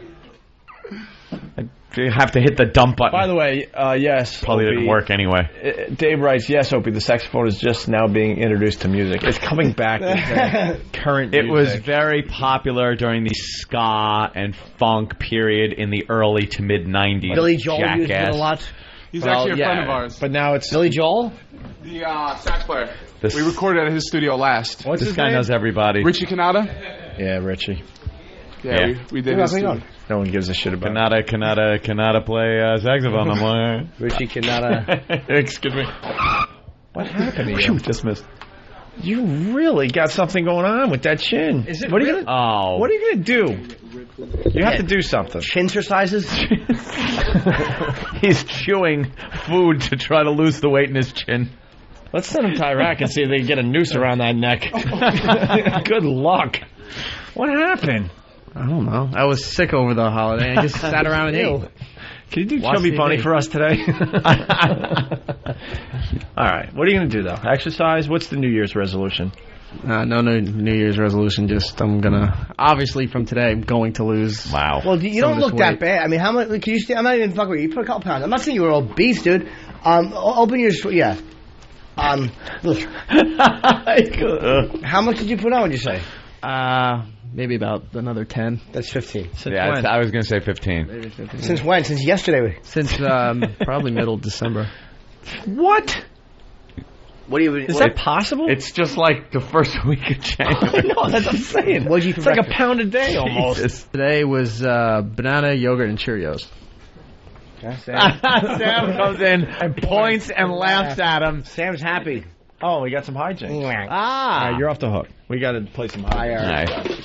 What's this song called, E-roll. sir? They want to call you E-roll now. See you around. I just mean that's the way you're shaped. They didn't tell me which one it was. It's Heartbreaker. Led Zeppelin. Cool. No. Thanks for giving me the time to come up with the line. All right, we don't like it. You got to give him a little more than that. Yeah. What? At least to the chorus. The horn playing was shit. What? Yeah, I like it except for the horn player. Yeah, they got to get rid of that sax player. He stinks. It's very distracting, that Sounds like sax. someone's bladder fucking blowing their vag out. Thanks for giving me the time to come up with the line. Cause you know I'm all about, baby, showing you a good time. And I know that I'm not the only one inside. Suddenly stop breathing whenever you walk by. And you know if heartbreaking was a crime, you'd have been locked up long ago and you'd never be mine. But now you got all these other guys, they're just watching your eyes. And you know it feels like you're never gonna leave mine.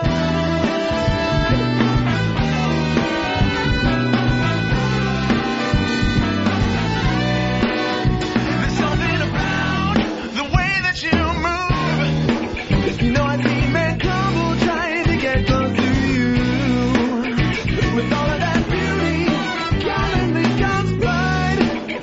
But you're not about that, you know what decide. But if heartbreaking was a crime, you'd have been locked up long ago and you'd never be mine. But now you got all these other guys, they're just watching your eyes. You know it feels like they're never gonna leave mine. It feels like you're never gonna leave mine.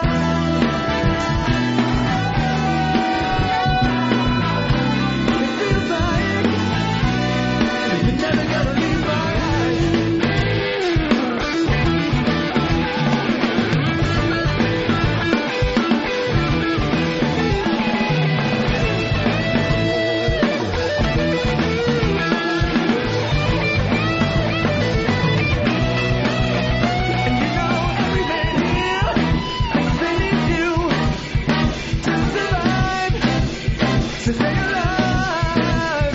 And you know every man here wants to meet you before tonight and never say goodbye. If heartbreaking was a crime, you'd have been locked up long ago and you'd never be mine. But now you got all these other guys just watching your eyes. You know it feels like leave my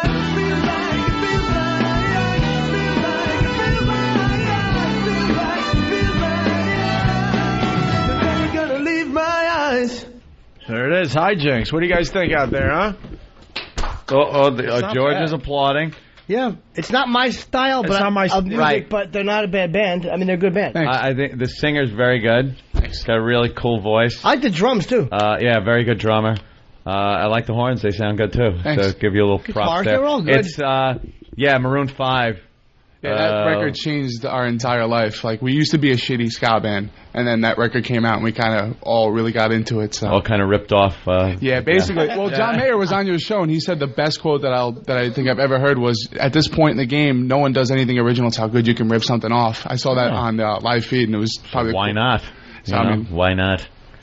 Why not? That was pretty good. But let me tell you, the Pal Talk reviews that were coming in, those motherfuckers, they don't like anything. They're going to trash anything. They were calling it faggle rock, is one review. Sucks, puke, and shit. like they don't even, it's not even like reviews, like, it's just random bad words being thrown out. So what did you think? Jigaboo come, all right? Right, Whatever that means. A lot of people are pissed off because they really wanted it to suck, but it didn't. Yeah. No, That's coming in a lot. Like G-Baby from FBA, fullblownaids.com. God, I wish this sucked, but it doesn't. Look, pull some fucking bands that suck and play that. You've heard a multitude of bands that really fucking suck. That wasn't bad at all. That really sounded good. You know, a talented bunch of guys. Thanks for playing it. Your kids got some talent. Were you ever in a band, Sam? Yeah. Good. We're actually supposed to do some shows with Brother Joe once we actually sit down. He wants us to do some opening stuff, but something happened at one of the venues that he was playing. They double booked, and he kind of wasn't in the mood to talk for the night. He was kind of a little pissed. That's Joe. That's Joe.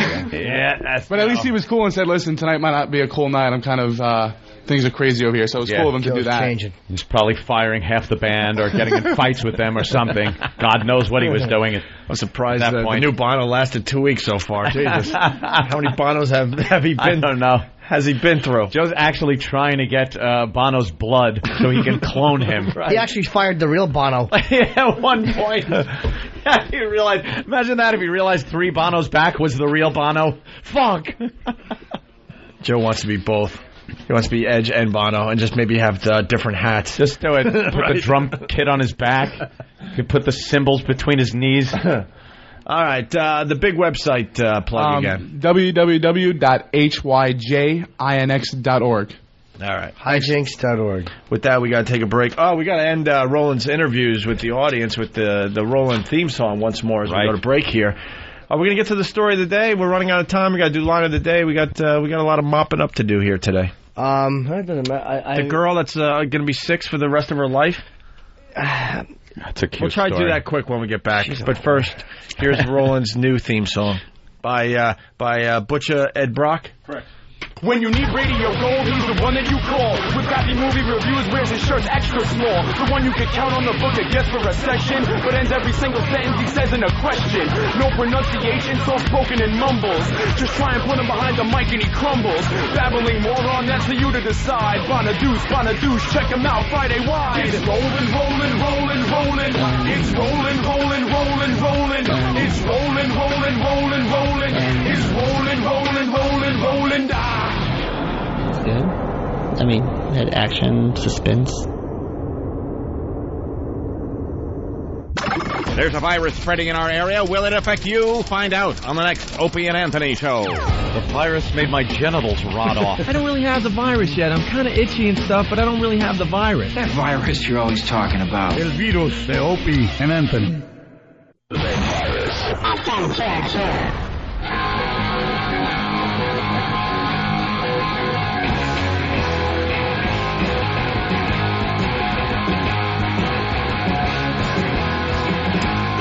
All right, getting ready for line of the day. We'll save manscaping for tomorrow. Manscaping. And how about the little, the dirty little girl? We'll save her. There you go. We got 5 minutes. We can't even talk about our chimp. We can talk about the chimp. I want to talk about our chimp. We can do a few extra minutes today. Who cares? Why can't we talk about our chimp? Somebody, Roland's office. Let's get all the info for this. Because I want to know where this came from. Roland. Roland? Roland's office, I believe. Is it? Ask Roland. Roland? Yeah. This came from you, right? Yes. Whose idea was this? I don't really know the person idea. Yeah? They've given out like different. Why are we sponsoring one of Oprah's kids? This isn't. What? Now you picked. Wrong folder. That's that you got the wrong story. Oh, okay. That was the story. The other folder. This. Okay. Because that was a wonderful story, Oprah with the school. Yes, that's wonderful. 40 million or billion. Yeah. Did she really sign this? What? Or was it a stamp? I think it was signed because he sponsored. What's the monkey? How much is it? I don't know. Wait, who signed what? See, it's Jane Goodall. Where? Signature. That's a copy. Right no, there. This Where's copy the is, but not actual the original. one? Where? Where's the original? Oh, there it is. This? Yeah, is it? No! Wait! Let me look. Not necessarily her signature. Let me look. I want to see if it's her real signature. Just tell me. I could tell. And then I'll give it back, and you can rip it, even if it's real. I don't care. I just want to see. Don't smear it. It's not real. Don't spit on it. Don't smear it. Don't smudge it. Let me see.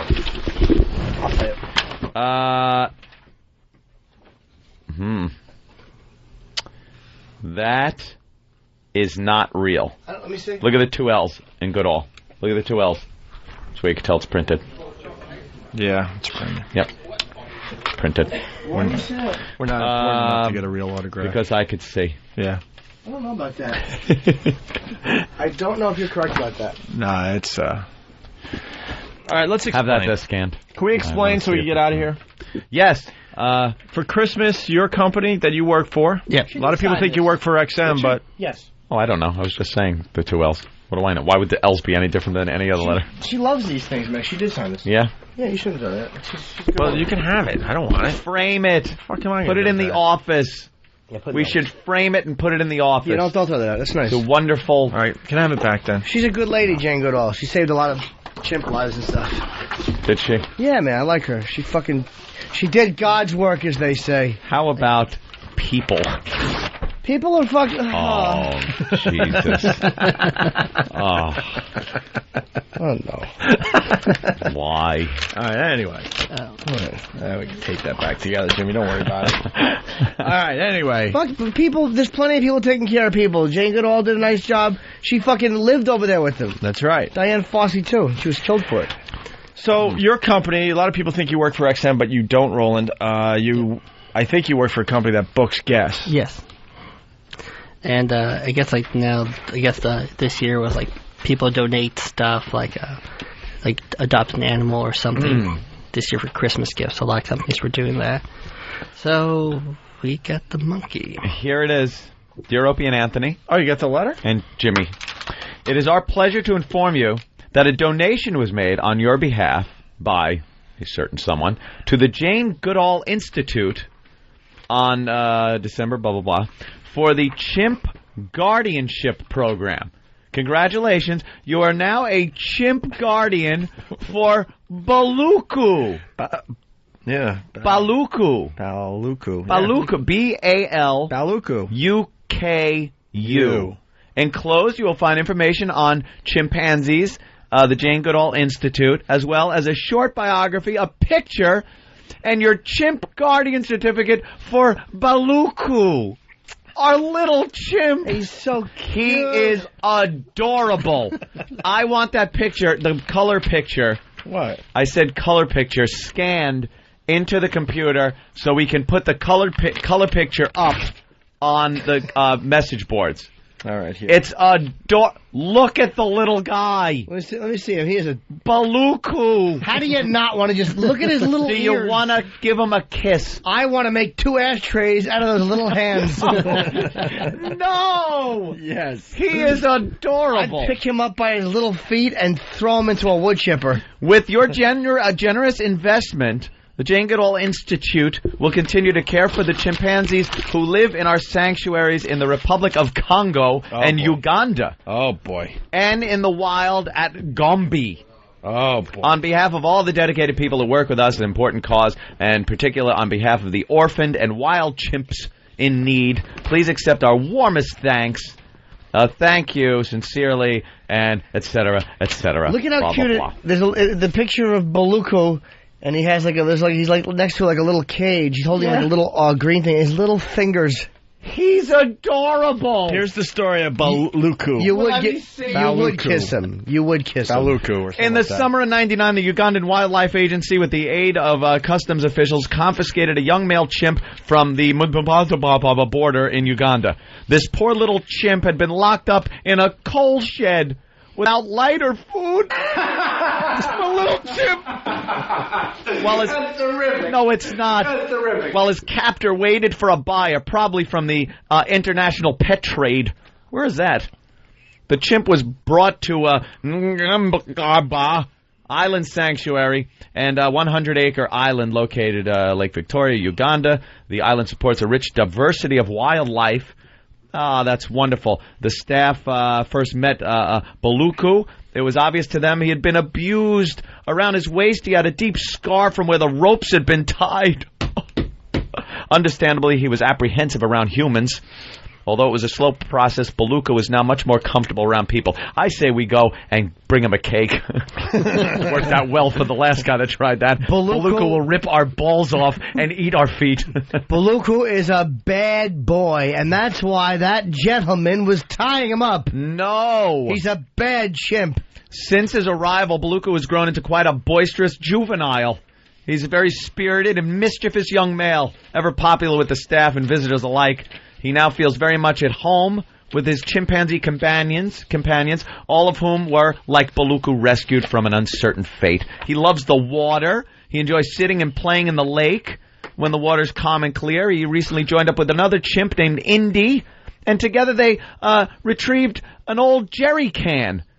Took out of the lake. Can't you say gas can?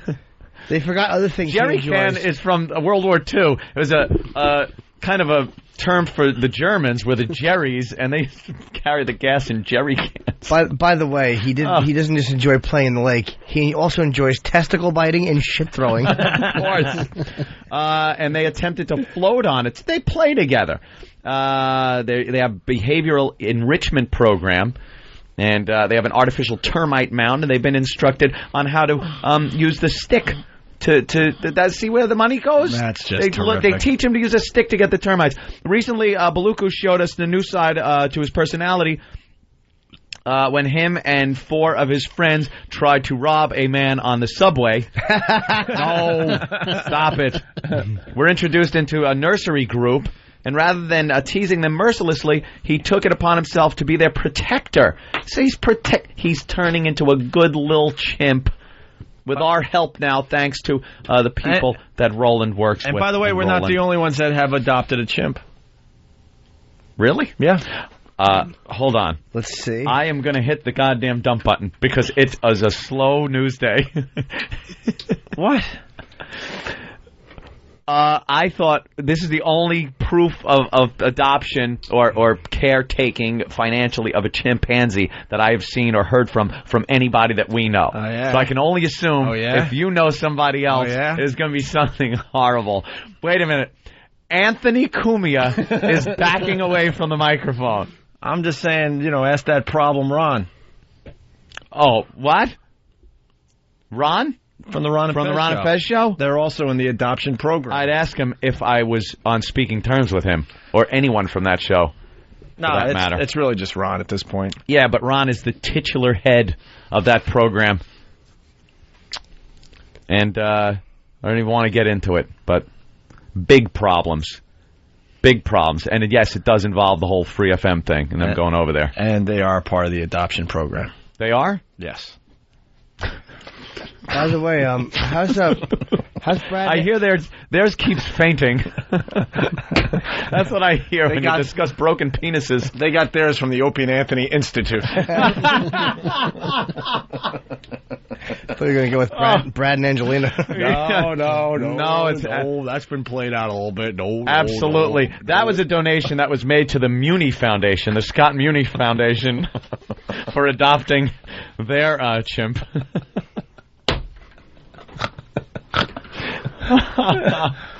Oh, that's wonderful. $5,000 to the person that brings me Baluku's head. No, he's adorable. Where's his little picture? Can I see his little picture, Jimmy? I just want to box O chimp head. I want to whip his back with a cord. No. Let me see his little.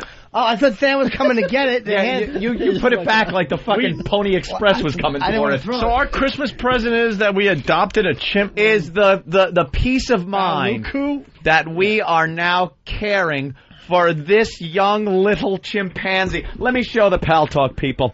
Look how adorable he is. I can't wait to see the photoshops. Opie and Anthony adopt a chimp. Well, they won't be doing anything with that on the message board. No, somehow I feel our adopted chimp will be waist deep in water carrying Heineken bottles. Wow.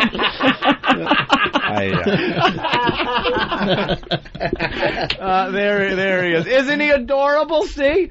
The girls are all just cooing over him. All right, bring the picture home. It doesn't look like me. Shut up. Here, give the picture to the boys so they can get it all up on OpieandAnthony.com. and get that up online because an adorable little chimp like that deserves all the exposure he can get. Yeah, does he? Here, you could you can scan the certificate of authenticity. Frame that. Put that up. That's a nice thing. I want to know how much it was to do because I'll do that on my own too. Boy, next year are we going to adopt a star? Ooh, I want to name a star. Name a star. I want to name a star after my gal. Do ya? Yes. Look at that star. No, not that one. Yes, that one. Toothy head. What is wrong with you? What? You ever buy a star for anybody? You never done that? No. Maybe. When you were younger, did you? How much is it? I don't know. I think it was 100 on up. Yeah, 100 up? What's the difference? The better one star? is the sun. Some people, Yeah, the sun. If you have $1 billion, that'll cost you. I actually tried to change the name of the sun to Cunt Meat, and I didn't have enough cash. All right, where's the line of the day? Line of the day. 2 runners up. Really? Yeah, are there? Roland, who sponsors line of the day? Boda. Baluku. Yeah, what's the name of our chimp? Baluku? Baluku? Baluku. Yeah. Baluku. Bodogfight.com? Yeah. Hey, whatever happened with getting Mikey the chimp in here? We tried or what? He sucks. No, he's cute. He's a little fucker. That Mikey. Mike's a bad boy. Baluku could beat the shit out of him, I bet. Mikey would smash that faggot. Would he? Without a doubt. Chimp fights. Let's do chimp fights. Come on. Let's get 2 chimps in here to beat the living fuck out of each other. Then you want to overschedule him. I want to make a demand that we want Baluku in studio. Try again. Yeah, let's fly him in. Tell him we'll give him good promotion. I've worked with him before. You've worked with him before. You know what? I've worked with him. Mikey? Did you tell them that? No. Oh. I want to see Mikey the chimp. Hold on. Roland, I did a pilot with him for MTV. Mikey the chimp. Tell them Jim Norton. I did a pilot with him called The Biggest Loser for MTV in upstate New York. They'll remember. She might remember me. I got along very well with him. I have photos with him. That's why I want to get him in here. Yeah, I loved him. She said he took to me very fast. All right, let's get him in here. He was hugging me. All right, line of sitting in my lap. Called Filthy Animal and the Chimpanzee Show. He was so cute. He held my hand. How adorable. Mikey grabbed my hand. What you got to do is you got to sit a chimp on your foot, and you bounce your foot up and down. Just give them a ride. That's what they like. Do they? Yeah, they do. And then he grabbed my hand and he walked me all around the compound. And he wouldn't leave. They actually made me leave the set so he could film with other people. Because every time I was there, he would just. He was in love with little Jimmy. Yeah. Aww. Hey, Roland, could you do an E-Rock scream before we do line of the day? Oh, I'll try. You know the E-Rock scream? Yeah. Well, why don't we get E-Roll in here? God damn, I love that. E-Roll. E-Roll. E-Jelly Roll. E-Rock. This is the E-Rock scream. It's a classic. Are you geared up for one? Do you think you can get an E-Rock scream out of you? You got enough energy in you? I mean, we have one here. Just pretend all the cake frosting is gone.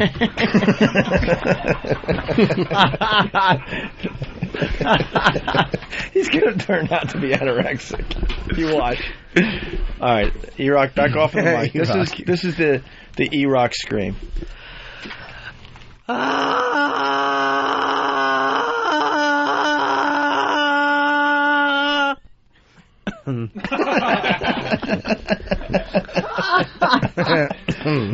that one. Roland, you think you could do this? Yeah. Okay. It's so lackluster. His hand is going like. No. You have to really yell as long as you can. Yeah, that's the example. But basically, it's you yelling as long as you can, and even when you're starting to run out of air, keep it going until you it's got to be physically loud. can't do it anymore. All right. Like Scream. The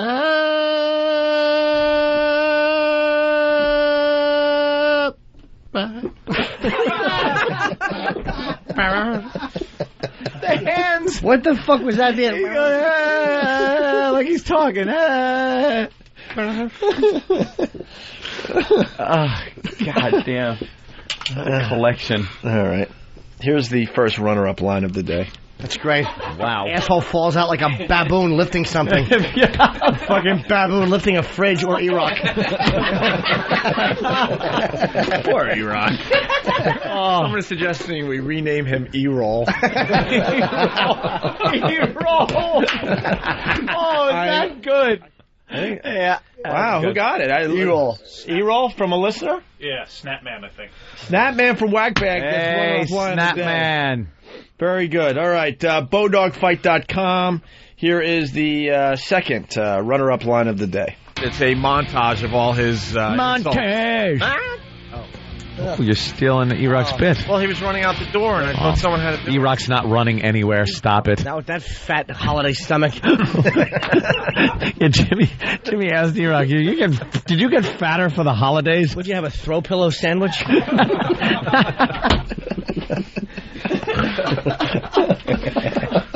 It's so uncomfortable with him sitting right next to me. Not really. Oh. Sam's enjoying it. Oh. Sam revels in this. Of course he is. Wiry, red-cheeked, happy Sam. All svelte. Ready to wear European cut trousers. Not an ounce of body fat on him. Not an ounce of it. Except on his cheeks. Absolutely. Just the perfect amount to pinch. Absolutely. Well, look at that. His cheeks always look freshly pinched. Sweet boy with cheeks for fresh pinching. He has a little roadside stand. Pinch my cheeks for a nickel, madam. He looks like a marionette.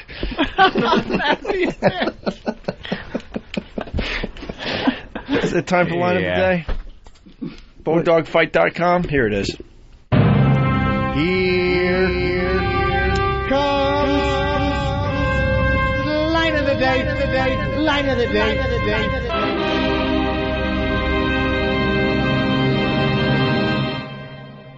Could you get E-Rock in here for a sec? I don't know, can you? Fit him through that door? Hey, Monty Python movie ending. Roll me. You forgot an A and a T on your shirt. 3FM sweatshirt, which is just the F logo. That's good. I'm teasing. Wow, the line of the day. The E-Rock trifecta.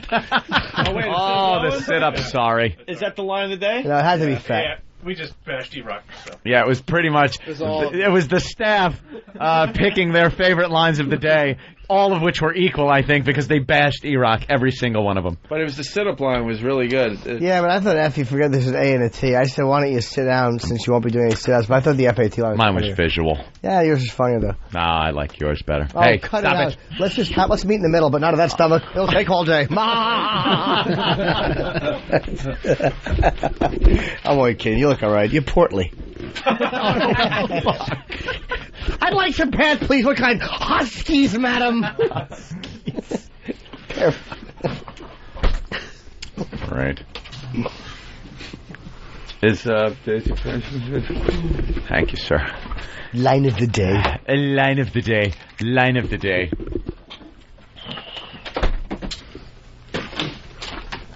Here comes line of the day. Line of the day. Why not? How'd your parents die? Why not? How'd your parents die? That's terrible. I'm sorry. What's my problem? You're in my fucking house. No, nothing's wrong. Just stay in the living room. I'll handle it. I guarantee when he did it, his fucking hand waved to the left and his eyes looked down. Of course. Here, act it out as it's going on. Let me see. Hold on. Here it is. 1, 2, 3. No, nothing's wrong. Just stay in the living room. I'll handle it. Perfect. Looking away. Looks away. Arm in the opposite direction where he's looking. Just a little disgust, a little...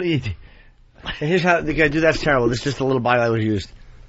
That's terrible. I'm sorry. It tilted to the left. His head and tilted my a bit. Slumped. That's terrible. I'm sorry. How'd your parents die? By the way, dog shit sniffer from Woodside. Yes. Is that F on E-Rock shirt the grade he got in health class? Oh. Come on. Oh, that's a little much.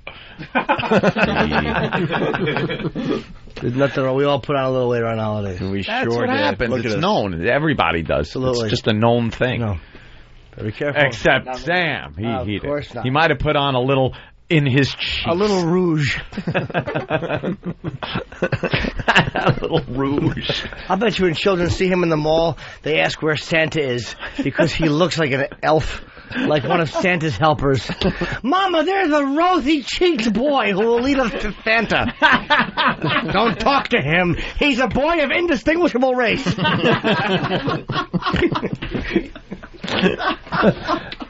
say hi to Chris in Pennsylvania. Chris, what's up? Hey, sorry to go back to Roll and Scream, but if you listen to it, you'll notice he makes it sound like a question somehow. Yeah, of course he does.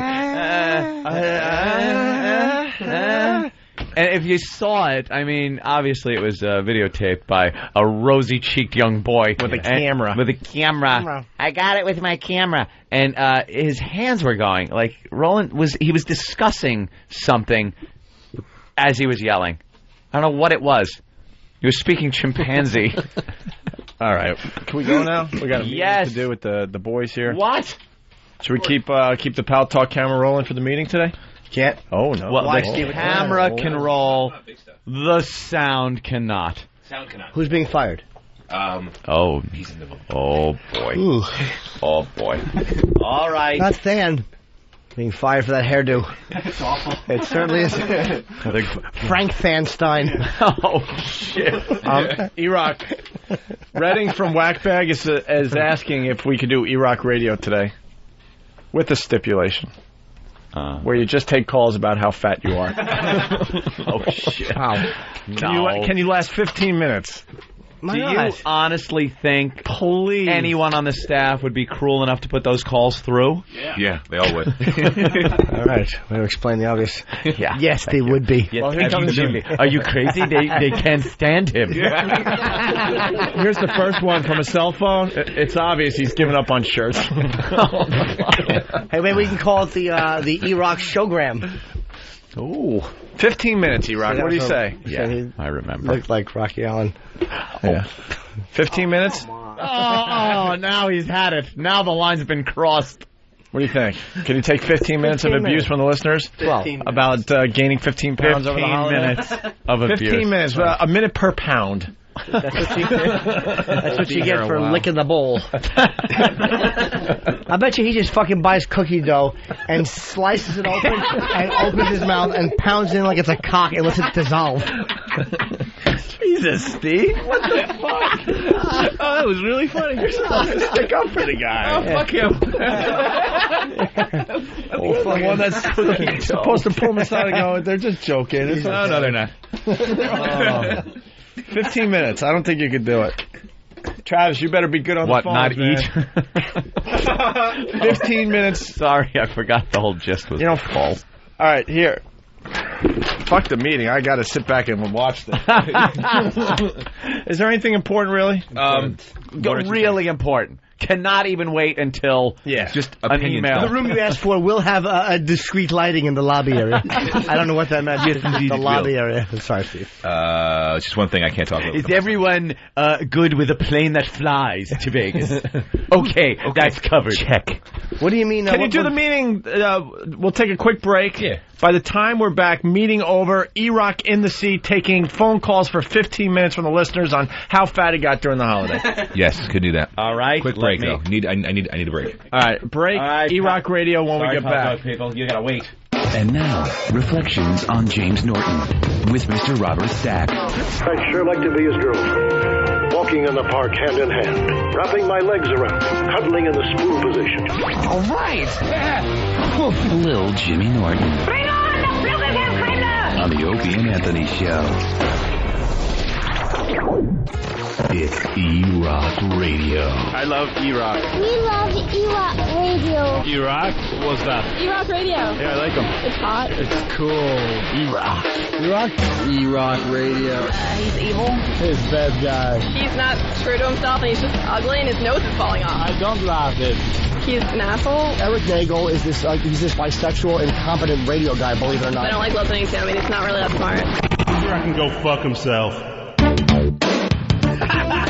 The E-Rock music. Gotta set up the bid here, though. We're heading out the door, but we're doing E-Rock Radio for 15 minutes today. If you're just listening, we noticed. Jimmy, did you know who had the observation? Jimmy Norton had the observation that E-Rock may have gained a few lbs during the Christmas vacation we all had. We were gone for, 2 weeks? Something like that. And we learned that E-Rock gained probably 15 pounds in 2 weeks. I thought De Niro was going to stab him and then wipe his hands on his stomach. How did that get nothing? How did that get nothing? You were a victim of circumstance. I think you were looking at something else, and I was just reading a text. How did that get The nothing? show's over. Yeah, try it again. The show's been over. This is extra show. Jimmy, try it again. This is E-Rock's show. Try it again. Okay, one more time. I was saying, What did you say? Confidence. He's going for it again. Yes, when I saw his stomach, I thought De Niro should be stabbing him and then wiping his hands on him. All right. Antonio Andolini. That's funny. All right. So this is E-Rock's punishment. He's doing 15 minutes. All he's doing is taking phone calls about how fat he got from the listeners. We'll see what the listeners have, if they got what it takes. All right. They're gearing up. All right. Here they go. So I'm stepping aside. Than will host the show. I'll sit for a couple of minutes and move it along. My truck is E-Rock here. has a timer in his hand. Yeah.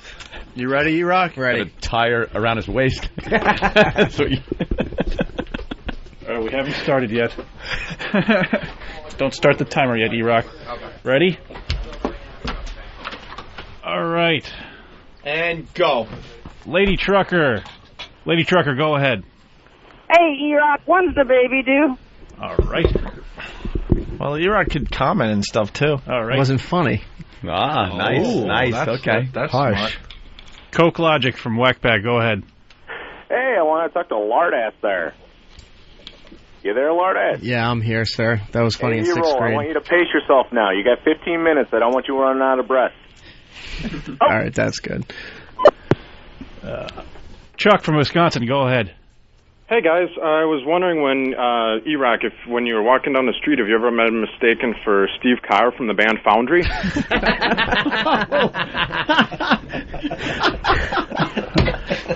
Good one. All right. Oh, nice. A little pendulum? Yeah. Hey, it's I waste love of this time, one. though. It's the hit. Chris from Jersey, go ahead. Hey, E-Rock, I've heard of the Freshman 15. Is this the Junior 75 you put on? Yeah, I did. It's been an ongoing process since December, slowly gaining weight. Nothing I could do about it. Gary from Tennessee, go ahead, man. Hey, E-Rock, you fat blubber, turkey lip, fucking fat fucker, blubber fucker. That's right. All right. Okay. Jim from Kentucky, go ahead. Hey, is he a great big fat boy? About a size 14? All right. Anything, Eric? Not on that, no. Matt from Yonkers, go ahead. Hey, when's the last time you actually saw your dick? This morning, sir. It's not that bad. Ew. That's terrible. I'm sorry. How about, Eric? Bombing as a fatso. When is the last time you saw your dick? I don't know. The last time I looked down at what your mother had her mouth wrapped around. Right. There you go. Not that that's a great line, but it's textbook. Yeah. It's textbook. You instantly talk about your dick. You talk about his mom and how that. You know. How many minutes you got? He went, no, yes, sir, I saw it this morning. We have 12:50 left. Wow. It'll get better. Right. Redding, go ahead, man. Hey, Eclipse. Hey, man, you're so fat, man, I can hear you getting fatter through the phone. Why don't you just go away for a while and leave everyone alone? Good luck, Eric. That was hurtful, sir. All right, thanks. Love you, Eric. Bye. Prozac, go ahead, man. E-Rock, can you see your pee-pee when you go to the bathroom? Your fat little belly hanging out? Your fat little sweaty belly hanging out? You do a little pee-pee in the bathroom, huh, fat boy? Talk to me with a twinkle in your mouth, little fat fuck. I think he's hitting on me. Can you see your pee-pee when you go to the bathroom? Let Daddy wipe that with a baby cloth. Huh, big boy? Huh? Stick a twinkle in your mouth while you do pee-pee. You fat fucking pig. I'll pour whipped cream on your little hiney. All right. Huh? Thanks, Prozac. Fat fuck, huh? Fuck me, fat boy. Wow. All right, Ted, go ahead, buddy. Hey, Eclair.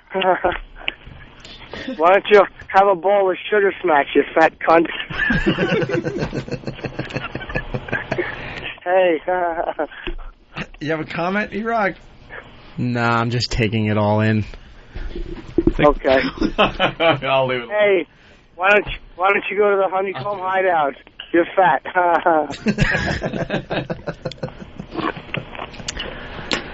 Okay. Anything else? You're not really helping the show. Well, what am I supposed to say? All right, I gained some weight. That's a start, fatso. First step is admitting it. Is that all you have? You fucking, your neck, you look like you have the mumps. All right, now I'm bombing too. Bye, Ted. 11 minutes. No, maybe a minute left. This is awful. Dan. Hey, guys. Go ahead, buddy. Today. E-Rock, is it true that you're so fat now when the boys tell you to haul ass, you got to make 2 trips? That's a trucking joke. Oh. Nothing? Sorry, I didn't get it, sir. All right. Crash. Later. Later, Dan. Yeah, I think the phones are officially jammed. This can't possibly be accurate. There's plenty of feedback, though. E-Rock is almost the size of a Sirius radio. That's good. He should change his name from Hawk to Hulk. Dude, so many people are calling. We jammed the phone. Not one thing. It can't possibly be true. Yeah, Equator. Another one. Somebody broke the phones, E-Rock. With my fatness. Yeah.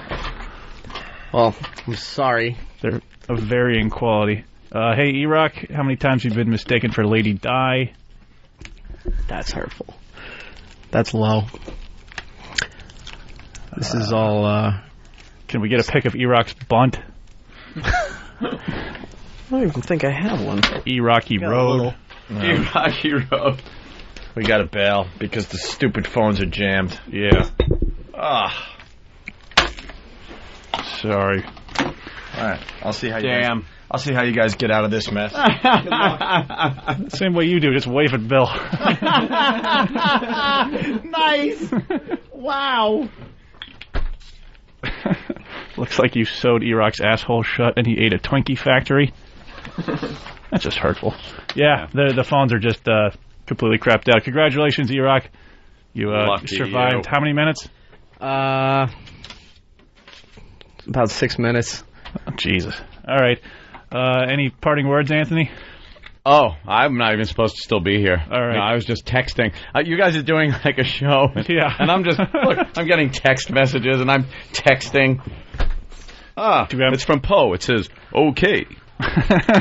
Just to let you know. That's about it, except also a reminder to everybody, Saturday, 9 p.m., the Than and Sam Show. Oh, look at the plug. On XM 202. Nice. The Than and Rosy-Cheeked Boy Show. Oh, you. Golly. See you tomorrow, guys. The Opie and Anthony Show. Gut busting, ab crunching. Boy, how bad can it get? Have you seen a man eat his own head? Yes. Now you'll get used to it. Opie. Anthony spent $300 on fags. Ass clown. Anthony. This is the freakiest show I've ever been party to. It should be illegal. The Opie and Anthony Show. You guys suck! Oh, that talk is crazy.